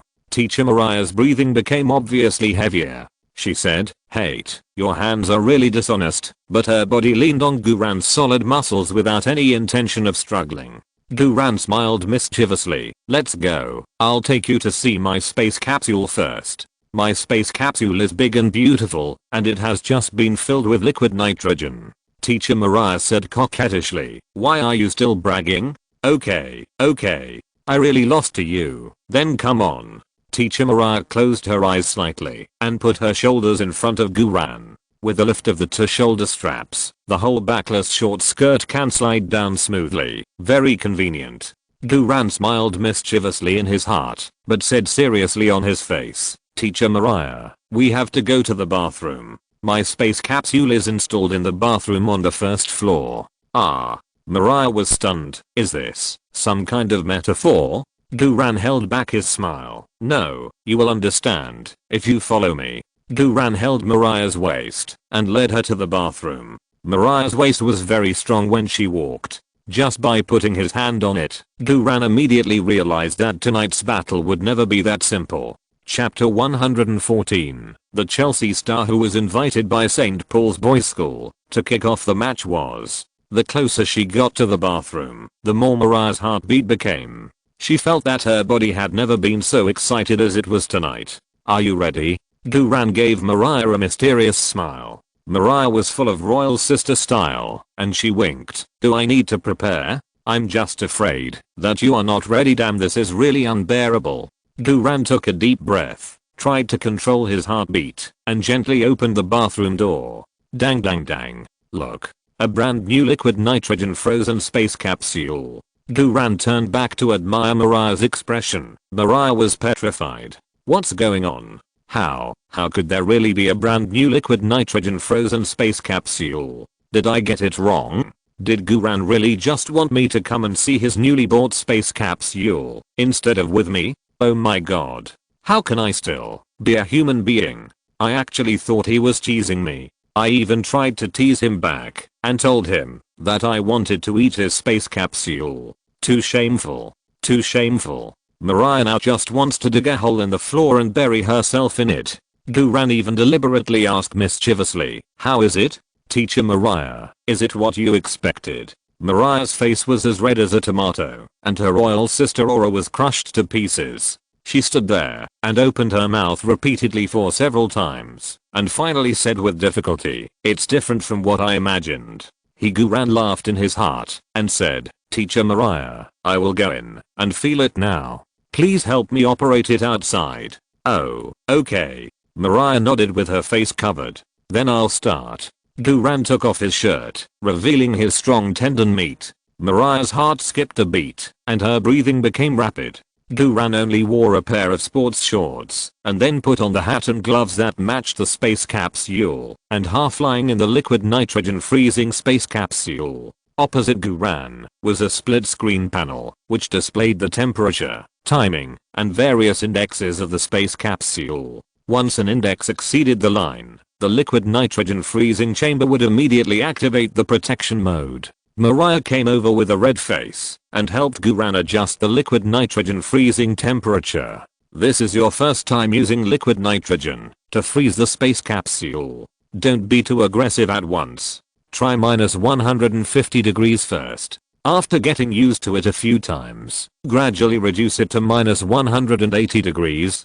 Okay. In addition, the lowest temperature of your space capsule can reach -200 degrees, but this is only a theoretical temperature. Using such a low temperature all the time will be detrimental to the life of the space capsule. I suggest you use -180 degrees at most. Okay. For the first time, I'll set it for 3 minutes. Okay, let's start."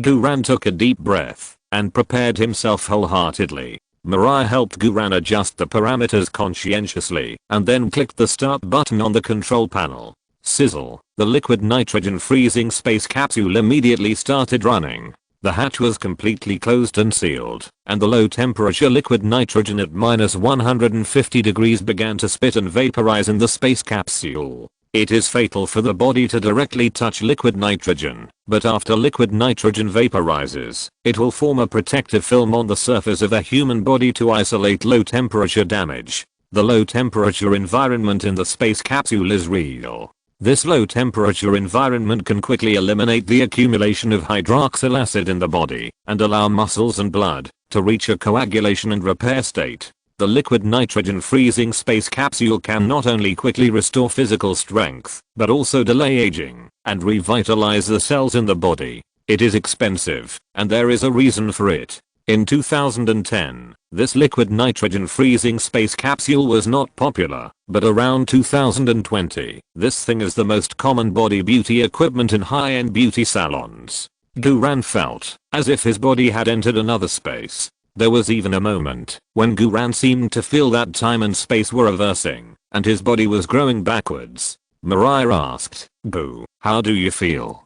Guran said, "It feels great. It's a feeling I've never experienced before." Mariah said, "In theory, as long as you are not dehydrated and there is a temperature difference between your body temperature and the space capsule, your body can produce a protective film of water vapor. However, for safety reasons, this space capsule can only be set within 5 minutes. For example, we set it to 3 minutes this time. When the 3 minutes are up, the hatch will automatically decompress and open. Even if you forget to set the time, it will open automatically at the 5th minute." Guran nodded slowly, while enjoying the strange feeling of his muscles and blood being affected by the low temperature. After 3 minutes, the hatch of the space capsule opened automatically. Guran said nothing, and went straight into the small sauna room next to him. Ice and fire relay, the recovery effect is doubled. As soon as he entered the sauna room, Guran felt that his muscles and blood were instantly restarted. At least half of the physical energy consumed today was also restored. This is much faster than relying on body functions to recover. It is also much more comfortable than putting ice in the bathtub. Since the physical strength has almost recovered, it is time to steam for 5 minutes. Guran walked out of the sauna room with a slight heat and a refreshed body. Mariah swallowed subconsciously and wanted to move her eyes away, but she couldn't. The humid bathroom was full of the smell of hormones. Mariah said with difficulty, "We have finished watching the space capsule, so should I leave too?" She said she was going to leave, but Mariah had no intention of moving at all. Guran walked in front of Mariah, raised his hand, and hooked Mariah's chin, with a sly smile on his face. "What's the hurry? You have seen the newly installed space capsule, and I have another space capsule here that you haven't seen yet." Mariah was surprised. You also installed a space capsule? Isn't this too wasteful? In the bathroom on the 2nd floor?"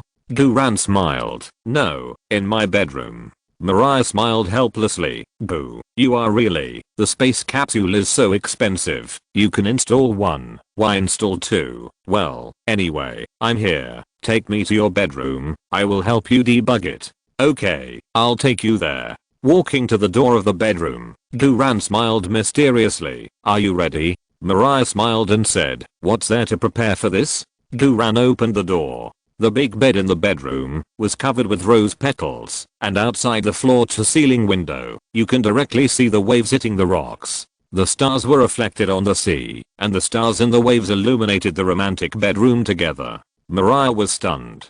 Her heart was beating like a girl's first love. It was not until this moment that she realized that Guran was just teasing her. It was not that she thought too much, but that Guran had thought so from the beginning. This bad guy. So bad. Mariah was shy and happy. Guran took the opportunity to hug Mariah. "Do you like it? I prepared this specially for you." Mariah's whole body was soft. She was also an experienced person. She thought she would not have any feelings, but at this moment Mariah felt that her heart was already filled. "He prepared it specially for me. Specially for me." Mariah was drunk with just this sentence. More drunk than drinking a whole bottle of gin. Mariah trembled and said coquettishly, "Hate. Guran, I just realized how bad you are now. You are the worst man in the world. You big liar. Didn't you say that you wanted to let me see your space capsule? Where is the space capsule?" Guran grabbed Mariah's hand. "Here." Too direct. Mariah's whole body was hot. The next morning, to be precise, it should be 11:21 AM the next day. Guran stretched his waist that had been tired all night last night and woke up. Mariah was still sleeping soundly. Her hair was messy, half covering her beautiful profile, just like a delicate flower after the wind and rain. Guran smiled mischievously, kissed Mariah's flushed cheek gently, then got out of bed and walked out of the room. "I was so tired last night, I had to make a Chinese lunch for Mariah. The dishes at home could be made more formal, but it was a waste of time. So, Guran took out 2 bags of instant noodles. Wait, after being tired all night last night, it seems a bit unreasonable to just give people instant noodles, right? Guran thought about it, fried another portion of tomato and egg sauce, then cooked the instant noodles until they were 80% done, poured the tomato and egg sauce on them, and paired them with 2 pieces of broccoli into slices of cooked beef. This cooking skill is already very awesome. Mariah walked into the restaurant smelling the aroma. She was barefoot and only wore a white t-shirt of Guran.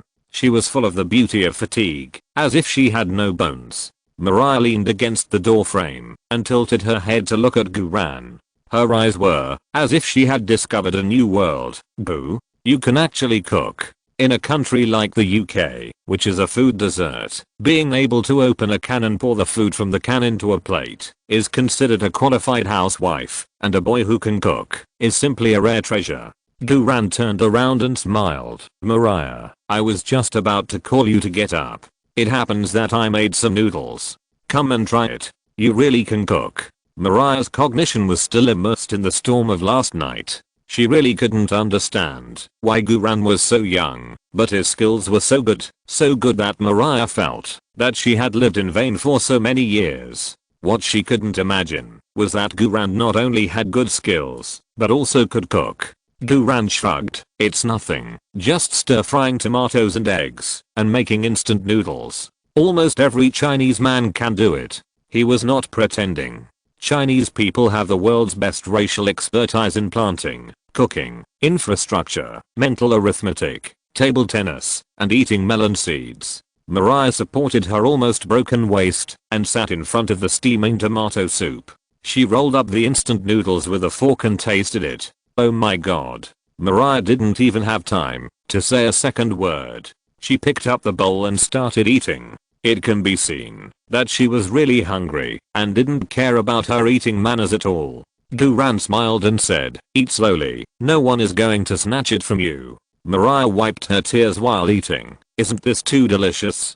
Gu. I thought you were just good at playing football, but I didn't expect you could cook, and your cooking is so delicious. Oh my god. You are such a perfect man. I have lived in vain for the past 30 years. Why didn't I meet you earlier? If you had met me earlier, I wouldn't have been reborn yet. Guran smiled but said nothing. Mariah finished a full bowl of instant noodles with tomato sauce, and even drank up all the soup. It's so delicious. It's really delicious. Mariah held her bulging belly and said faintly, boo, you made my belly bigger. Damn, Guran said quickly. Mariah, don't say that. Mariah said affectionately, I suddenly feel that living with you will definitely be very happy. I even have the idea of kneeling down and proposing to you. Upon hearing this, Guran was stunned. Mariah saw Guran's expression and laughed. Silly, I was just teasing you. Look how scared you are. Guran wiped the sweat from his forehead. This joke, haha, it really scared me to death. In the UK, the legal age of marriage is 16.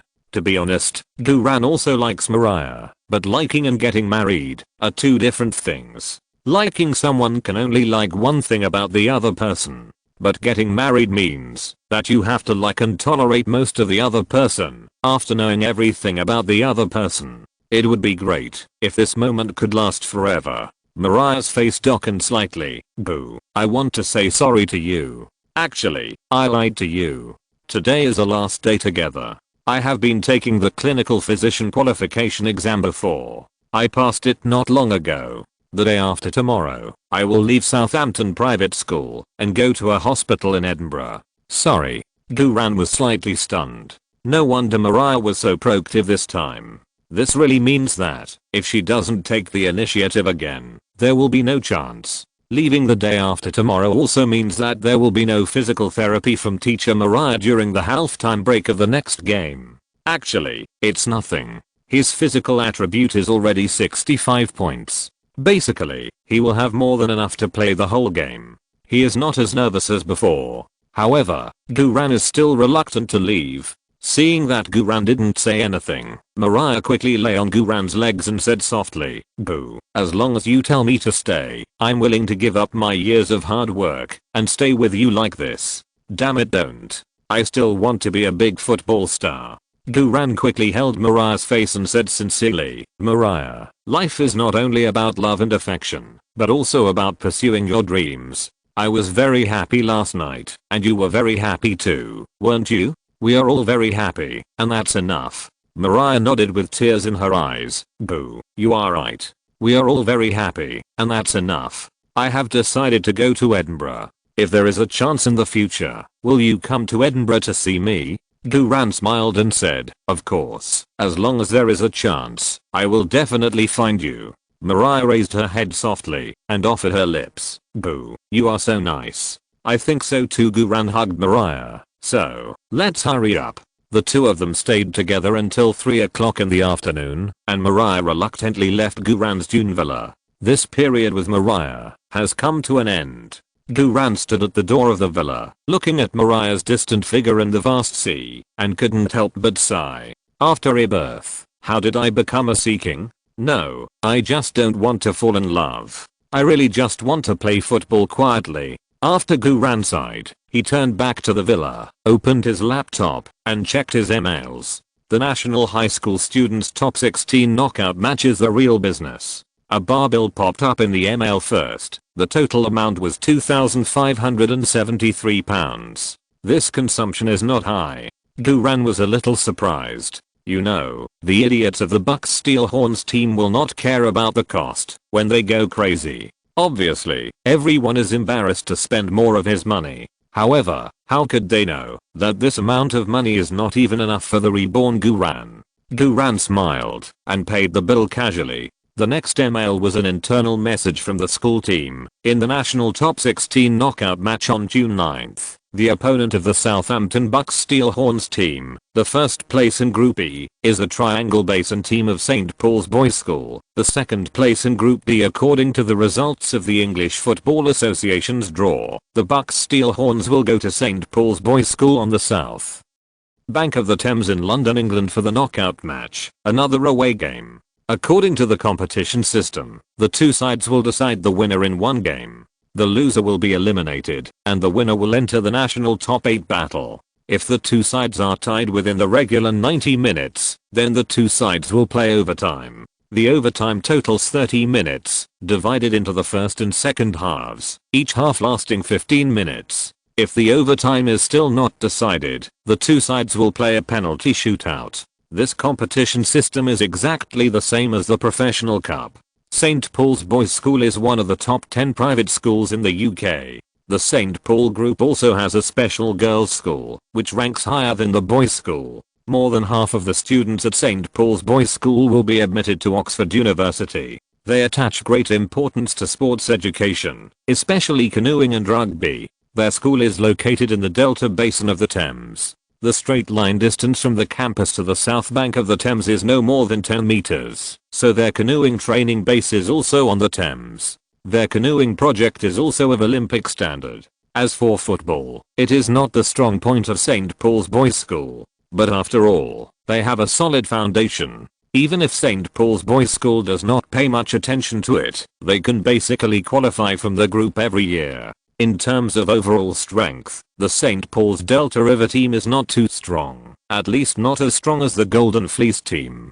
The St. Paul's Delta River team is at most a second tier team. Of course, for the fourth tier Bucks Steel Horns team, any of the top 16 teams in the country is not a weak team. It is particularly noteworthy that St. Paul's Boys School is very close to the famous Chelsea club, so the school often invites Chelsea's celebrities to give lectures and training. In the camp of the St. Paul's Boys School Delta Basin team, at least 3 players have been trained in the Chelsea youth echelon. Many famous schools actually use this method to form school teams, either recruiting players from the youth training teams of major clubs, or recruiting players from other middle schools. According to the information in the school team email, on the day of the game on June 9th, St. Paul's Boys School will invite a heavyweight star from Chelsea club to the Triangle Basin Stadium to kick off the round of 16. Seeing this, Duran's eyes suddenly lit up.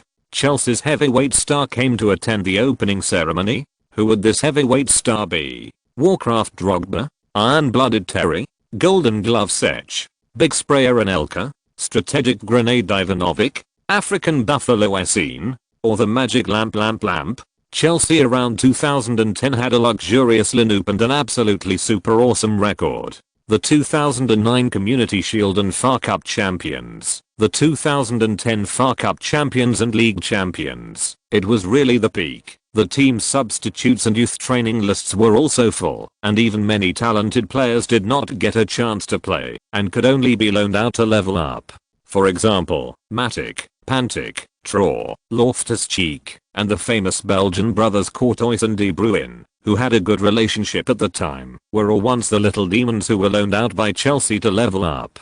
So in addition to the nicknames of the Blues and the Car, Chelsea is also called the Taxi. Of course, since it is said that it is a heavyweight celebrity of Chelsea, it must not be a substitute player or a young player in the youth training. And considering that the 2010 World Cup in South Africa is about to start, then the only ones who can stay in London at this time must be the players of the British national team. Players from other countries should have returned to their respective countries to prepare for training. Then, the only two stars who can participate in the opening ceremony of the top 16 of the national high school students are probably Terry and Lampard. In terms of strength, John Terry is definitely one of the strongest defenders of this era, and the name of Iron Blood is not in vain. Terry is a typical British central defender, with extremely high physical attributes, fierce defense, tough style, and a strong captain temperament. He is a team soul level figure of Chelsea, although he slept with the girlfriend of his good brother and teammate Bridge. Terry was originally the captain of the England team, but because of the incident of his friend's wife, he was stripped of his captaincy and his social reputation was not good. In addition, in recent days, his brother Paul Terry was also exposed to have slept with his teammate's fiancée, so the reputation of his family is not very good. St. Paul's Boys School, which pays more attention to male morality, should not invite Terry to kick off. Then, the biggest possibility is Lampard, one of the top B2B midfielders of this era. Frank Lampard. Chapter 115 The Hollywood Princess Who Came to Your Door. Anne Hathaway. What is a B2B midfielder? In this era, there are many midfield masters. Some are good at defense, and some are good at offense. But when it comes to the top B2B midfielders, Lampard is definitely a very representative star in the first tier. B2B means box to box. To put it more clearly, it means from the penalty area to the penalty area. To put it more clearly, it means from your own penalty area to the opponent's penalty area, covering the entire area. Therefore, a B2B midfielder can also be called an all-around midfielder, who is not only good at organizing offense, but also good at intercepting defense, and his offensive and defensive abilities are top-notch. This is the most scarce midfielder in the Premier League and even in all teams around the world. For example, Maradona's lifelong enemy Matt Thorus is the most typical B2B midfielder. For example, midfield masters such as Yaya Toure, Vieira, Ballack, Deco, and Modric are all all-around players. Let's talk about Lampard's data. Lampard is a midfielder with the most goals in the history of the Premier League, the 5th in the Premier League's historical scorer list, and the 4th in the Premier League's historical assists list. He is the record holder for the number of goals scored by a midfielder in a single season in the Premier League, the first midfielder in the history of the Premier League to score 4 goals in a row, the record holder for the number of goals scored in consecutive seasons in the Premier League, and the runner-up in both the Ballon d'Or and the World Footballer of the Year. The meaning of double second is that he was just a little bit away from winning the Ballon d'Or and the World Footballer of the Year. You know, around 2010, it was the era when Ronaldo and Zidane retired, and Messi and Ronaldo were the two most proud players. It is really amazing to be the second in both in this era. To be honest, Duran admires Lampard very much. After all, after his rebirth, Duran now plays as a fullback, and his playing style is also moving towards the B2B all-around full coverage type. Lampard's position on the field is a central midfielder, but he basically runs all over the field, and his movement is extremely elegant. Lampard's speed is not fast, and his footwork is not delicate. He is very concise and effective, which is more in line with the English football style. Lampard himself has a high IQ. He is one of the few Premier League players with a high education. His IQ is over 150, and he is also a member of the Mensa Club. The IQ of normal people is 100 to 120. Lampard is a true genius. With the addition of IQ, Lampard has a strong overall view on the field. He is Chelsea's midfield engine. Compared with top stars, Lampard's dribbling and breakthrough abilities are average. His biggest advantages are almost infinite physical strength, sharp forward movement, guiding lamp level through balls, and iconic powerful long shots. Lampard's forward insertion needs no further explanation. His guiding lamp level through balls are the core offensive style of Chelsea. As forwards, Drogba and Anelka only need to sprint to the opponent's penalty area, then take the ball with their backs, turn around and shoot, and then the ball goes in. If it doesn't go in, then do it again. Lampard's long-range shot is powerful and heavy, and is not inferior to Batistuta's heavy artillery in terms of power. Moreover, it is usually farther than Batistuta's heavy artillery, and has a certain arc. The hit rate of long-range shots is also very high. If I can take this opportunity to get Lampard's through ball or a powerful long-range shot, Duran feels that he has begun to drool. As long as Lampard is not a coach, he is a good Lampard. The introduction behind the internal information is basically about the height and weight, number of goals and assists, and formation preferences of the main players of their St. Paul Boys School Triangle Basin team. After studying the internal MLs of the school team, it was already past 5 p.m. Today's 10 pickup progress has not been used yet. The school team will not train today and tomorrow. At this time, we can only go to the gym for emergency pickup. Today is the weekend, and there are many beauties in the gym. Duran walked around the gym and got a lot of business cards in less than half an hour. The handsome men in the gym are almost extremely envious, and various special white bubbles fall in large pieces. Duran selected 5 white bubbles for physical training and 5 white bubbles for strength training, and automatically exchanged them for 1 talent point. This talent point is not in a hurry to use, but will be used when the game with the Triangle Basin team of St. Paul's Boys School is played. After finishing the picking progress for today, Duran threw away the small card in his waistband and turned to leave the gym. In the gym, there was another bloody fight. After returning home at night, Duran made himself a meal of potato stewed with beef. Thinking back to only giving Mariah a bowl of instant noodles, Duran felt a little embarrassed. After dinner, Duran took a walk on the beach for a while, and then went back to the swimming pool to soak his feet. After rebirth, this little life is finally enjoyable. Now, I just need a magic tool to get some points. This system needs a lot of talent points to improve. There are 37 sub-attributes in the 3 major attributes of physical, technical, and mental, and there are also many ordinary skills and star skills that need to be upgraded.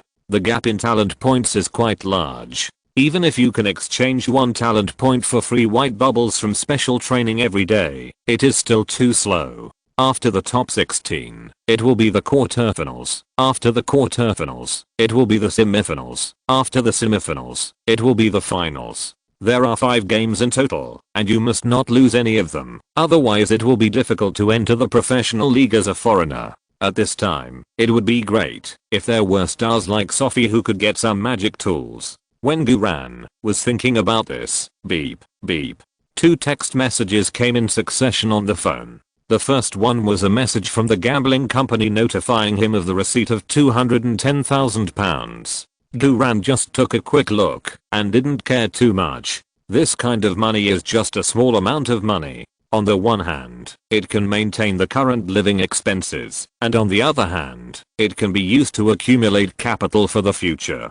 After all, after entering the professional league, you can no longer rely on gambling, but you have to start a real way of investment. The second message was from an unfamiliar number in the United States. Hello, landlord of the Dune Villa. I called you yesterday, but you didn't answer. I called you last night, but you didn't answer. I called you again at noon, but you still didn't answer. I think you must be very busy and can't spare time, so I can only send you a message. What I want to say is that I saw your rental requirements. I really like your house. I want to share the rent with you. I can pay the full rent. Of course, if you like, I can also pay in the way you want. My latest photo is attached to this message. If you think I can do it, please reply to me. Thank you. Duran immediately clicked on the picture after the message. Let's put it this way, the girl in the picture showed everything that should be exposed except her face. To open, Duran took a deep breath. Open enough, but the level is a bit low. Besides, I'm a serious person. Sending this kind of photo right at the beginning, this woman doesn't look like a good person. Duran deleted the photo directly and blocked the phone number. Yes, no one can affect my desire to play football. The main reason is that I'm not good enough. After all, my young body has seen 2 storms. Before going to bed, Duran had another liquid nitrogen freezing and sauna steaming, and then went to bed early. These 2 days were really fun and tiring. On the other side, in a dim little hotel, the female assistant took her mobile phone and called several times, but couldn't get through. He actually blocked me? The female assistant looked at the beautiful woman Annie wearing a large brimmed sun hat with disbelief. Annie was also surprised. Blocked? Did you send the wrong photo? Is it the beautiful photo I just took of you? In order to use the beautiful photo to test whether the landlord of the Dune is a decent person, Annie made a great sacrifice. Annie sacrificed her female assistant. Annie has been in this small, dim, dirty, and damp little hotel for 3 days. She couldn't go out during the day, and at night there were always primitive and wild sounds coming from the neighbors, which really made her collapse. The female assistant checked her phone again to make sure that she was really blocked. I didn't send the wrong photos, and I have the text message read receipt here. The landlord of the Dune Villa did read my text messages and my photos. But why did he block me after reading them? The female assistant was full of indignation. Does it mean that my figure is so bad? Annie looked at the female assistant's figure. This can't be entirely your fault. Female assistant, Annie, if you can do it, go ahead. Well, you are really good. The female assistant said angrily. I think that guy may not like women at all. Annie thought for a while. If that's the case, I don't seem to need to worry. Anyway, he has passed our test. I think this male landlord should be a very upright and noble person. We should not speculate on him with evil thoughts. The female assistant hurriedly said, no, Annie, you are too naive. Annie has made up her mind. Anyway, I don't want to stay in this small hotel. I want to live in a dune villa. I want to face the sea, forget all the negative comments, and be an ordinary person in the true sense. I will go to him in person tomorrow to talk about sharing a house. The female assistant said in astonishment. What? No, Annie. I don't agree. You are a Hollywood princess. You are a big star. How can a big star like you go to talk to a stranger about sharing a house in person? You have no social experience at all. You will suffer a loss. A trace of bitterness appeared at the corners of Annie's beautiful mouth. Hollywood princess.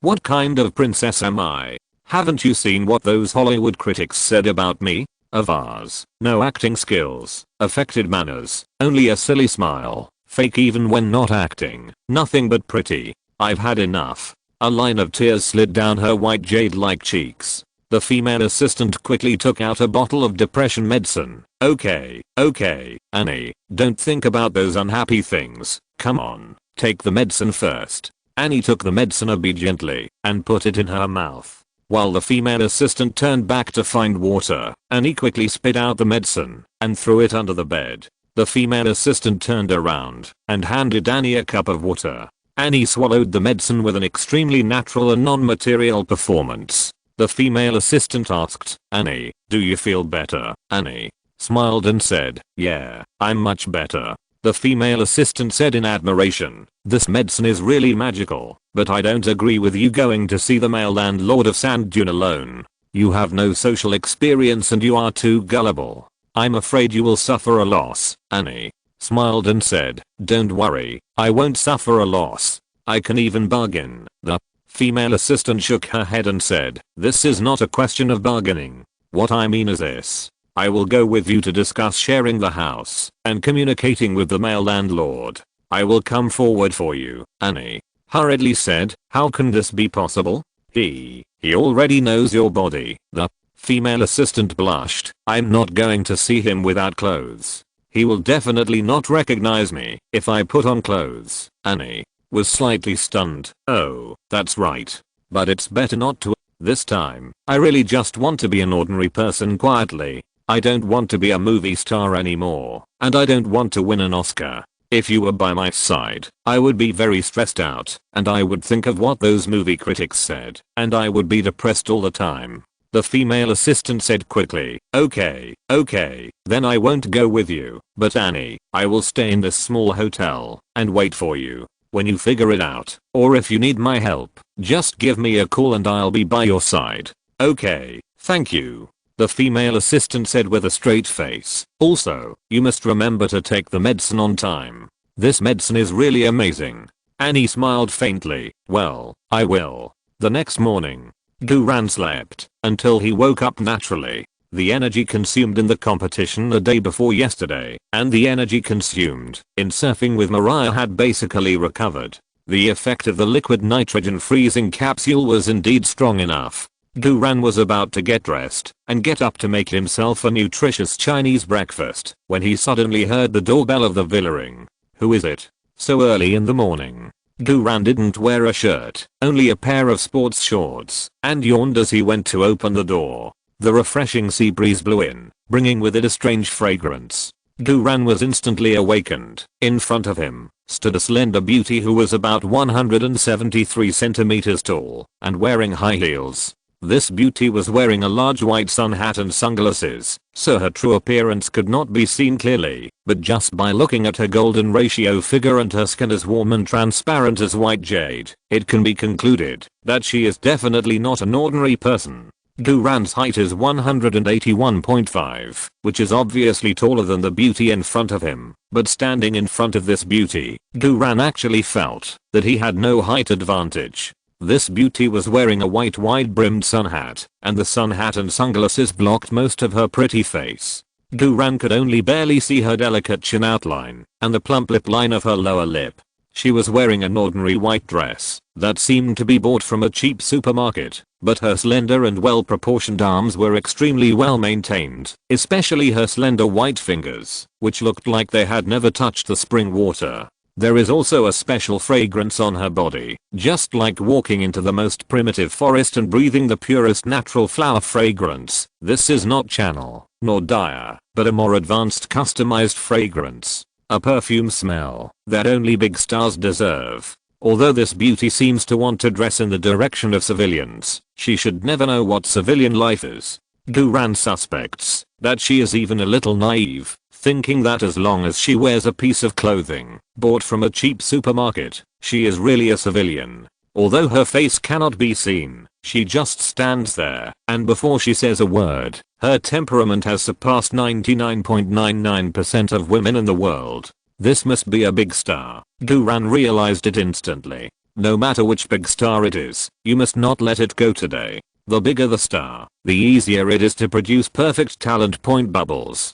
Take some artifacts. Without waiting for the beautiful star to speak, Duran immediately pulled in his stomach and lifted his chest, tightened all his muscles, especially his chest and abdominal muscles, and showed a charming smile. He said in a steady and magnetic voice, "Hello, ma'am, how can I help you?" Annie saw Duran's strong chest muscles, six-pack abs, and charming smile through the brim of the sun hat. Annie suddenly felt a little breathless. Her mind was blank, and she couldn't remember a word of the speech she had prepared long ago. This was the first time she had lived alone since her debut at the age of 15, and the first time she faced a person of the opposite sex alone. This person was topless. So many firsts made Annie a little overwhelmed. "Ma'am, how can I help you?" Duran took a step closer and continued to smile charmingly. "I'm not afraid of the other party being charmed to death. I'm just afraid that the amount of medicine I give is not enough." Annie subconsciously wanted to escape, but when she thought about how she had been staying in this small hotel for 3 days, and her goal was to live an ordinary life, Annie could only muster up her courage, and said in a trembling voice, "Hello, I'm not what I mean. I'm here to talk about sharing a house." As Annie said this, she felt very depressed. When filming a movie, she was always very professional, but for some reason, in front of real life, she performed so poorly that she even had a hard time saying a complete sentence. Duran was also a little surprised. Is this really a big star? Which big star is this? Why does he look so easy to bully? Question mark? And he took the initiative to come to my door for me to bully? Seeing that Duran didn't respond for a long time, and he thought that Guran would be as ruthless as rejecting text messages and phone calls, so she smiled and said, "If it's not convenient, forget it. I'm sorry to trouble you. I'll leave now, damn it. Where are you running to?" Guran grabbed the big suitcase next to Annie and said, "I'm very convenient. Please come in. It's windy outside. Let's talk inside." Guran carried Anna's luggage into the villa without saying anything. The action was so swift that those who didn't know would think it was a robbery. Annie stood at the door for a long time. "Am I so powerful? Didn't my female assistant say that the society outside is difficult?" The female assistant made so many calls and sent her beautiful photos, but she couldn't get it done. Didn't I get it done with just one sentence? The life of ordinary people is so simple. At least, it's much simpler than facing Jennifer Lawrence in Hollywood. Annie couldn't help but get a little excited and walked into the dune villa she had been thinking about. This is a small step for her personally, but also a big step in her life.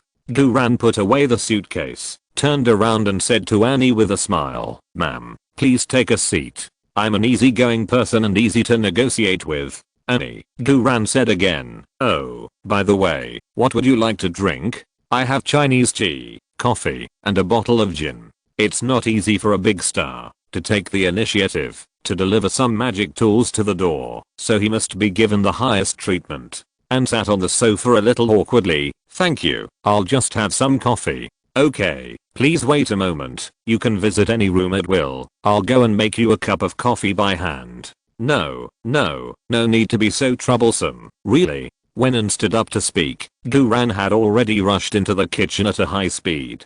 So fast Anne couldn't help but secretly exclaimed, "This young landlord of the Dune Villa, I don't know what kind of job he is in. He looks handsome, very polite, and he can own such a big villa at such a young age. His job must be very serious." While Anne was visiting the villa, Guran began to prepare coffee. Guran poured a bag of instant coffee powder into the cocktail shaker and added 3 tablespoons of white sugar and half a cup of milk. The skill of hand brewing +1 can finally come in handy. While brewing coffee, Guran quickly thought about the identity of the great beauty. It seems that there is only one big star of this age group, about 173 centimeters tall, princess-like temperament, not very experienced, and somewhat naive thinking who meets the above conditions. That is Anne Hathaway. I remember that, when I was at the Ritz Hotel, the doorman once revealed a gossip that Anne Hathaway would come to the UK for vacation. So, the beautiful woman with an elegant sitting posture and slightly cramped hands and feet should be Anne Hathaway herself. Hollywood princess, magic Cinderella, the most beautiful in turn, the White Queen, the future Catwoman. Damn, this is going to be awesome. Guran's hand speed is so fast that he can't stop. The aroma of instant coffee is even more fragrant than hand-ground coffee. No, stay calm. First of all, the other party has not officially taken off his sun hat, so everything is just subjective speculation. Secondly, if it is really Anne Hathaway, then her purpose of sharing a house here is definitely not to experience life, but to avoid troubles. If I put on a star-chasing look, Anne Hathaway will look down on me, and I may even give up the plan to share a house. So, in order to keep this new artifact, I must treat her with the attitude of ordinary people, and even make Anne feel that it is not easy to stay here, so that Anne will work hard, cherish it with her heart, etc. Damn. Isn't this poor? I'm actually going to poor Hollywood actresses? What on earth did I learn from the Southampton private school Bucks Steelhorns? If you're listening to this novel on a channel other than Fanfic World, it means they downloaded and uploaded it without effort. We cordially invite you to visit our channel, Mundo Fanfic Novelos. There you'll find the original version of this story and you can explore many other novels of various genres. We're waiting for you to immerse yourself in a world of incredible novels. Chapter 116, officially living with Anne Hathaway. 5 minutes later, Guran came out with a wise expression, holding a steaming hot coffee with sugar and milk. After thinking about it just now, Guran can now basically conclude that the other party is Anne Hathaway, and his excitement has completely calmed down from ecstasy. The first step is to keep Anne Hathaway first, and it won't be too late to be happy after keeping her. "Madam, your coffee." Guran walked steadily to Anne, who was visiting the master bedroom with the coffee. "Thank you." and took the coffee very ladylike, and took a small sip out of politeness. Wow, it's so sweet. And couldn't help but exclaimed. As a professional female star, controlling weight, maintaining a good figure, and eating less sweets are the most daily requirements. Anne has loved sweets since she was a child, but her agent, her female assistant, and all the staff around her before absolutely did not allow her to eat sweets. Not to mention sweets, even basic carbohydrates will be strictly controlled to prevent the body from getting out of shape. Now, with a mouthful of sweetness, Annie feels that she has never been so satisfied in her life. Seeing Anna's comfortable expression, Duran secretly clenched his fist in his heart. Sure enough, the bet was right. There is no female star who does not like sugar, except Jialing. Duran smiled and said, I'm worried that a gentle and elegant lady like you can't get used to the bitter taste, so I took the initiative to add a little more sugar. If you don't like it, I will change you another cup. Annie hurriedly said, no, I like it very much, thank you, it's really delicious. I dare say, this is definitely the best coffee I have ever tasted. Duran smiled and said, really? Thank you, this is my first time brewing it too. If you like it, I will brew it for you often in the future. Thank you. Looking at Duran's smile, Annie suddenly felt a little flustered. Then sir, why don't you put on some clothes first? These 6 abdominal muscles, mermaid lines and 2 big pectoral muscles are really dazzling. Duran said indifferently, it's okay, I'm not cold. Annie, Duran asked, so, you've probably seen the villa, right? What do you think? Annie quickly replied, it's better than I thought, I like it here. We can talk about sharing the house. First of all, how should I address you? As he spoke, Duran continued to use his charming smile on Annie. This was also to gain Annie's initial favor as soon as possible and try his best to promote sharing the house. The charming smile skill is still very powerful when dealing with ordinary people. For example, when facing teacher Mariah, Duran's charming smile can make Mariah blush and unable to control herself. But it seems that for female stars, especially high-level, Hollywood-level female stars, the effect is not so obvious. After all, female stars have seen too many handsome men smiling, and they are probably immune to handsome men. Although the charming smile plus one skill cannot directly charm Anne Hathaway, it should be no problem to establish a basic favor.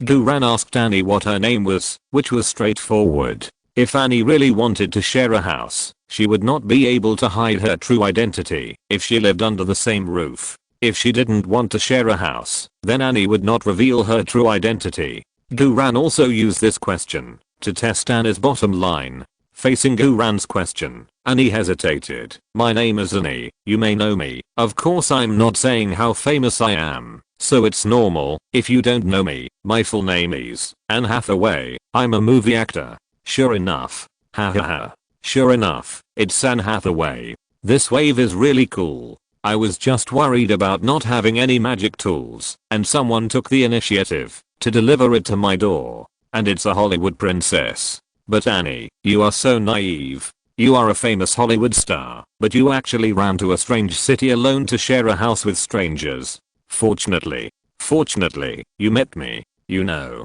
Fortunately, I'm not the kind of person with ulterior motives. Okay, I also have ulterior motives, but I just want to rub you. Absolutely no other intentions. Well, it's not so absolute. Anyway, you should be happy to meet me. Duran tried to suppress his excitement, fully demonstrated his realistic acting skills, and said calmly, oh, you are Anne Hathaway, hello. Anne Hathaway was slightly startled. Although she didn't think she was a well-known big star, facing Duran's bland reaction, and couldn't help but feel surprised and curious, and felt it necessary to let Duran see the true strength of Anne Hathaway, and took a deep breath, took off her sun hat and big sunglasses, and shook her chestnut hair. The whole beautiful face also looked soft and radiant, because of the bouncing curls. The amber pupils seemed to be able to speak, and the corners of her mouth were slightly upturned, smiling but not smiling, but with a bit of melancholy.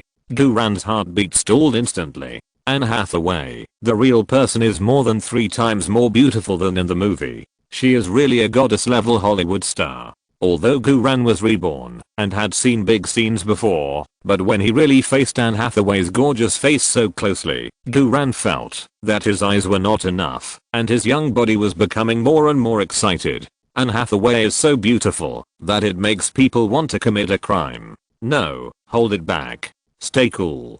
Can't let the big star look down on you. You must act like you don't care so that you have a better chance of keeping Anne and living with her. I will also be a big star in the future, and a big star who transcends the language system. No matter how good your movies are, there are language and cultural barriers, but there are no football ones. Football culture and football language are global. No translation is needed. Fans all over the world can understand football. I want to be the most valuable star in the world in the future. Infinite self-confidence emerged in Guran's heart. Guran tried to control his pounding heart and said coldly, "Yes, Anne Hathaway, I know you. I have seen many movies you have acted in.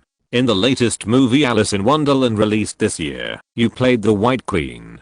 Guran, the White Queen who came into my dream one night and played games with me," almost said what was in his heart. Guran played his realistic acting to the extreme, with his eyes open and confidently looking into Anne Hathaway's beautiful amber eyes. Anne Hathaway was completely shocked. She had never seen such an open and confident look. She thought that the young Asian male landlord in front of her was not so excited because he didn't know she was a big star, but she didn't expect that the other party knew her identity and could accurately say the movies she starred in, but he still didn't mean to be excited. This is very interesting. This male landlord has a strong aura and a high level. He is a person who has seen big scenes. Anne Hathaway instantly had a better impression of Guran. What she feared the most when she came to share the house this time was meeting her fans. If that happened, it would be very awkward to live together. But now, she doesn't need to be embarrassed at all. She can be an ordinary person, an ordinary actor who doesn't want to act anymore.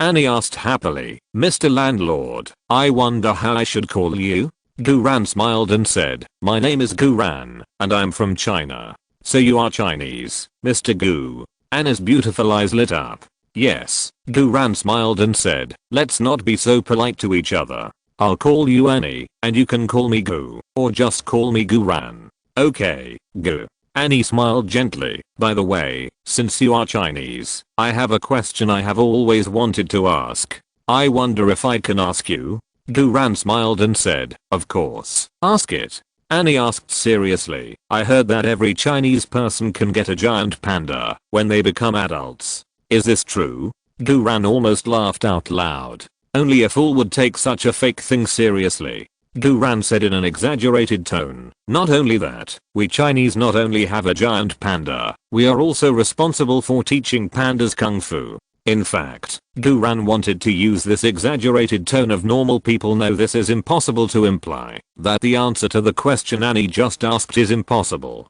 But Anna's eyes widened. "What? You also teach pandas kung fu?" "Got." I said that it is not without basis to make a movie like Kung Fu Panda.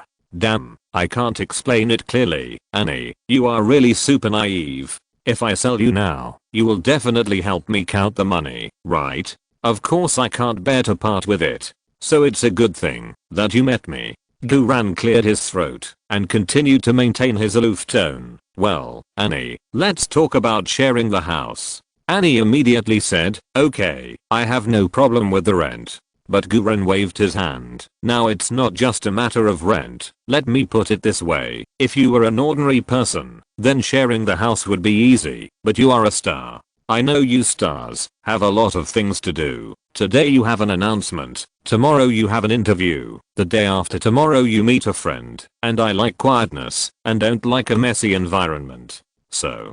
Guran spread his hands with an embarrassed look on his face. "Poor is activated. Whether you can hook up with a Hollywood star depends on this." Anne was stunned at first, then said anxiously, "Gu, don't worry about this. In fact, I came here just to live an ordinary life like an ordinary person. I wish I could stay away from work. I wish I could stay away from the world of fame and fortune, and I wish I could stay away from Hollywood. Before, I was worried that you would leak my celebrity identity to outsiders, but now it seems that you definitely won't. My worries are completely unnecessary." We are really suitable to share a house together. Damn, it smells so good. Poor is really so good. This feeling of controlling each other from a spiritual level will be addictive. Duran pretended to be cold and thought for a while, if that's the case, then we can indeed share a house together. However, I'm still a little worried. We'd better sign an agreement.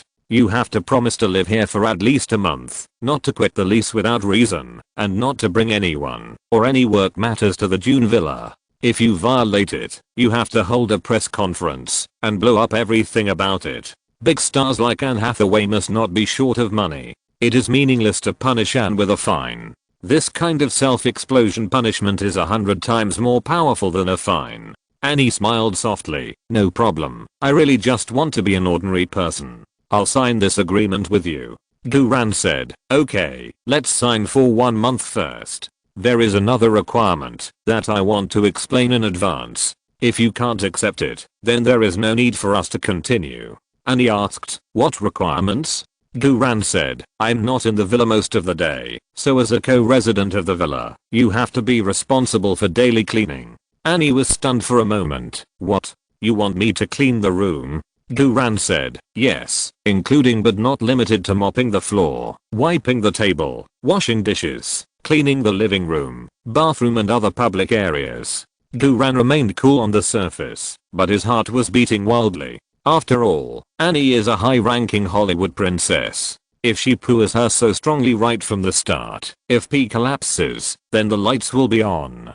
Anne covered her chest with excitement. Wow, great. I just like the feeling of ordinary people living like this. No problem, go. From today on, I will take care of all the work in this villa. Duran, where is my light? Duran cleared his throat. It's all the work, including washing clothes. And said excitedly, no problem. Wow. Ordinary people's lives are so rich. I also did the work of cleaning the room in Magic Cinderella. I think it's very interesting.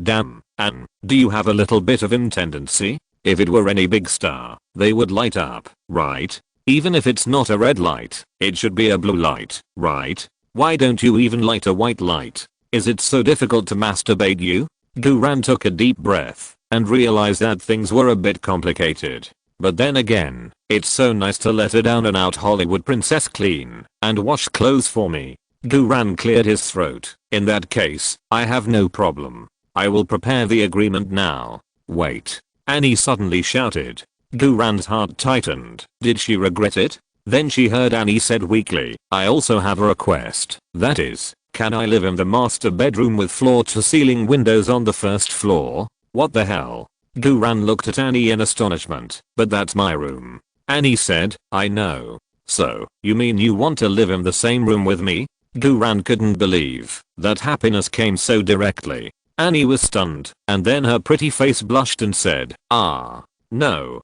What I mean is, can you let me live in the master bedroom on the first floor, and you move to another bedroom? I really like the view of the beach and the sea from the floor to ceiling windows. I want to rent a dune villa, just to face the sea. Oh, it turned out that the thought was too beautiful, and I almost couldn't control my excitement. Duran calmed down and said coldly, okay, then I'll move on top of you. Wait a minute, I'll go pack my things first. Anne Hathaway said happily, thank you Go, you're so nice. I think we'll be a perfect match if we live together. Haha, the skill of poor is to satisfy the other person from time to time. Coach Carter is not lying to me. Duran happily walked into the master bedroom to pack his things. In addition to Duran's personal belongings, Duran also moved his used pillows and bed sheets. The main thing is that the pillows, bed sheets and quilts all smell of Mariah's perfume. If Anne finds out, it's not good.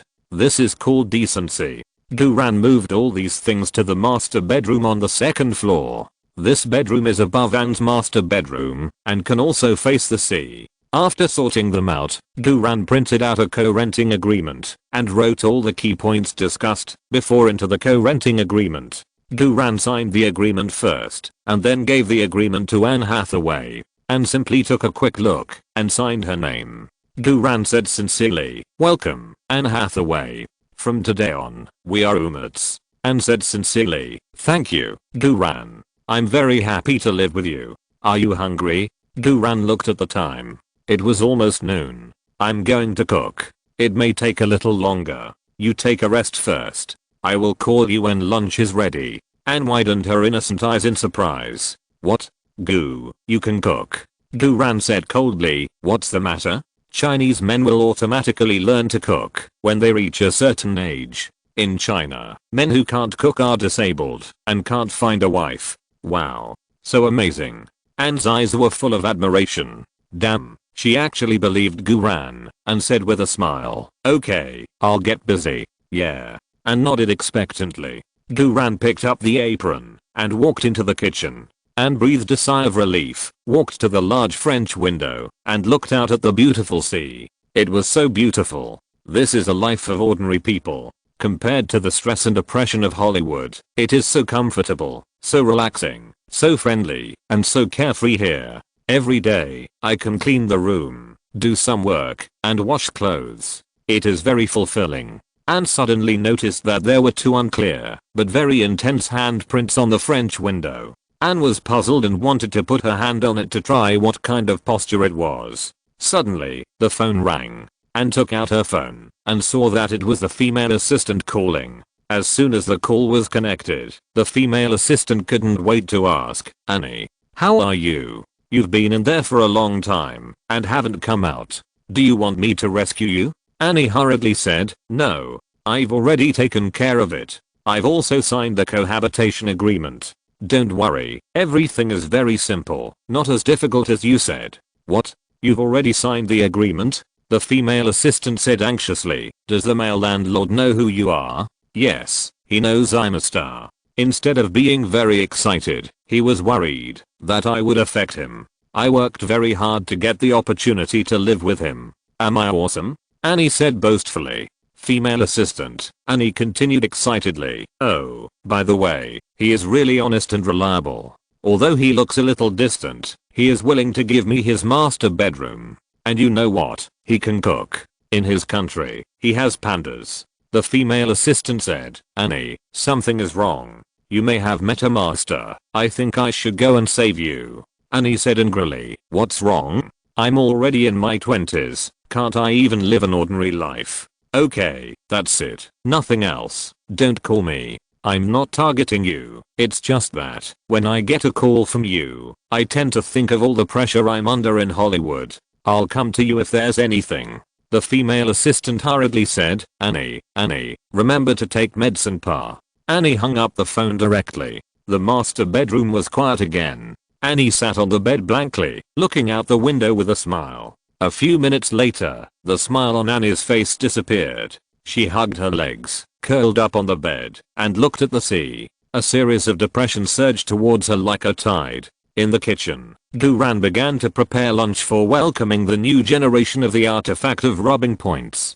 Annie signed a cohabitation agreement, and the first step of the artifact plan has been achieved. Then the next second step is to find an opportunity and start rubbing points. None of the picking progress today has been used. The picking progress should be left to Annie first. After all, the emotions of big stars are often extremely high, and it is easy to produce red talent point bubbles. For example, Sophie, who is not even a star yet, can already produce talent point bubbles stably. Then in theory, Annie should be easier to get. However, how to make Annie have negative emotions without quitting the lease is a new problem. Just because Annie was so excited to do the housework and even help Gu Ran with the laundry, it would be difficult to get Annie's perfect bubbles. I think I have to use heavy hands. But it's hard to know how heavy the hands should be. This is definitely different from stroking Sophie. Sophie is in love for the first time, and she is interesting, so as long as you go against Sophie, Sophie will lose her perfect bubbles. But Annie's status is much higher than Sophie's. Sophie is not famous yet, but Annie is now world famous Hollywood star. You definitely can't use the trick of pretending to be stupid to make Sophie jealous to stroking Annie. How to stroking is really a tricky problem. To stroking Sophie, you use the character of pretending to be stupid, but to stroking Annie, you can only use the character of aloofness. And if you want to stroking Annie with the character of aloofness, what if the pooh fails and the princess gets angry and runs away? Then you won't be able to stroking her in the future. So, you really have to think about it. While thinking about this problem, Gu Ran started to prepare lunch. Chapter 117. The action is as fierce as a tiger. I'm sorry, my Anne Hathaway. If you want to play with Anne, you must first understand Dan. This is not a big problem for Guran, who has 12 years of experience ahead of him. Guran even dares to say that he knows more about the situation Anne is facing during this period than Anne herself. Anne Hathaway has been an actress since she was 15 years old. She won the Supernova Award for the stage play Golden World starring in the White House Theater. At the age of 17, she became popular with the TV series Get Real and won the Best TV Actress Award for Teens. At the age of 19, she starred in The Princess Diaries and became her lifelong masterpiece. Later, she starred in Brokeback Mountain, Cinderella, The Princess Diaries 2, Royal Engagement, The Devil Wears Prada, Becoming Jane Austen, Rachel's Wedding and so on. Among them, Rachel's Wedding made her nominated for the Best Actress in the 2008 Oscars. Just nominated. Anne Hathaway is very dedicated to filming. Her life after the age of 15 is all about acting. Therefore, she does lack the life experience and some basic social common sense of ordinary people. Hollywood is a huge world of fame and fortune. Hollywood is not only Hollywood for actors, nor is it only Hollywood for directors and producers, nor is it only Hollywood for capital, but also Hollywood for film critics. Hollywood film critics are all big critics who like to find faults in everything. They like actors with flaws and criticism the most. And Anne is just not the type they like. Since her debut, Anne has been a perfect princess type, which is also her true nature. She is even more perfect than the character in the script. In particular, Anne is so beautiful and so elegant that no matter what she plays, people will find her cute. In the words of film critics, this is a typical person stealing the show. The narrative and characters of the movie will cause the play to jump because of Anne's existence. In the eyes of some film critics, Anne's beauty and perfection are just the manifestation of Anne's inability to act. Some film critics think that everything about Anne is affected, and that Anne's innocence is all pretended. These film critics are addicted to criticizing Anne. It seems that the more they criticize, the more high-end they appear, and the more they appear that they don't care about beauty at all, and only focus on the inner self. In this environment and atmosphere, Annie became more and more painful and doubted herself more and more. She couldn't understand why her sincere acceptance speech was considered too fake, while Jennifer Lawrence fell on the stage, but received applause and unanimous praise. Even later, she deliberately took some bad plays that destroyed her image and deliberately vilified herself. She wanted to prove that she was not a vase. She wanted film critics to see her acting skills, and she wanted to get the Oscar statuette, which symbolizes the highest honor for actors. In Guran's previous life, Annie was from the release of her first movie at the age of 17 to the age of 37, a full 20 years, and only in 2019, she left her star name on the Hollywood Walk of Fame. In the previous life, this Hollywood princess in the minds of billions of fans could never get the recognition of Hollywood authorities, lived a very hard life, and took a long detour. In this life, since Guran has the fate to meet Annie, it is not only to rub some, but also to find a way to push the goddess from behind. If one push doesn't work, then push twice, push 3 times, and keep pushing the goddess to the peak. Of course, pushing to the peak can't be rushed. You have to take it slowly and make it a long-term goal first. The most important thing at the moment is to find a breakthrough, to get some lunch today. Guran prepared it very seriously. It must not be as simple as instant noodles with tomato sauce. Today is the first meal of living with Anne Hathaway, and I must shock Anne. So, Guran plans to make a classic Chinese dish today: sweet and sour pork tenderloin. When hand-brewed coffee was made before, Guran had already determined that Anne liked to eat sweet food, so it was very appropriate to make sweet and sour pork tenderloin for Anne. There is almost no female star in the world who doesn't like sweet food, because they usually lack sugar, and sugar is a necessary nutrient for the human body and the only nutrient that the brain can absorb. If the human body lacks sugar for a long time, it is easy to be depressed. If you encounter something unpleasant again, it is easy to develop depression. Why is Coke called happy water? It is because Coke has a super high sugar content, and sugar can make people happy. Of course, it is not easy to make sweet and sour pork in a food dessert country like the UK. First of all, there is the issue of ingredients. The main ingredient of sweet and sour pork is pork tenderloin. In foreign countries, most people eat beef and rarely use pork as their main dish ingredient. Why do foreigners hardly eat pork? Because foreign pork is really unpalatable, and it is completely different from the pork that Chinese people eat.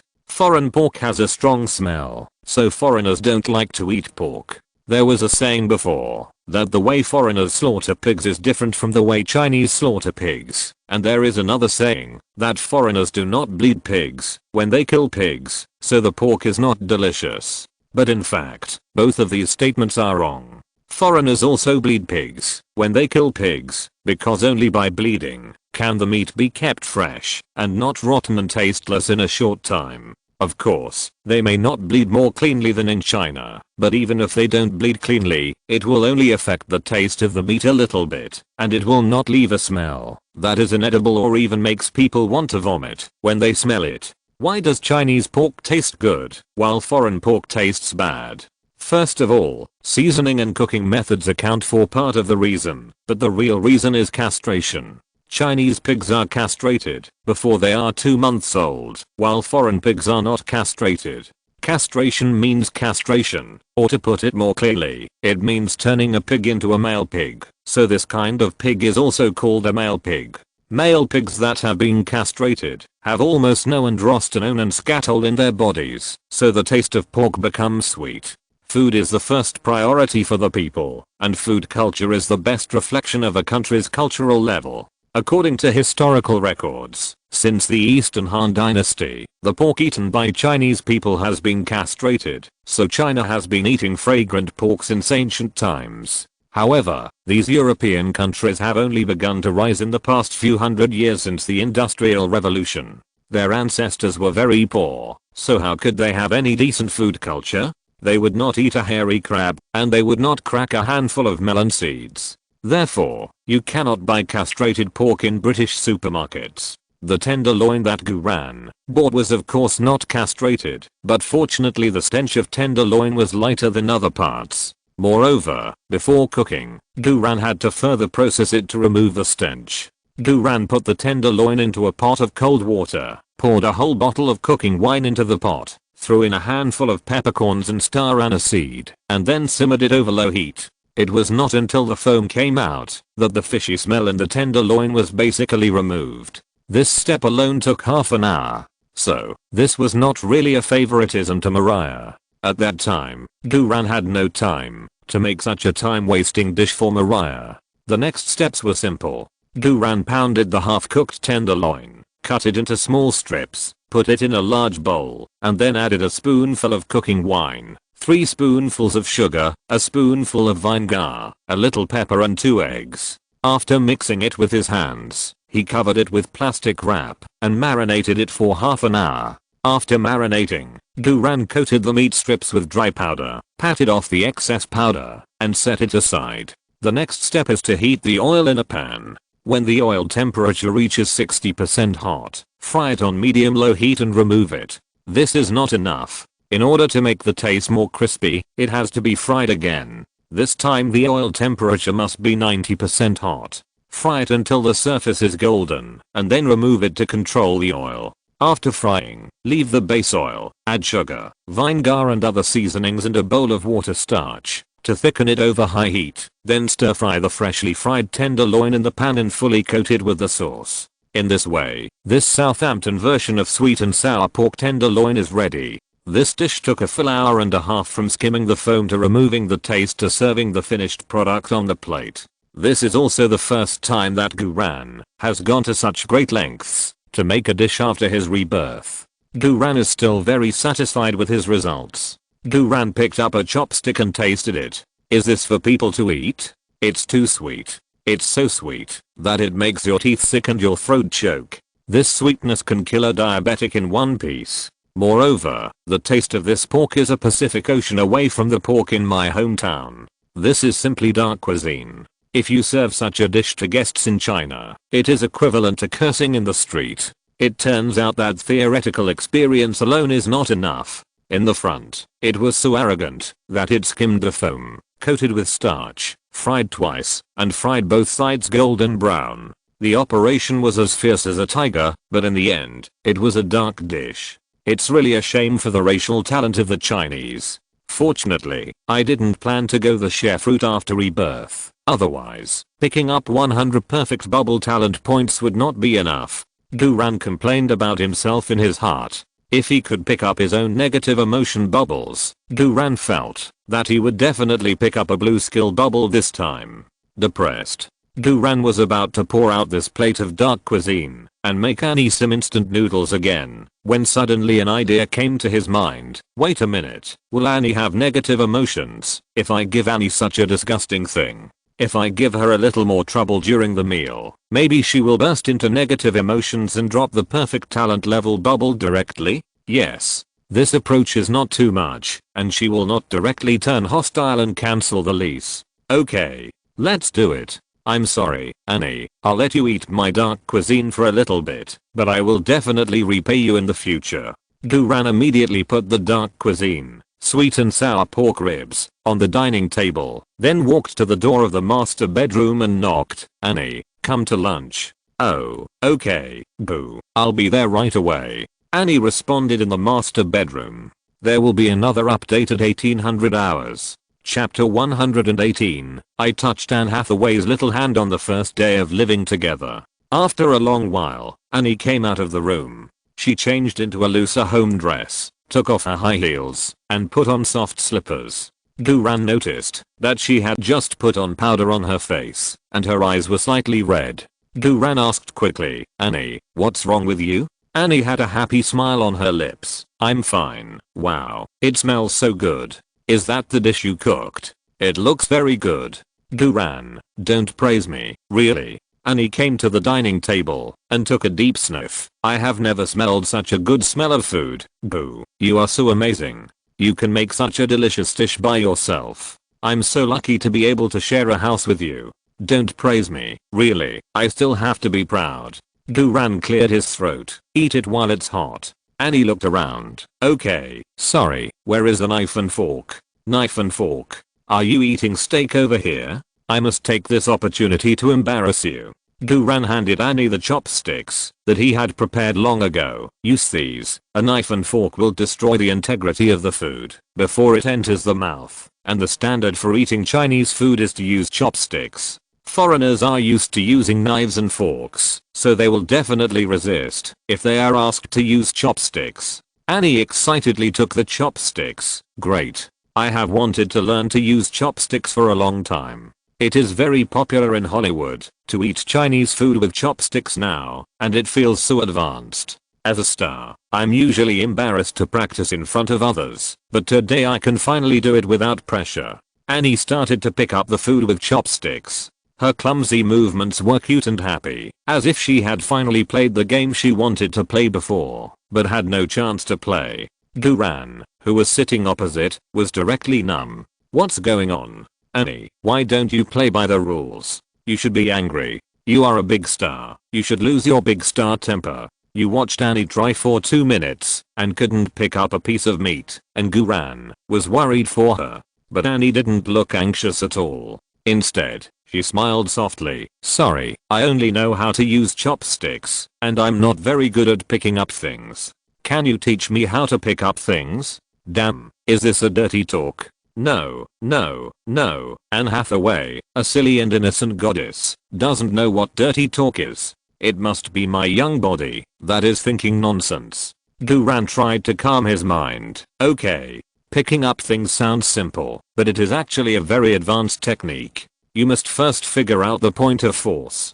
Don't use force randomly, but merge yourself with the 2 chopsticks, so that your force can be concentrated on one point. Merged with the chopsticks. Annie blinked her beautiful big eyes and said weakly, sorry, boo, I didn't understand. If you don't mind, can you teach me in a simpler way? A simpler way? Duran frowned slightly. Then I can only teach you step by step. Annie said with anticipation. Can I?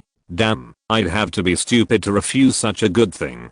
Duran suppressed his pounding heart and said reluctantly, well, okay then. After that, Duran stood beside Annie and reluctantly held Annie's jade-like warm hand. Anna's arm trembled slightly, but soon returned to normal. The back of her hand was smooth and the skin was thin. He could feel the beauty's bones and Guran's own pounding heartbeat. Guran instantly felt something violently hitting his brain. At this moment, Guran was completely blacked out. This was the first time he touched a real Hollywood star. Not to mention that his young body had never seen the world. Even his body in his previous life had never experienced such a world. Guran really wanted to rush out of the villa and laugh at the endless sea. Ha ha ha ha. I touched Anne Hathaway's hand. Ha ha ha ha. Boo. Boo. Anna's little hand was held tightly in Guran's hand, and she immediately felt a little cramped. Oh. Guran said seriously, I was just thinking about how to use chopsticks. Annie asked in surprise, aren't you Chinese? I thought you Chinese people know how to use chopsticks. Yes, I remember it now. Guran held Anna's hand and helped her to position the chopsticks first, then used his arm to drive Anna's arm to move to the dark dish. Sweet and sour pork tenderloin. First find the target, put the target between the two chopsticks, and then use force to clamp it inward at the same time. Wow. Annie was excited. This was the first time in her life that she picked up a piece of sweet and sour pork tenderloin. Guran said calmly, don't worry, hold steady, keep it tight. Yes, keep it tight and move steadily. Now open your mouth. Annie immediately opened her mouth obediently. Her mouth is so big, and the arc of her lips is beautiful when she opens. Big-mouthed beauty. Guran held Anna's hand and put the sweet and sour pork tenderloin into Anna's big mouth. Next, it was time to wait for Anna's negative emotions to explode. Guran was mentally prepared to pick up the bubbles of negative emotions. Sure enough, Anna's face changed. Then, Annie chewed it twice quickly. Oh my god. Oh my god. This is too delicious, isn't it? Guran. Too delicious? Annie, are you saying this to mock me? You really swallowed it? Guran was completely numb. Annie took action again, clumsily picked up the second piece of sweet and sour pork tenderloin, and put it in her mouth, enjoying it beautifully. It's so delicious. Oh my god. It's really delicious. It's so delicious that I want to cry. This is the first time I've eaten something so delicious in my life. Goo, did you secretly use magic? Why is this dish crispy, sour and sweet on the outside, and the meat inside is still sweet and fragrant? By the way, what kind of meat is this? I swear I have never eaten such meat. This kind of meat must be the meat of rare animals in the world. Is it super expensive? Guran, this is really different from what I thought. Annie, you actually feel refreshed when you eat this dish that I made? Look at you. You have never eaten real pork. Oh, not to mention the perfect talent point bubbles. This wave doesn't even have white bubbles. What a loss. Guarding a Hollywood level artifact, but just can't get it. Do you think you are anxious? Guran picked up the instant noodles he made for himself depressedly. It doesn't matter whether it is expensive or not, as long as you like it. If you can eat it, this whole plate is for you. Annie was stunned, and then said seriously, Boo, don't be so nice to me. What about me?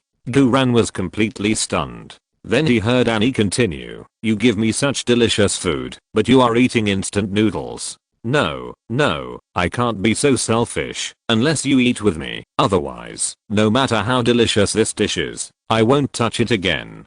Damn, I'm moved by what you said. But it's really not necessary. Guran said sincerely, Annie, you think too much. I'm not being polite to you. Just eat by yourself, and don't worry about me. This time, Guran was really sincere. He was not humble at all, and he didn't use any acting skills. But Annie insisted, if you don't eat, then I'll starve too. Really, there's no need. Guran sighed helplessly. Forget it, Annie, I'll tell you the truth. In fact, I failed to cook this dish. It's too unpalatable. I can't eat a single bite. Annie widened her eyes in disbelief. Such sweet meat, you actually said it's unpalatable? Oh, I understand. You didn't hesitate to belittle yourself in order to let me enjoy such a sweet delicacy alone.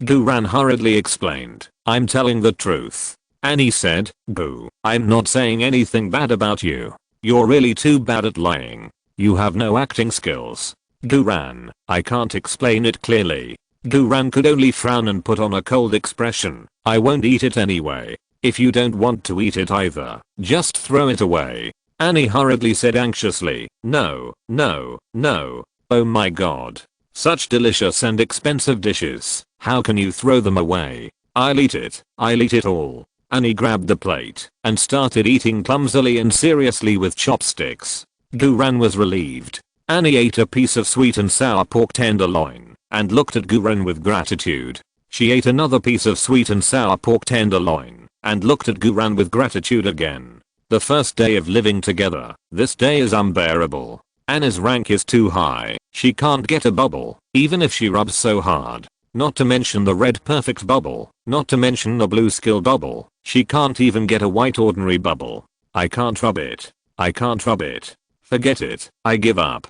I'd better finish my meal quickly and go to the gym to pick up a wave of white bubbles. Guran buried his head and sucked instant noodles crazily. About 10 minutes later, the first meal after living together was finally finished. Guran was responsible for cooking, so Annie was naturally responsible for washing the dishes and chopsticks. This was also stated in the contract. Annie was very positive about this kind of civilian life. Without waiting for Guran to remind her, Annie took the initiative to tie an apron and started washing the dishes. Guran looked at Annie's busy back and suddenly had the idea of buying Annie a set of maid uniforms. Bang! Annie just started to wash the first bowl, but she lost her hand and broke the bowl directly. Guran, I feel like the rent will be reduced. Guran pretended to be cold and said, is it not hurt? Annie bit her lip. I'm sorry. Guran shrugged indifferently. It's nothing, just a bowl. Anna's originally happy mood collapsed like a flood, and tears flowed from her eyes. I'm really useless. I can't do anything well. I was scolded as an actor, and I can't even hold a bowl. I'm not even qualified to be an ordinary person. I'm really useless. This turn happened too quickly. Guran was completely stunned. Annie was just chatting and laughing, but suddenly she broke down over a small matter. Shit. It seems that Anna's condition is much more serious than expected. No wonder she came to a place like Southampton to live an ordinary life. She is really sick. For a moment, Guran really wanted to hug Annie in his arms and whisper in her ear, don't be afraid, I'm here. However, Guran also knew that the relationship between him and Annie was not yet to the point where they could hug and rely on each other, and doing so would only scare Annie. When Guran was hesitating, light. Chapter 119 No. My goddess will never say dirty words. Light in Guran's mind. A long lost and familiar system prompt sound came. Feeling 100 points of negative emotions from Anne Hathaway. The system bubble is being generated. A bright red and plump perfect bubble condensed and formed under Anne's feet. Guran. It turns out that it is so simple to get Anne's perfect bubble. It turns out that there is no need to do anything extra. Just stand within 10 meters of Anne and wait for Anne to lose control of her emotions instantly. It turns out that Anne's heart is so bitter, full of negative emotions. After figuring this out, Guran was not happy at all. On the contrary, he felt very distressed. Since his rebirth, Anne Hathaway is the first girl that makes Guran feel distressed, and at this stage, is really too miserable. She obviously has a stunning beauty and superb acting skills, but she is so unacceptable to the mainstream of Hollywood that she is so depressed that she can't live like an ordinary person. How hard it is to let go. Guran knew in his heart that Anne was sick. It was not a physical illness, but a psychological illness. It is a mental illness caused by long-term negative evaluation and high self-doubt. This disease is also called extroverted autism, bipolar disorder and depression. People with this disease look very happy and sunny on the surface, and they are normal and happy when talking to people, but in a blink of an eye, they will trigger the negative emotions that have been accumulated in their hearts for a long time and cannot be cleared by themselves because of a little thing. From the perspective of picking up bubbles, Anna's current state is simply a super welfare given by God. Guran doesn't need to do anything, and he can pick up a talent level bubble at least once a day. However, from a personal emotional perspective, Guran would rather not pick up so easily. The pressure of being a Hollywood actress is simply beyond the imagination of ordinary people. Fortunately, judging from the current situation, Anna's depression should still be an early manifestation, not too serious. As long as it is properly guided, it will slowly return to normal. Although Annie's recovery means that it will no longer be so easy to pick up talent points, Guran is also willing to help Annie recover. As for the talent points dropped during Annie's recovery, Guran will naturally not waste them. These talent points will help Guran become stronger. When Guran becomes stronger, he can help Annie better and even directly rewrite Annie's fate. Guran immediately concentrated his mind and took the talent point bubble under Annie's feet directly into his mind. After Annie's emotional breakdown, she also realized that she shouldn't be like this, so she quickly stopped crying and silently began to clean up the broken dishes. Guran walked to Annie's side and grabbed Annie's hand directly. Annie was stunned and hurriedly said, "Boo, you, what are you doing?" While speaking, Annie struggled subconsciously, but her strength was not enough in front of Guran. Guran said in an unquestionable tone, "Don't clean up yet, follow me." Where to go? Annie was a little panicked. At this time, she suddenly remembered the warning from the female assistant. Annie was even more scared. Living alone with a strange man is really dangerous. Annie struggled and panted, "Boo, you, let me go first. I was really out of control just now. I'm sorry, but I'm fine now. Really? I will double the compensation for the bowl I broke." Annie's horrified eyes made Guran feel that his behavior was simply a crime. But Guran still hardened his heart and continued to hold Annie's hand tightly. "Be obedient and follow me." Even if Annie was afraid, even if Annie would misunderstand him because of this, even if Annie would feel disgusted with him, Guran would do it. He just wanted to forcefully intervene in Annie's world and use a strong way to force Annie to slowly clear the depression accumulated in her heart. The more Annie wanted to pull her hand out, the tighter Guran held it. Guran tore off the apron on Anna's waist and forcibly pulled Annie, who was full of panic, out of the kitchen, out of the villa, and onto the soft beach. Annie was completely stunned. When Guran roughly tore off her apron just now, Annie thought that Guran just took her to the beach. Wait. He couldn't be a beast on the beach. In an open air environment. And it's all sand. Annie was so scared that her face turned pale and her whole body tensed up. The next second she wanted to shout for help. Then she heard Guran said in a deep voice, "There are only two of us here. You can scream as loud as you can. No one can hear you." Annie quickly closed her mouth in fear. Guran urged, "You scream." Annie shook her head desperately, not daring to make any sound. Guran frowned and said, "You scream quickly. If you don't scream, then I will scream." Annie. Then she saw Guran took a deep breath and screamed towards the sea. Annie. After Guran finished yelling, he breathed a sigh of relief. "It feels so good."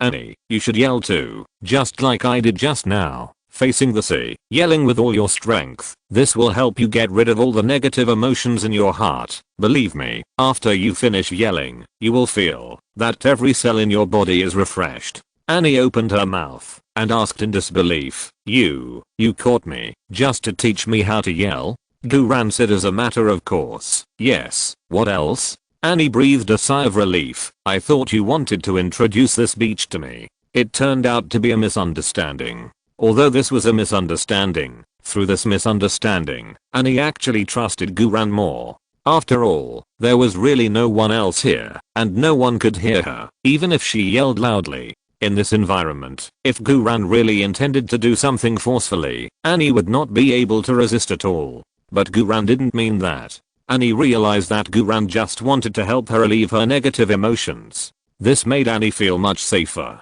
Guran is such a noble, upright, and considerate person, but I actually thought he had some intentions towards me. I really shouldn't have done that. Anne said apologetically, "Boo, thank you, but I'm really fine." Guran said, "Since you don't want to scream, I won't force you. I'll take a walk with you on the beach." Anne thought for a moment and said, "Okay." Guran continued to hold Anne's hand and took Anne for a walk along the long beach. Anne felt that Guran was a little strong. After all, they had only known each other for a short time, and this man shouldn't hold her hand without her consent. But Anne couldn't help but secretly glance at Guran from the corner of her eyes. Being held by such a handsome boy, Anne actually felt her heartbeat speed up a little bit. Moreover, when she was tightly held by Guran's strong big hand, she couldn't help but feel a sense of dependence on a little bird.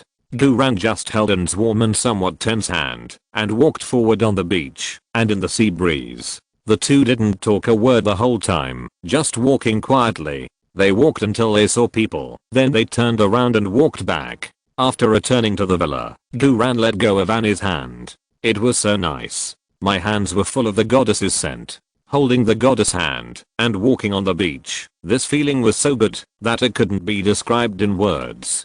Guran almost couldn't hold back his cool personality. Fortunately, his acting was realistic. Anna's mood also improved because of the walk on the beach. Thank you, Gu. I feel much better, really. I'm sorry to let you see my worst side. Annie smiled self-deprecatingly. A star like me is really a disgrace to Hollywood. No wonder people in Hollywood don't like me. Guran immediately said, no, Hollywood doesn't deserve you, Annie. Annie smiled. Although I know you are comforting me, I'm really happy to hear it. Guran looked directly into Annie's amber eyes. I'm not comforting you. If you have known me for a long time, you will understand that I never comfort people. I'm just stating the facts, and the fact is, you are the most perfect. You are just under too much pressure recently. I will never doubt that you will return to Hollywood, and I will never doubt that you can win the Oscar. I believe that you are a brave heroine at heart, and you don't need comfort and enlightenment from others. You just need to remember that I'm with you on your sad days. Annie was slightly startled, and her heart was hit softly. After a long while, she smiled with tears in her eyes and said, thank you, Boo. You are so kind. I'm ashamed that I thought you were. But don't worry, I will never think that way again. Living with you is a ray of light God gave me when I was about to fall into hell. Guran tried to maintain his aloof personality. Ahem, you're welcome. Since you are much better now, go ahead and wash the rest of the dishes. In order to let Annie work more and think less. Of course, the most important point is that if they continue to talk like this, Guran is really afraid that he will lose control. Annie was stunned at first, then she chuckled. I thought you would let me rest, and then you would help me wash the dishes. Guran also laughed. What are you thinking? I'm the evil landlord. You have signed a cohabitation agreement with me, so you have to work honestly. After cleaning the kitchen, you still have to clean the whole villa. Don't be idle, get to work. Annie deliberately pretended to be aggrieved. It turns out that I was fooled by you. But I have signed the contract. Well, cruel landlord, it seems that I can only obey you. After that, Annie smiled mischievously and turned back to the kitchen. Damn, Guran felt that he could not bear it anymore. I have to hold it back. I have to hold it back. Guran looked at Anna's busy and happy figure in the kitchen and recalled the feeling of holding Anna's hand just now, as well as in his little expression, and secretly said in his heart, in the future, I will definitely give the goddess a set of European style made clothes. Chapter 120 Anne Hathaway licks the plate gif. In the afternoon, Guran went to the gym and filled up the remaining 9 progress points for the day. Together with the remaining training results, Guran automatically exchanged for a talent point. In this way, Guran now has 3 talent points. Guran is still not in a hurry to add points. After coming out of the gym, Guran bought some fresh vegetables at the supermarket. Don't say it, this really feels like living at home. Especially since the person he lives with is Hollywood Princess Anne Hathaway, it's even more awesome. Along the way, Guran was in a very happy mood. When he returned to the villa, Guran just opened the door and saw Anne lying on the ground, sticking her butt out and wiping the floor with a rag. The mahogany floor was polished, so bright that it could reflect a person's figure. But Guran's eyes didn't even look at the mahogany floor. Guran swallowed his saliva subconsciously, and the whole person was fascinated. This posture is much more beautiful than Catwoman riding Batman's motorcycle. JPG. And felt the sea breeze blowing in, and quickly stood up and looked, then smiled gently. Boo, you're back. Damn, this you're back is really a burst of happiness. It's so hard to maintain a cool personality in front of the pure Anne Hathaway. Guran tried hard to suppress the happiness that was about to overflow on his face, and pretended to be cool with realistic acting. Yeah. And asked with expectation. Boo, am I cleaning okay? More than okay. It's simply very good. Illusion. This must be my illusion. Guran cleared his throat. Are you hungry? I'll go cook for you. Great. And shared with expectation. Ever since eating Guran's sweet and sour pork, Anne has been obsessed with Guran's cooking skills. Gu, let me help you. Okay, let's make scrambled eggs with tomatoes today. Can you help me beat the eggs first? Oh. Anne took out the eggs from the refrigerator and slapped them carefully with her hands. Guran, goddess, please don't be so cute. I have a cool and aloof personality. You are so silly and cute. It's so hard for me to be so tight. Annie, why don't you just stand aside and watch? Annie stood aside obediently. Guran grabbed 2 eggs with one hand and cracked them skillfully one by one on the edge of the bowl. Annie widened her eyes in surprise, as if an ignorant girl saw magic, and said with admiration, wow, so handsome. Gu, are you a magician or a chef? Damn, it's just beating an egg. Any Chinese can do it. Goddess, please stop praising me like that. I will really get swollen. Guran stirred the egg liquid at a very fast speed and replied, neither, I'm actually a player. Annie was completely stunned. Player? You are such a good cook, and you are actually a player? This is such a waste of talent. Gu, can I ask what type of player you are? Guran cleared his throat and answered seriously, I'm a serious football player. Annie said in disbelief, you are actually a football player? My god. This is beyond my imagination. Gu, which team are you from? Can I watch your game on TV? This question touched my embarrassing point. So far, I'm still playing football in the amateur national competition. Moreover, without a labor permit, I'm afraid that I can't even play in the second level professional league in the future. However, this is all temporary. While frying the eggs, Guran said, I'm sorry, you can't see me on TV for the time being, because our family doesn't pay for cable TV. Ah. Annie said regretfully, that's a pity. I think you are such a good cook, but you are not a chef. Then how good would you be at playing football? I really want to see you play football. Haha, the goddess speaks so beautifully. Guran smiled with satisfaction. One day in the future, you will see it. Annie widened her amber eyes. You promise? Guran said, yes, I promise. I promise that one day in the future, the whole world will stand up for me. Guran felt his blood boiling, and the hand holding the spatula had endless strength. The tomatoes and eggs were fried into a mess. The second dish he made for the goddess didn't work out well again. Guran took the tomatoes and eggs that were about to be fried into a paste out of the pan with a depressed face. Wow, it smells so good. The color is so beautiful. It smells so good. Anna's saliva was about to flow out. Gu, you are really great.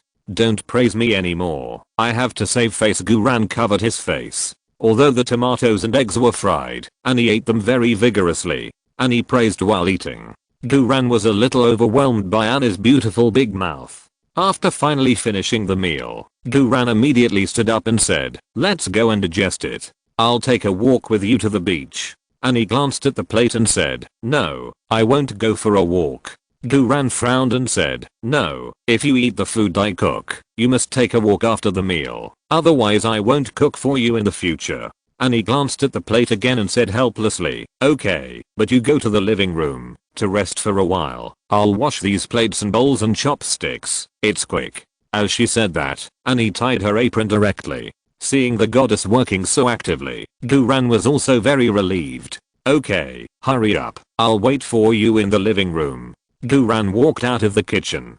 Just as he walked into the living room, Guran suddenly remembered that he had to go to school for training early tomorrow morning, and he should take this opportunity to ask Annie if he should leave a nutritious breakfast for her in the morning. So, Guran turned around and returned to the kitchen. As soon as he entered the kitchen, Guran was stunned. I saw Annie holding a plate of scrambled eggs with tomatoes and licking the plate with her tongue. It was originally a very inelegant behavior, but Annie's action was extremely elegant. Annie's 2 little fingers holding the plate were slightly curled up, and Annie turned back subconsciously. When their eyes met, Annie blushed all the way to her neck. Annie, RRR. It's so embarrassing. It's over. My image is ruined. I swear I have done such an embarrassing thing in my life, and Gu saw it. Guran, RRR. I can't hold it anymore. My cold personality. I saw the truest side of the goddess. This is more exciting than seeing the goddess changing clothes.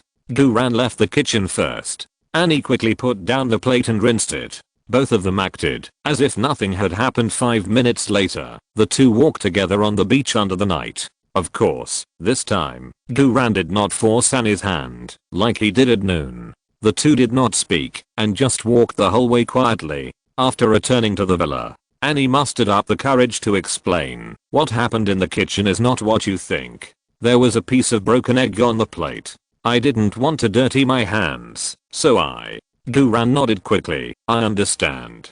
The atmosphere froze instantly. Annie blushed and said softly, "Well, good night." Duran said quickly, "Well, good night." Duran took a shower and used the liquid nitrogen freezing capsule and sauna steam room. After returning to the bedroom on the second floor, Duran lay on the bed, tossing and turning, unable to sleep. His mind was full of Annie licking the plate.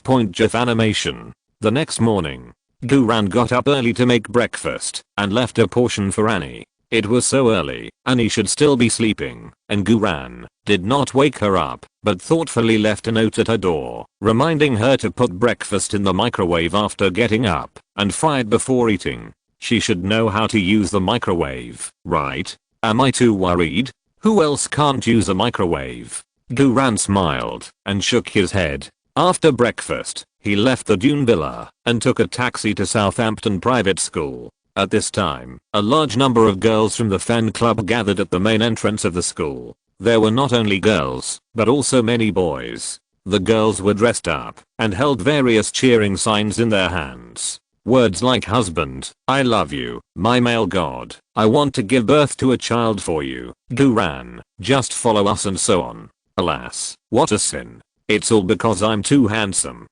and can play football. Duran couldn't help but sighed with melancholy. It's not a solution to keep going like this. I should ask Anne Hathaway for advice and learn how she treats her fans. Forget it, let's wait until Anne's negative emotions are gone. Duran asked the taxi driver to park the car on the side of the campus. There was no one around on the side, and the wall was only more than one person high. Duran threw his backpack in and then climbed over the wall and climbed into the campus swiftly. It's really funny to think about it. Other people climb over the wall to skip school, but I actually climb over the wall to go to school. After Duran climbed into the campus, he went directly to the locker room of the training ground. He opened the locker in the locker room, and with a bang, a locker full of love letters and photos poured out like a flood. Duran was numb. This was too crazy. Some photos were too exaggerated and not enough to describe in words. Duran looked at them several times and confirmed that they were really not enough to describe in words, so he put the photos away. Duran quickly changed his jersey and went to the training ground. At this time, the main players of the Bucks Steelhorns team were basically all there. Seeing Duran coming, everyone ran over enthusiastically to high-five Duran. Since the last game with the Golden Fleece team, no one in the Bucks Steelhorns team was dissatisfied with Duran. Especially after Duran paid the bill for their consumption in the bar. They treated Duran as their brother. After all, a bill of more than £2,000 is not a small amount for any of them. But in fact, for Duran, more than £2,000 is not even a drop in the bucket. The morning training is mainly for physical recovery. During the warm-up run, Duran continued to take the lead. After 2 days of rest, the main player's physical fitness has not yet recovered to the best condition, but Duran's physical fitness is already abundant to the point of overflowing. The liquid nitrogen freezing capsule is indeed very effective. After 15 minutes of warm-up run, all the players of the Bucks Steelhorns were beaten by Duran for a lap and a half. After the run, Duran asked with a strange look on his face, "Hey, why are you so slow?" The main players, all kinds of white bubbles popped wildly. Chapter 121 Duran's involutionary training has begun. All the main players are crazy. Return the money. Seeing the white bubbles dropped by his teammates, Duran was not polite and directly gathered his thoughts to collect them remotely. It was really nice to get something for free. And after grasping the pattern, it really became easier and easier. In this wave, Duran picked up 4 physical training results, 3 strength training results, and 2 sprint training results, a total of 9 white bubbles. These 9 bubbles are only 1 bubble away from automatically exchanging 4 talent points, and Duran has 1 more progress to pick up today. However, Guran was not in a hurry. It would be great to be able to automatically exchange talent points for 10 football specific training results, but there is something better. The last progress to pick up today was reserved by Guran for Annie at home. Annie's depression cannot be cured in a day or two. So during this period of time, Guran could probably easily pick up a perfect talent point bubble every day. Although I feel sorry for Annie, I still have to pick up what I should pick up. At most, I can treat Annie well, make more sweets for her, and pooer her more. Yes, I pooer for her own good.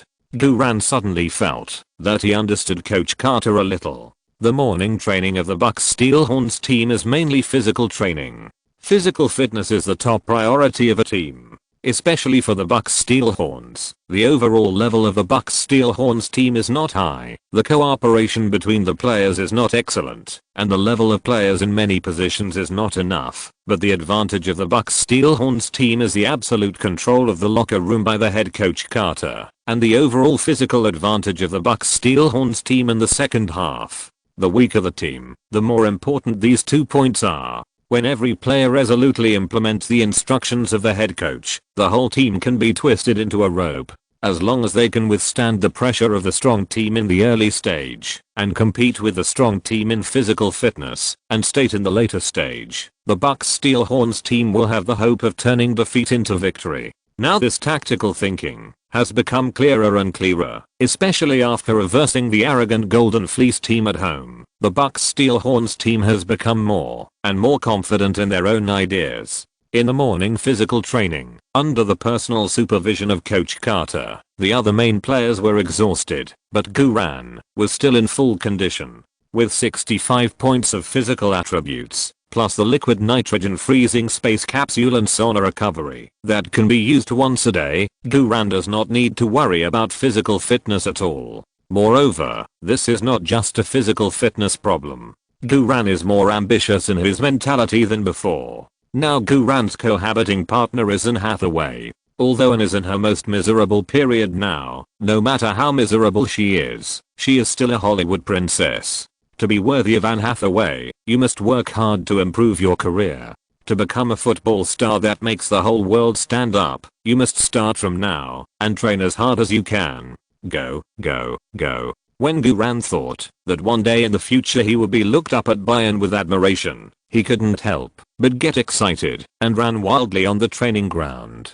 Coach Carter, who was standing on the sidelines, looked at Guran's serious training, and his face was full of the gratified expression of an old father. This kid is really getting better and better. This must be because I taught well, and I'm worthy of it. Coach Carter was very satisfied with himself. After the physical training in the morning, Guran practiced set pieces for another half an hour. Since he is now the first pick of the Bucks Steelhorns for set pieces and left corner kicks, he must live up to this status. With the addition of the star skill of the crescent moon scimitar, set pieces will also be an important means for him to score goals. And Guran thought in his heart, as a fullback, it's not too much for me to win the Golden Boot award, right?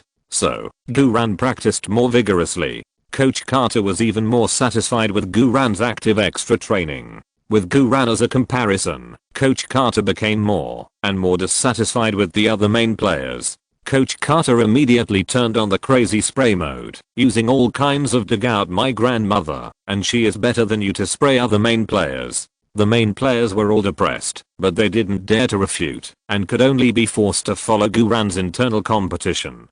Damn Gu, why is he so crazy after this vacation? Yeah. It's like he's been injected with chicken blood. I can't keep up with him, even if I try my best. Is it because we spent a lot of money on him going to the bar, so he deliberately retaliated against us by rolling inward? How about we return the money to him now? Return the money? No, no, no, I object. But if he keeps training so hard, who can stand it? The players of the Bucks Steel Corners all complained bitterly. The afternoon training focused on the team's joint practice of passing and receiving the ball. The main players were relieved. After all, passing and receiving the ball is a relatively easy training, and this kind of training, that focuses on technology, should not be rolled inward, right? It was seen that Guran matched the sprint and return run in the joint training. Every time he passed the ball, Guran would find an open space to sprint and return run. Guran raised the level of ordinary passing and receiving training to dynamic passing and receiving.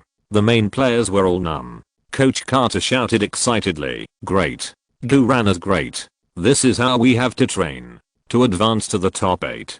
Go, go, go. What are the others still doing? Follow Guran and sprint. Don't force me to dig my grandma out." The main players had no choice but to bite the bullet and were forced to sprint and return with Guran to pass the ball dynamically. After training like this for an hour and a half, even Bayomin, who had the best physical fitness, almost vomited. "I say we should return the money." "Yes, it's just over £2,000. There's really no need to risk your life." "I agree, but I only have £3 on me."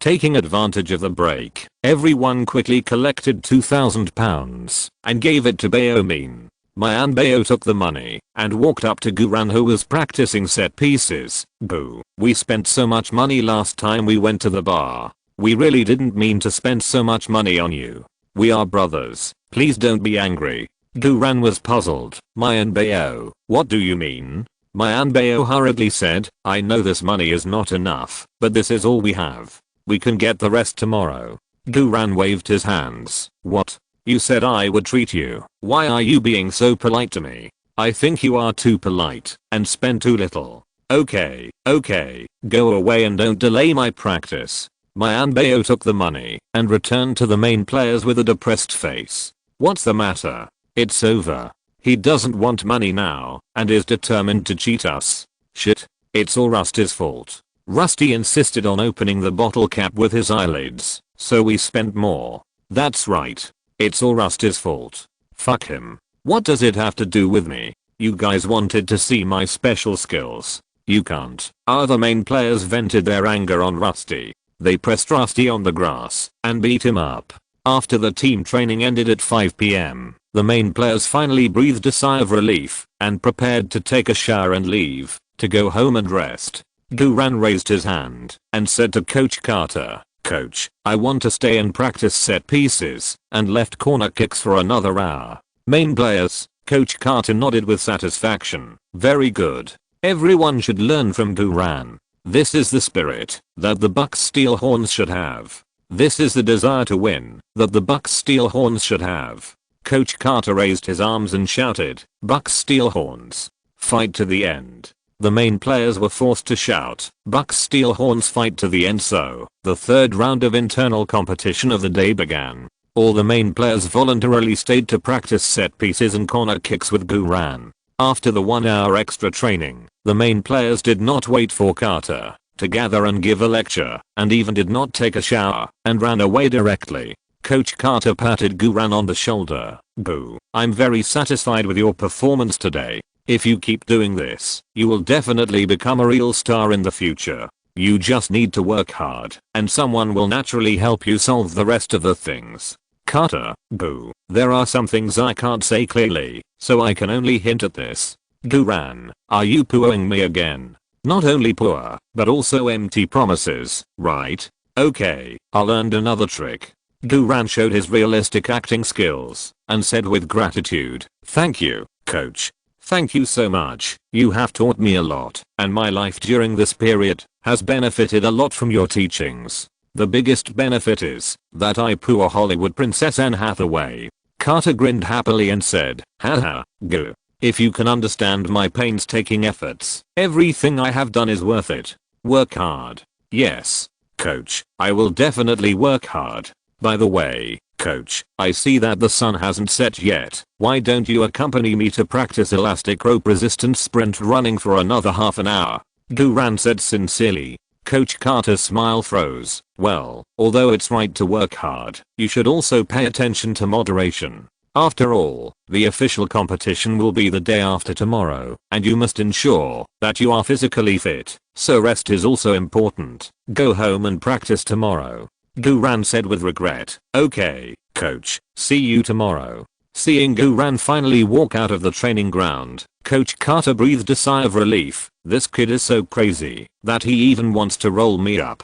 Haha, he's exactly the same as me back then. Guran took a shower in the locker room and changed into dry clothes. When leaving the campus, Guran still didn't go through the main gate, but climbed out of the low side wall before and took a taxi home. When he reached the door of the villa, Guran gently pushed open a crack in the door and saw Annie kneeling on the floor and wiping it carefully through the crack. She was wearing a black tight dress today. The goddess-like figure wrapped in the skirt showed her mature and elegant beauty, especially when she pouted. It was too high. Light. Chapter 122, Help Anne Hathaway resolve the negative emotions of the day. The goddess acted coquettishly to me. Just when Guran was watching fascinated, a familiar system prompt sounded in his mind. Anne Hathaway's 100 negative emotion points are sensed, and the system is generating bubbles. Then, a red perfect talent bubble was generated next to Anne.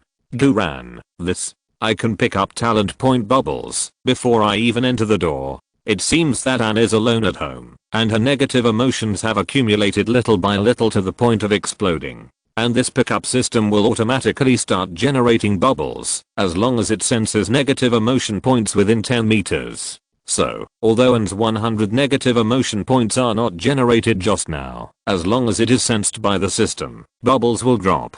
From the perspective of picking up, Anne's is not a magic tool for picking up points, it is simply a magic tool for giving away points. Yes, there is no need to pick up points. Just forcefully give away points. Of course, this also means that Anne has been in a state of mind with a lot of negative emotions during this whole day of loneliness. Fortunately, she has always had work to do, so her emotions today are not out of control. This also shows that the previous poor and sweets treatment for Annie did play a little role. The approach is right, and the next step is to persist in the treatment. In particular, through daily communication, Anne's full negative emotions caused by loneliness and fantasy should be resolved. At this rate, Annie will definitely get better. Definitely. Guran immediately focused his mind and quietly collected the perfect talent point bubble next to Annie. In this way, Guran has 4 talent points. After the collection is completed, the next step is to resolve Anne's current full negative emotion value. Resolving is a skill. I know how to unbutton my chest. Guran suddenly thought of a strange skill in his mind. Guran deliberately amplified the sound of his footsteps, pushed the door open completely, and walked into the villa. Annie stood up and looked back, smiling happily. Gu, you are back. Her smile was so innocent and healing. But Guran knew that the one who really needed to be healed was herself. Guran smiled at Annie. Thank you for your hard work today. Well, today's cleaning is a little better than yesterday. Poor style praise from the master coach Carter. Praise, but also let Annie feel that she is not good enough and there is still room for improvement. Hearing Guran's praise, Annie was indeed happier. Really? Thank you. Guran could feel that, after receiving affirmative praise, Anne's negative emotions were reduced by more than half. Guran asked, what do you want to eat tonight? Annie immediately said, I want to eat that sour and sweet, very expensive meat. Oh, you want to eat sweet and sour pork tenderloin? Guran said, sweet and sour pork tenderloin takes a long time to make, why don't I make tomato scrambled eggs? Guran's mind also automatically appeared Annie licking the plate point gif. Annie also blushed to the root of her neck in an instant and said coquettishly, Boo, you are annoying. Don't mention my embarrassing things again, otherwise I will be angry. Wow. The goddess acted coquettishly to me. Guran felt that his bones were soft. It was so cool. Like this, I can play all day without feeling tired. Of course, if I really play all day, I will spoil the goddess. It's better to come a few times occasionally to satisfy my desire. Okay, let's not talk about it anymore.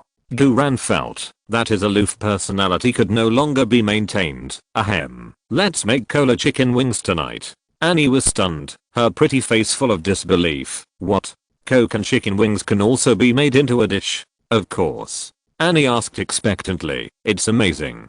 Can I watch you do it? Guran smiled calmly. No, you have to participate. We will do it together. Annie said excitedly. Ah, I'm so looking forward to it.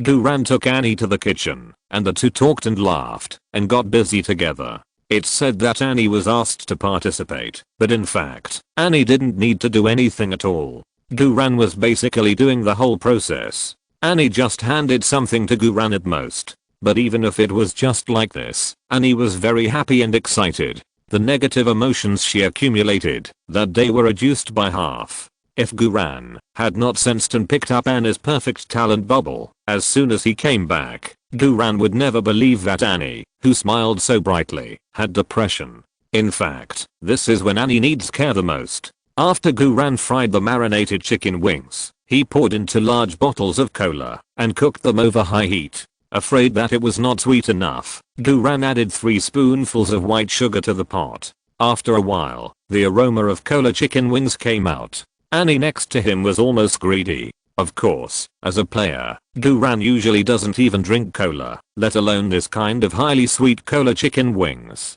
This dish is purely made for Annie to eat. Annie was excited and praised, "My god, I swear this is the first time I have seen cola and chicken wings made into a dish.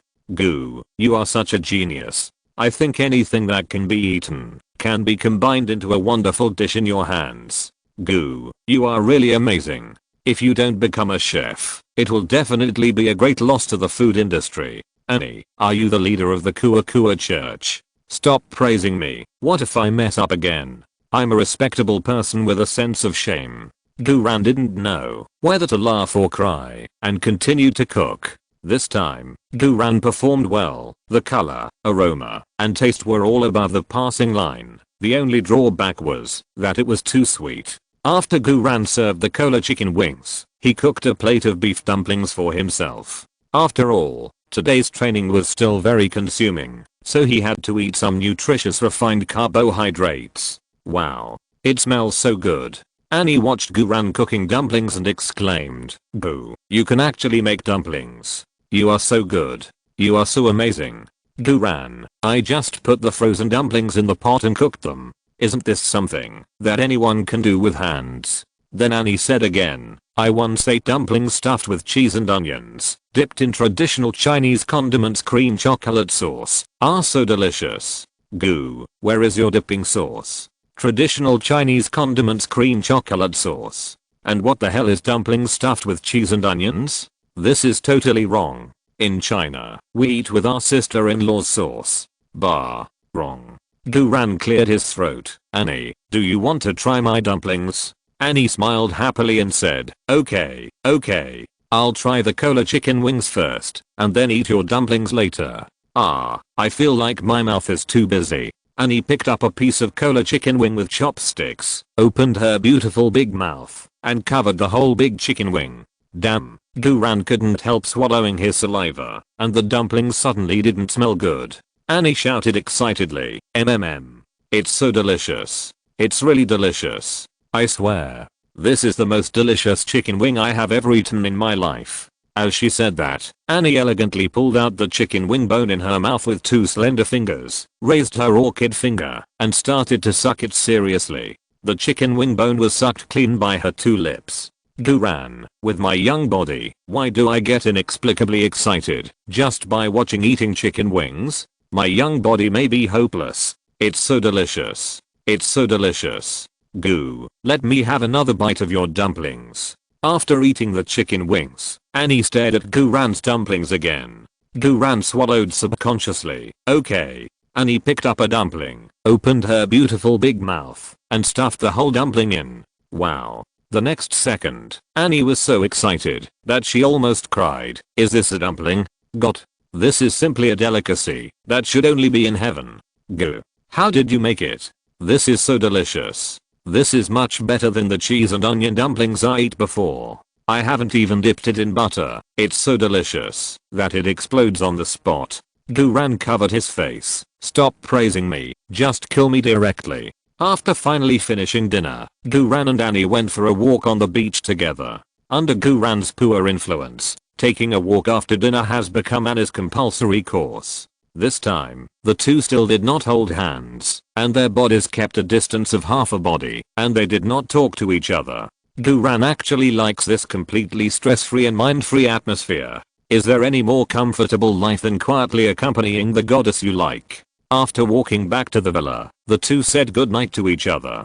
Annie returned to her master bedroom, while Guran went to the bathroom on the first floor to use the liquid nitrogen freezing capsule and sauna steam room to restore his physical strength. The next day, after leaving Annie a steamed dumpling breakfast, Guran took a taxi to school. Today is the last day before the top 16 knockout round.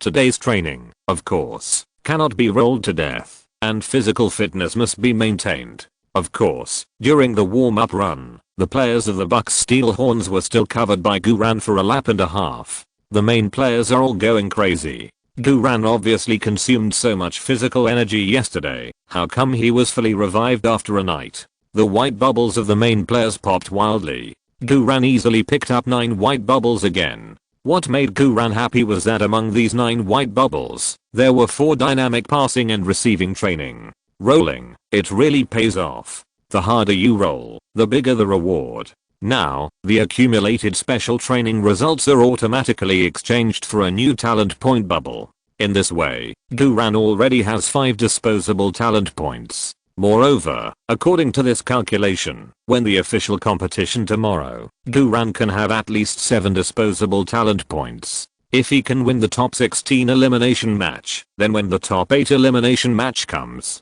Guran's personal rating can be upgraded from C to B. So cool. It's so cool to have a Hollywood star at home as a tool for making money. The training ended early that day. Carter asked all the players not to drink or have love after returning home tonight, and they must gather at the train station before 9 o'clock tomorrow. Guran was the last to leave the locker room, climb over the wall, take a taxi, and go home. After returning home, Annie was cleaning the kitchen. When Guran walked into the kitchen, he really picked up another perfect talent point bubble. Anna's negative emotions, when she was alone, were full again, but she was slowly getting better. Seeing Guran coming back, Annie was really happy from the bottom of her heart, and her negative emotions were immediately reduced by more than half. In the evening, after the two of them finished dinner, without waiting for Guran to ask, Annie habitually went for a walk on the beach with Guran. This time, the two still didn't talk, nor did they hold hands.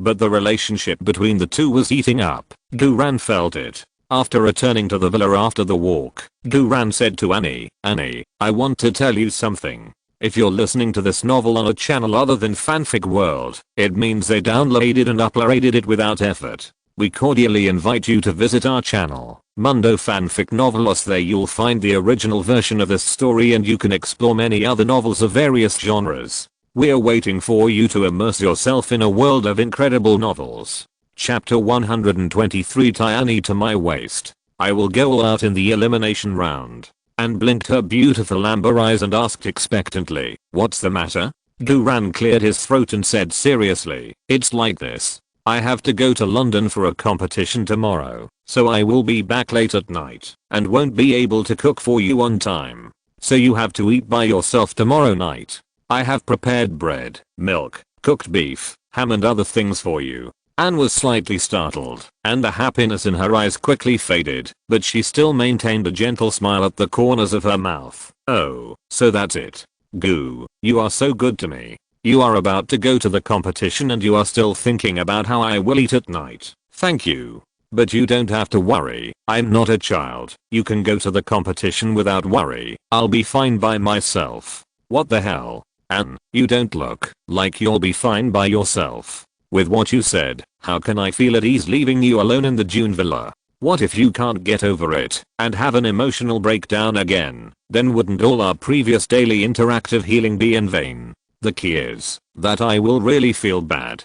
Guran secretly took a deep breath and suddenly realized another problem. Annie seemed to have developed an emotional dependence on him. Otherwise, Annie would not start to become depressed when she heard that I would not cook for her. Is this because the food is so delicious? Or is Annie already unable to leave me? Guran's heart suddenly jumped. Impossible, impossible. I must be overthinking. This is Anne Hathaway. I have to increase my efforts to win her over. However, I have to solve this problem first. I don't want Annie to be depressed again, but I can't tie Annie to my waist, right? I have to go to the game. Wait, it seems that it is not completely impossible to take Annie to watch me play football, isn't it? I just play football, and she just sits in the stands and watches, so she won't feel lonely and bored. Isn't this killing two birds with one stone? Moreover, if I play well, Annie might be attracted to me. With Annie watching me off the court, I will definitely be able to exert 200% of my combat power. Of course, this is not for myself, but to help Annie with her treatment. You can't let Annie stay at home all the time, right? A wonderful football game can cure all psychological pain. Guran quickly thought about the feasibility of tying Annie to the waist, and then said in a deep voice, Annie, didn't you want to watch me play football before?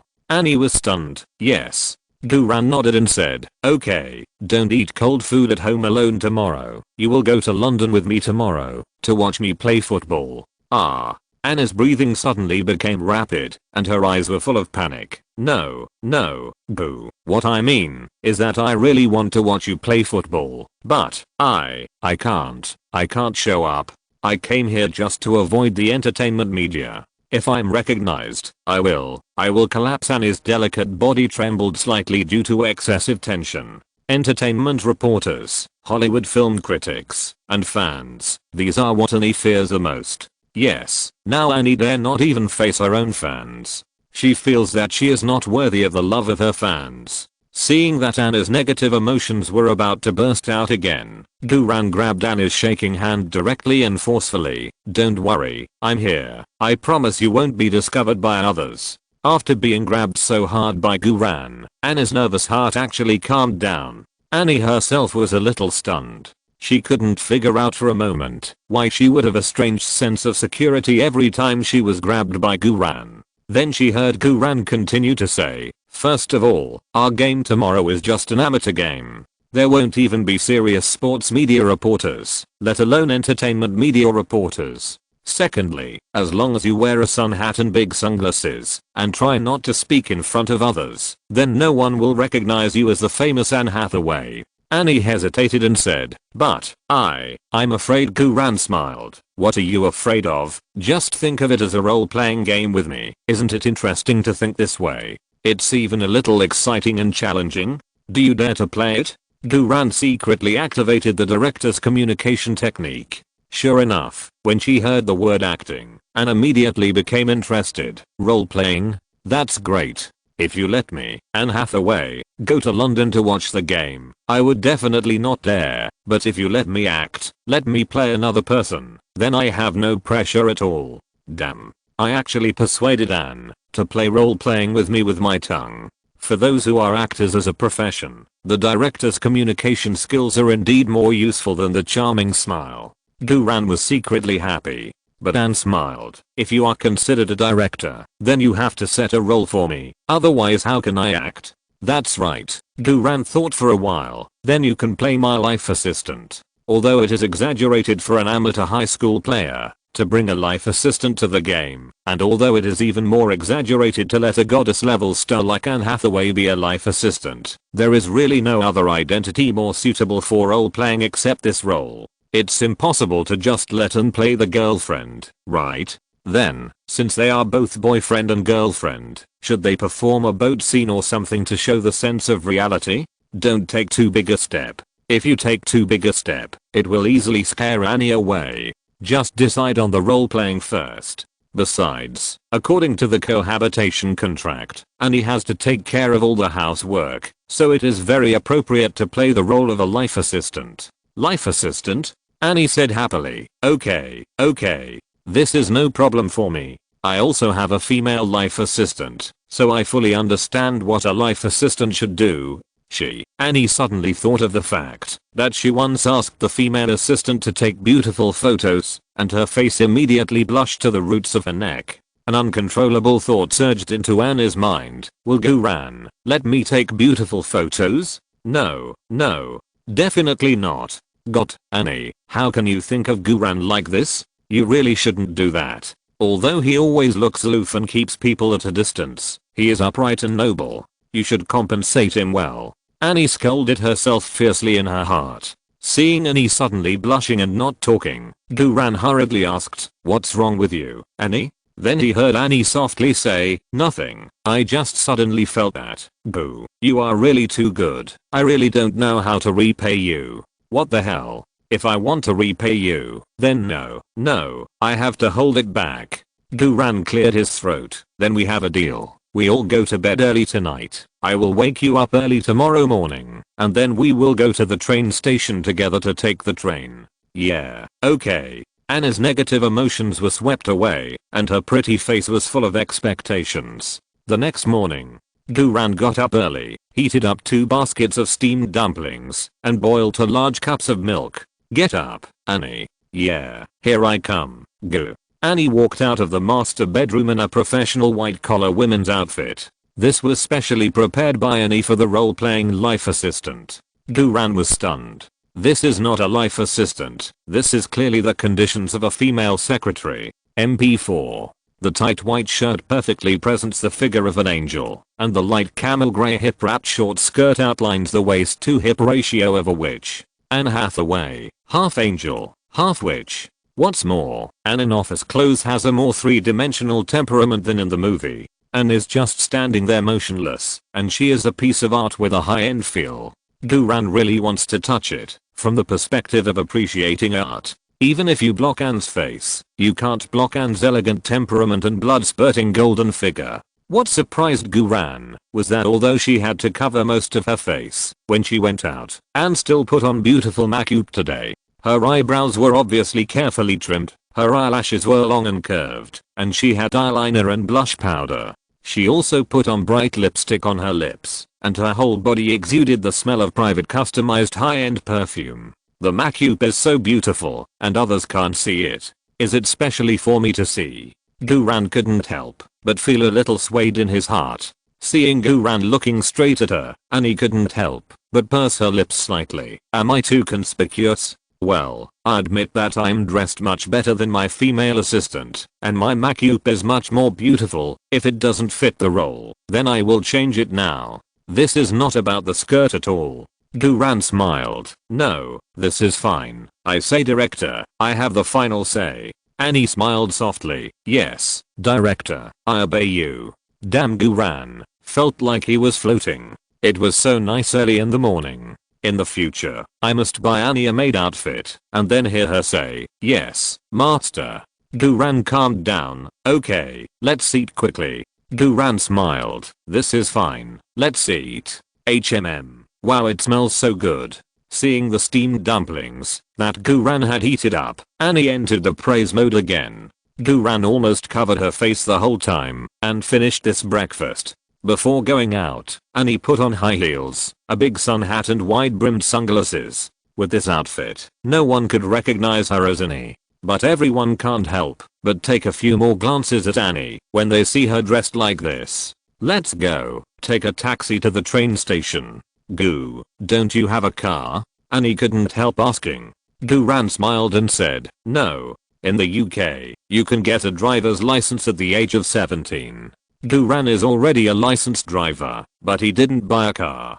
He didn't have the money before, and there was no need. Now, he is mainly busy with competitions and training, and has no time to think about cars. When Annie heard that Guran didn't have a car, her eyes lit up slightly. Oh, what kind of cars do you usually like? Guran, I like dirty trains. Guran said coldly, anything is fine. Chapter 124 Role play begins. My personal assistant is a Hollywood star. There were less than 10 minutes left before the train started. At this time, the narrow platform of Southampton railway station was full of students who came to see off the Bucks' steel horns. Among them, most of them were girls from Guran's cheering club. The knockout round of the top 16 was very important. If they lost, there would be no follow-up.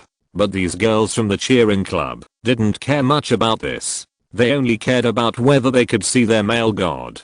These girls were dressed up one by one, holding newly made cheering light signs in their hands, talking and laughing, while waiting for their male god to appear. Before, their cheering signs were made of paper. Later, when they played at home, they changed to wooden signs. Now, they have upgraded and changed to LED light signs customized from voluntary. The neon lights on the light signs flashed, and they could also switch between multiple slogans. Such an upgrade also reflects their dedication to Guran. Of course, it's not only these girls from the cheering club who are attentive to Guran, but also Sophie's former best friend, Susanna. Yes, Susanna is here again.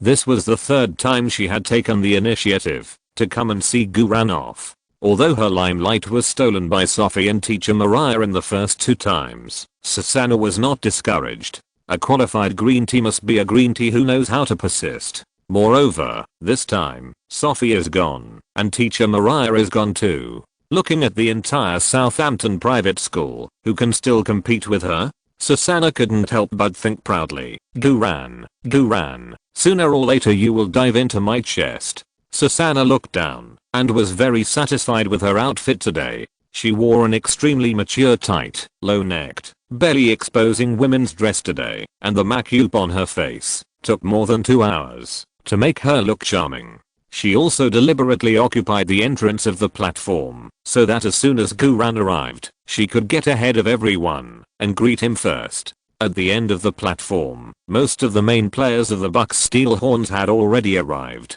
Mayambeo looked around and said, strange, Guran usually comes early. Why hasn't he come yet when we are almost time to drive? Guran is now the core player of the Milwaukee Bucks and the focus of everyone's conversation. Minato said with a smirk. I know why he hasn't come yet today. He must think that we all have girlfriends to see us off this time. But he doesn't, so he doesn't want to come so early and be teased by us. The drummer said, but half of the girls in our school came to see Guran off. Isn't that cool enough? Minato shook his head and said, these female fans are not Guran's girlfriends. That big-breasted Susanna also came to see him off. Susanna has come to see Guran off 3 times in a row. Isn't that cool enough? Susanna is not Guran's girlfriend either. Mine are on the level of Sophie and Mariah teachers. Minato analyzed seriously, excluding Susanna and the cheering female fans. I bet that Guran won't have any beautiful women seeing him off today. Finally, Rusty on the side slapped his thigh excitedly. Haha. This time, Gu is finally the same as me. We both don't have girlfriends to see us off. I'm finally not alone. I'm finally not. Before Rusty finished speaking, a taxi stopped at the entrance of the platform. Guran pushed the door and got off the bus calmly. Wow. Husband. Husband. My idol. My idol. Gu, I love you. I dreamed of having a baby with you last night. You have to be responsible for me and the baby. Gu, I'm the goddess of luck. Let me kiss you. You will definitely win today. The cheering female fans on the entire platform held up neon flashing LED light signs and screamed wildly. The scene was just like a star chasing scene. The station staff came out urgently to maintain order, fearing that someone would be squeezed off the platform in excitement. Susanna took the opportunity to bypass the blocking staff, flirtatiously tossed her long hair, straightened her white hair, and walked towards Guran confidently. Hi, Gu. Long time no see. You are more handsome than a few days ago. Susanna's eyes were full of undisguised desire. Please make way. Guran ignored the charming Susanna, turned around and came to the other side of the taxi, and opened the door. Annie shrank in the back seat with tension all over her body, and did not dare to get off the bus for a long time. She heard the screams of fans on the platform. She subconsciously thought that they were her fans. She thought her identity had been exposed, and she didn't dare to face anyone. Guran smiled and held out his hand to Annie. Don't be afraid, those are not your fans, they are mine. Annie? The previous second, Annie thought it was over, but this second, Annie felt that her cognition was overturned. Guran actually has fans? And they are so fanatical? This is definitely a star level treatment. Didn't Guran say that he is just an amateur high school player now? How can an amateur high school player have so many fans? Annie listened carefully and heard that the female fans in the support club were shouting husbands and male gods. Annie was relieved immediately, then grabbed Guran's hand and walked down from the taxi gracefully. The platform that was originally screaming was suffocated in an instant. Those female fans holding light boards and shouting wildly seemed to be frozen in place. Susanna, who was closest to Guran, was petrified. After experiencing Sophie and teacher Mariah, there was another woman beside Guran. Moreover, this woman came with Guran in the car. Guran even opened the car door for her personally. Not to mention these eager female fans. Even Sophie and Mariah have never enjoyed such treatment. Scumbag. Woohoo. Why don't you scum me? The hearts of the female fans have been ravaged by Guran, but they still treat Guran like their first love. At this time, everyone's eyes on the platform are focused on Annie. No one can see Annie's face. However, the reason why a beauty is not only because of her beautiful face, but also because of her figure, temperament, and bone structure. Especially Annie's own elegant aura. Her every move is full of high-level sense, which is something that mediocre people of status and position can't imitate at all. Annie only showed her lips and chin, and she had defeated every girl present. Annie saw that the scene was dead silent, and she felt a little scared. When she didn't know what to do, Guran tilted his head and leaned close to her ear and whispered, "You are playing a life assistant. Do you know what to do next?" Director's communication skills. And immediately stood in front of Guran, not letting any fans get close to him. And also fended off Susanna, who was petrified on the spot. Susanna collapsed. The deep V she wore was completely defeated by Anne's tight white shirt, and escorted Guran all the way from the entrance of the platform to the end of the platform. After just over 30 meters, Anne was a little nervous, but also a little excited. This role-playing experience was so fresh. Who would have thought that she, a Hollywood princess, a big star who would be chased and blocked by media reporters and fans wherever she went, was now blocking fans for Guran, an amateur high school player. This was so much fun. As for Guran, who looked so cold, he felt even better. The two walked to the end of the platform in a suffocating atmosphere. The main players of the Bucks Steel Horns all gathered around curiously. "Gu, who is this?" Minato approached and asked carefully. "Oh," Guran introduced simply, "this is my personal assistant, who is usually responsible for cleaning my room, washing clothes, etc." With just one sentence, the main players enviously dropped bubbles. Especially Rusty, who actually dropped a blue bubble. Confession technique whenever there is a chance. Guran concentrated his mind and scanned around, picking up 2 white bubbles of dynamic passing and receiving training. As for the other bubbles, Guran ignored them all. With these 2 bubbles, plus the accumulated training results before, you can automatically exchange for 1 new talent point. Guran's talent points have also accumulated to 7. There are still 8 pickup progress left today. At this time, Minato shook his head in disbelief. "Boo, you are willing to let such a beautiful and elegant star-level beauty clean the room and wash clothes? You are really..." Rusty couldn't help shouting. "If it were me, I would have confessed on the spot." Glider came up and asked, "I'm just asking, how much does it cost to hire a life assistant of this level?" Bread rolled his eyes at Glider. "You can get out of the way. A guy who can't even take out £3 from his pocket. What qualifications do you have to ask such a question worth at least $1 million? Glider said with a look of grievance, "I'm just asking. Besides, I just bought a new phone." The team assistant drummer next to him felt the pressure. "Boo. Actually, if you need anything, just come to me. Why spend money to hire other assistants? Besides, we are going to the game. You bring a life assistant with you. Coach Carter will definitely not allow it." Yes. With Coach Carter's temper, I'll be surprised if he doesn't scold you to death. Goo. Just wait for bad luck. Ha ha ha. The other main players all gloated. Of course, they didn't really want Guran to get into trouble. They were just gloating over the misfortune of their friends. Annie, who was beside Guran, suddenly became nervous, and her hands couldn't help but grab Guran's strong arms to seek a sense of security. Annie was really afraid that she would not be allowed to go to the game with them. If she couldn't go, she would have to take a taxi back alone and spend the whole day alone in the Dune Villa. Just thinking about it, Annie was about to explode with negative emotions. Guran felt Annie's nervousness and then put his hand on the back of Annie's smooth hand, patted it gently, and signaled Annie not to worry. "What are you all doing here? The train is about to leave. Why haven't you got on the train yet?" Coach Carter frowned and walked over with a dignified face. In Coach Carter's hand, there was a second-hand tape-type handheld DV camera. When Annie saw the DV camera, she became even more nervous, and her delicate fingers tightly grasped Guran.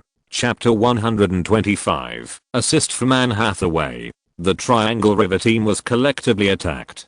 "Don't be afraid, the DV camera should be used to film me," Guran whispered in Annie's ear to comfort her. Hearing this, Annie felt as if she had come to a parallel world. She was obviously the big star that everyone was paying attention to, but in the end, the fans and the DV cameras were all directed at Guran. It was as if Guran was the big star who was high above, and she was really just a little assistant. Annie suddenly felt like she was worshipping Guran. "Am I acting in a role?" Guran took the initiative to walk towards Carter. "Coach, this is what happened. This is my life assistant. Because today's knockout match is very important, I want my life assistant to go with me so that I can focus all my energy on playing football." Guran himself was not very sure about this explanation. After all, Coach Carter had a sharp eye, and it was impossible for him not to see the trick. In fact, in professional leagues, star players will bring their life assistants to the game. After all, the bigger the star, the more he needs an assistant to help him take care of various chores so that the star can devote himself to the game. The most typical example of a life assistant is Balotelli. Balotelli's nickname is Balotelli 3 years old. This nickname not only refers to the incredible kindergarten-style operations of Balotelli on the field, such as suddenly slowing down to think about life during a single-handed attack, such as taking off his jersey to celebrate after scoring a goal and being shown a yellow card warning, so he went to pick the jersey of the opposing defender to celebrate after scoring another goal and was sent off with a red card. Later, he learned his lesson and put a vest inside his jersey with "Why is it always me" printed on it. The real fun of this stalk is not these words, but because these words will remind people of the famous scene where he pressed the opposing defender to pick the jersey to celebrate after scoring a goal, and the night before the Manchester City derby, he celebrated the victory in advance by setting off fireworks in the bathroom and burning down his house, and so on. In short, Balotelli really has no ability to take care of himself in life.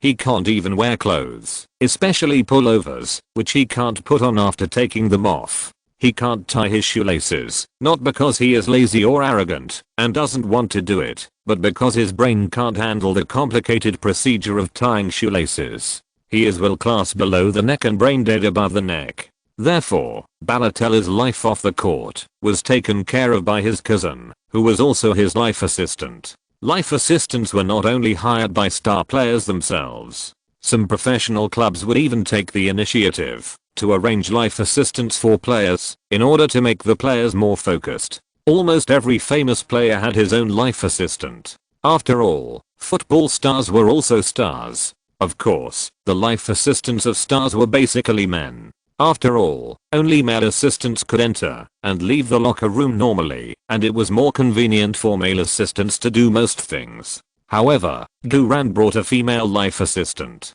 What can a female life assistant do? What can she do? What's more, the Bucks Steel Horns was just an amateur school team. It was not excessive for an amateur player of the school team to take a female life assistant to participate in a high school competition, but it was very excessive. Coach Carter's brows were twisted into a knot. All the main players present were snickering and waiting to see Guran's joke. Coach Carter first glanced at Annie. With just this one glance, Coach Carter's stern eyes immediately softened. The temperament of a Hollywood princess is real, even if you can't see her face. Coach Carter said in a gentle tone, "Oh, is that so? Life assistant? Yes, of course. Why not?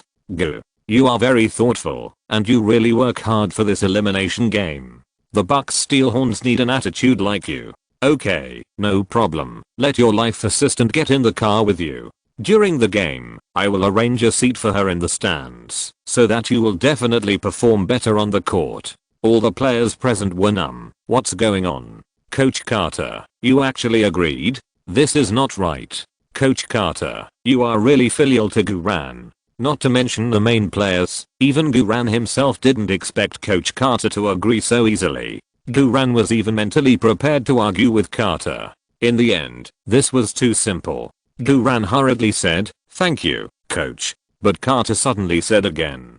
Guran's heart tightened. The other main players were overjoyed. The turning point is coming. Then Carter continued, "You have to pay for your assistant's train ticket yourself. The school will not reimburse you. Guran secretly breathed a sigh of relief. Of course, I'll get on the train first and buy the ticket later.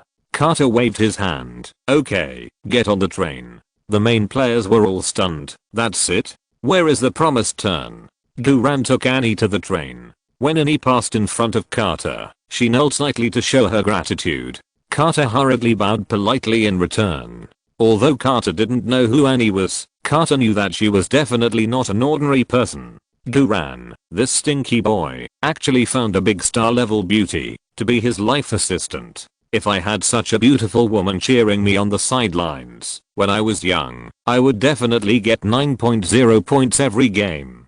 Coach Carter thought secretly. Minato immediately pulled his girlfriend Botana in front of Carter and said confidently, "Coach, I want to bring a personal assistant to the game too." Other main players also shouted excitedly, "Coach, we want to bring a personal assistant too." Rusty's face was full of grief and indignation. "Are you going to let me live or not? Coach, you should take care of them." Carter cursed directly. "Fuck. Get the hell out of here. I'm embarrassed to point it out to you. Are those your personal assistants? You obviously want to take your girlfriends to have fun. I tell you, don't even think about it. AHH. It's not fair. Coach, why can Guran bring a personal assistant? Coach, I suspect Guran brings a female assistant for fun." "Coach," the main players wailed. Carter said angrily, "Why, I can't control you anymore. I tell you, if you don't play well in this knockout match, I will settle all the old and new accounts with you.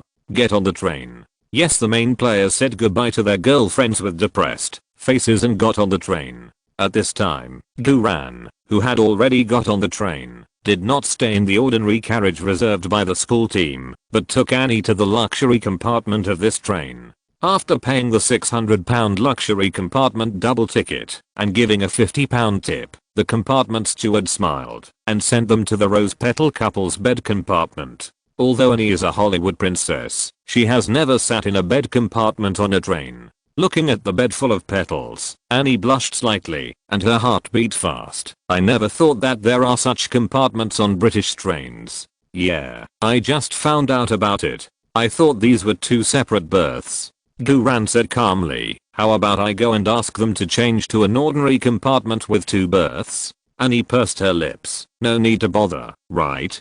Guran immediately said, "Yes, it's less than 2 hours in total. If we change compartments, it won't be enough trouble." "Yeah." Annie also nodded quickly and said, "This compartment is quite private." Snap. Guran locked the door of the compartment. Guran explained, "I'll lock the door so that no one will suddenly break in. Now, there are only 2 of us in the compartment. You can also take off your hat and sunglasses and relax now." "Yeah." Annie took off her sun hat and big sunglasses obediently, revealing her stunning face again. In this situation, Guran couldn't help but feel a little shaken. Dirty, besides. The train started moving, and the body of the train shook violently due to inertia. Annie didn't stand firmly and almost fell down.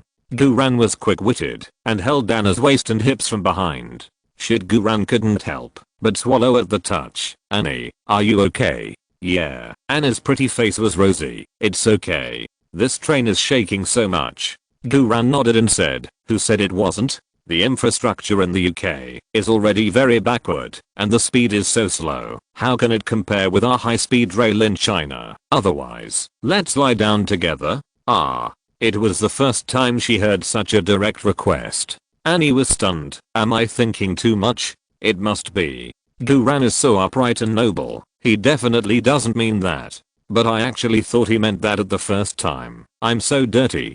Then Guran added, "I mean, it's easy to get dizzy when standing, and it's very uncomfortable to get car sick, so lying down will be more comfortable." Sure enough, he is a serious person. Sure enough, I'm the one who is dirty. Annie hurriedly said, "Boo, lie down. You have a game in the afternoon, you need to rest well." Guran said, "The bed is very big, we can lie on one side, so that we can both rest well." "Oh, that's right. Then, you lie down first." No, you lie down first." The 2 of them gave way to each other, and then lay down together. Both of them were very restrained, and they didn't speak for a long time after lying down.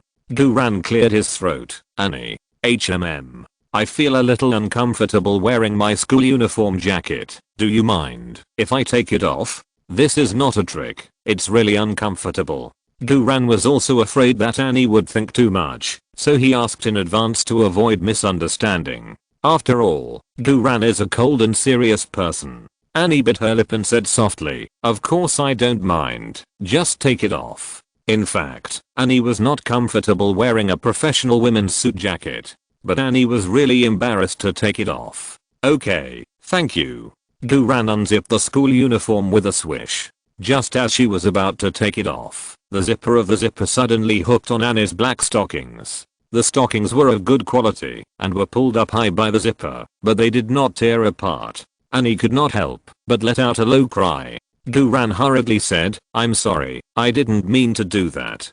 Don't move." I'll untie it. Duran stretched out his hand and touched it, and the black stockings immediately broke open, and the upper part of the stockings was directly rolled into the professional skirt. Annie. Duran. Damn. I forgot that I can take off stockings. How come this skill is automatically triggered? I really didn't mean to do that. Fortunately, when Annie almost fell, I supported her waist and hips. If I supported her back, I was afraid that the bra unbuttoning technique would be automatically triggered. This is going to kill me. What should I do? Looking at the torn stockings, why don't I feel embarrassed at all, but excited to tear the other one off? My young body has a serious problem. Is there any room for saving my cold personality? Duran's breathing became heavy. I'm sorry, how about I help you take it out first? Annie blushed to the root of her neck. No, it's okay, I can do it myself. Annie quickly got up from the bed and fled into the bathroom in the box like a princess. Annie stayed in the bathroom of the box for a long time before she came out with a red face. There were no stockings on her legs. Annie felt very insecure, but she didn't bring any extra stockings before going out. Duran apologized again. I'm sorry, Annie, I really didn't mean it. I didn't expect the zipper to get caught on your stockings, and I didn't expect your stockings to be torn when touched. How about this? After the game is over, I'll buy you a few new pairs as compensation. Annie hurriedly said, No, boo, you're too polite. It's nothing to do with such a small matter. Lie down and rest, and concentrate on the afternoon game. Then you come up and lie down. Don't get car sick. Okay. The two of them lay down side by side on the couple's bed again. Duran's heart was pounding, and it took him a lot of effort to calm down and stop thinking about it. Today is the elimination match, and he must focus all his attention on the game. Buying stockings for Annie. Let's talk about it after the game is over. Duran closed his eyes and completely emptied himself. About 2 hours later, the train slowly stopped at London Station. Duran took Annie off the train and got on the bus that had been booked in advance to St. Paul's Boys' School on the Thames. St. Paul's School for Boys is located on the south bank of the Thames. The terrain of the entire campus happens to occupy the best triangle area in terms of geographical location. St. Paul's School for Boys was founded in 1509 and has a history of more than 500 years. It is one of the 9 public schools in the UK and a full boarding school. The biggest feature of this school is that it is all boys. Correspondingly, their sister school, St. Paul's School for Girls, is all girls. St. Paul's School for Boys has always attached great importance to morality and rules. Therefore, when the bus of Southampton Private School passed the Hammersmith Bridge on the Thames, the players of the Triangle River Basin team of St. Paul's School for Boys were already wearing blue suits and white shirts, and lined up neatly at the gate of their school, waiting for the Southampton Private School bus to pass the bridge and drive to their school gate with classical ballad style. Such a welcoming ceremony was carried out completely from the perspective of abiding by the rules. Although these players of the Triangle River team abided by the rules, they all looked so embarrassed that they didn't know their last names. It seemed that standing here was the greatest gift to the Bucks Steelhorns. After all, St. Paul's Boys' School is one of the top 10 high schools in the UK in terms of its comprehensive status. As long as you can go to this school, not only are all of them elite, but their family backgrounds are also elite. 90% of the students in this school will be admitted to Oxford and Cambridge University, and their future is bright. On the other hand, Southampton Private School is just a private school founded by the working class, and its comprehensive strength is not even in the top 200. It is already a super cold thing that the Bucks Steelhorns can come to St. Paul's Boys School as the first in Group E. The Triangle River team of St. Paul's Boys School does not even look at the Bucks Steelhorns. When the bus stopped, Coach Carter said in a deep voice in the car, "Come on, don't let those little guys on the opposite side look down on us." Roar. The Bucks Steelhorns responded with full momentum. Coach Carter adjusted the collar of his sportswear and got off the bus first, and the players of the Bucks Steelhorns followed one by one. Guran and Annie chose to get off the bus last. As soon as Coach Carter got out of the car, a coach with a Mediterranean hairstyle came up to him and said in an almost arrogant tone, "Welcome to the beautiful Thames River. I'm Bernard Benson, the assistant coach of the Triangle River team of St. Paul's Boys School." Carter said calmly, "Hello, I'm Lama Carter, the head coach of the Bucks Steelhorns." Coach Benson squinted at the unprepossessing old man. Carter also raised his chin and looked at the Mediterranean hairstyle on the opposite side. The players on both sides also looked at each other with contempt, as if a melee would break out in the next second. The players of Triangle River were all tall and strong, and everyone was wearing their custom-made suits. The Bucks Steelhorns seemed a little uneven, and they didn't wear suits, just school uniforms and sportswear. From the clothing and temperament alone, the Bucks Steelhorns lost 1 point first. However, the players of the Bucks Steelhorns all had sharp eyes, and they won another point in momentum. Coach Benson stretched out his hand with a fake smile. "Welcome." Coach Carter shook his hand. "Thank you." Coach Benson said, "I hope that in our game this afternoon, both sides can play to their true level in a friendly atmosphere." Coach Carter smiled coldly in his heart. "Are you playing tricks with me? And you want us to play to our true level?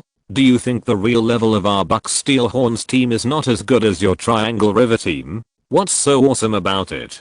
Don't you have the resources of a famous school? If I had the scholarship resources of hundreds of thousands of pounds like you, I would have won the championship every year." While cursing in his heart, Coach Carter grinned and said, "Thank you Coach Benson, and thank you for the welcome from the Triangle River players. Please rest assured that we will do our best to make this game exciting and stimulating enough. I have Guran. Ha ha ha. You don't know how powerful Guran is. Just wash your mouths and wait for my Guran to stimulate you." Coach Carter seemed very confident. The players of Triangle River whispered to each other. Although their voices were not loud, their tone and eyes showed contempt. The opponents are really a group of country bumpkins who have never seen the world. Look at their school uniforms. They are actually sports uniforms. Haha, so tacky. The Golden Fleece team must have let up. Otherwise how could they be defeated by a group of country bumpkins? This is also good. We were supposed to play against the Golden Fleece team, but now we can perfectly avoid the Golden Fleece. Yeah, it's super easy to get into the top 8 this year, even easier than the group stage. I still like to play against strong teams. I can't get excited at all against weak teams like the Bucks and Steelhorns. Haha, I think so too. Looking at their small bodies, they feel like malnourished disabled people. I'm embarrassed to bully them." The players of Triangle River laughed unpleasantly. The players of the Bucks Steelhorns who were standing opposite them clenched their fists, wishing to teach these arrogant guys a lesson. At this moment, Guran, holding Anna's hand, walked down from the bus. Annie was still wearing a sun hat and big sunglasses, which almost completely covered her beautiful face. But even so, when Annie walked down from the bus, the players of the opposite Triangle River were stunned. They thought that the people who got off the bus were all stinky country bumpkins, but they didn't expect that they would be fatally hit in the end. What's going on? Why are there superstar level beauties in the Bucks Steelhorns? Although you can't see her face, her figure, temperament, and aura are clearly angels descending to the earth. Minato took the opportunity to laugh. St. Paul's Boys School is no good. None of them seem to have seen a woman.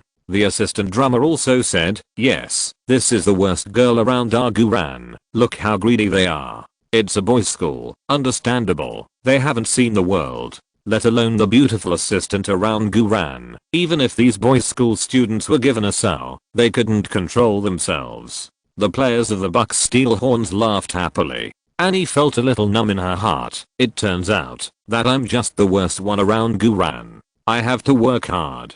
Duran frowned slightly, thinking secretly in his heart, how can I get the bubbles on the opposite side for free? Annie suddenly reached out to tidy up Duran's collar and said in a gentle voice, "Boo, I forgot to tidy it up for you when you were getting dressed in the couple's compartment on the train just now. I'm sorry."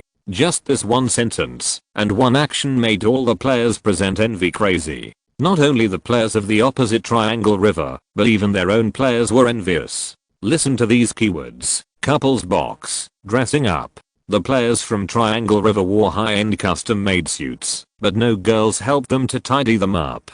Duran was just wearing a tacky ordinary school uniform sportswear, without even a collar, but there was a super beautiful girl to tidy him up. What kind of world is this? Question mark? Seeing that these originally arrogant Triangle River players looked like their fathers had died, Duran immediately struck while the iron was hot and said to Annie in a cold voice, "It's okay, no need to tidy up. By the way, when we were in the box, what did you do with the stockings that I tore?" Anna's ears blushed and she replied softly, "I threw it into the trash can in the box." Damn. What a waste. Duran felt a little distressed. The bubbles of the players from the opposite Triangle River dropped wildly.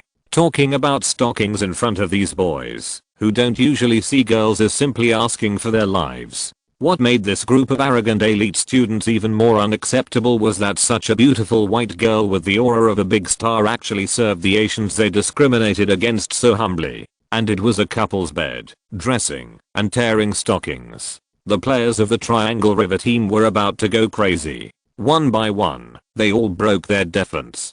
Duran was secretly happy to the extreme. Bringing Annie here is really useful. End of this chapter. Thank you very much for reaching the end. Don't forget to like. Looking for more exclusive content and immediate access? Subscribe to our Patreon. Remember, every like, subscription, or donation encourages us to continue. Thanks to everyone. See you in the next video.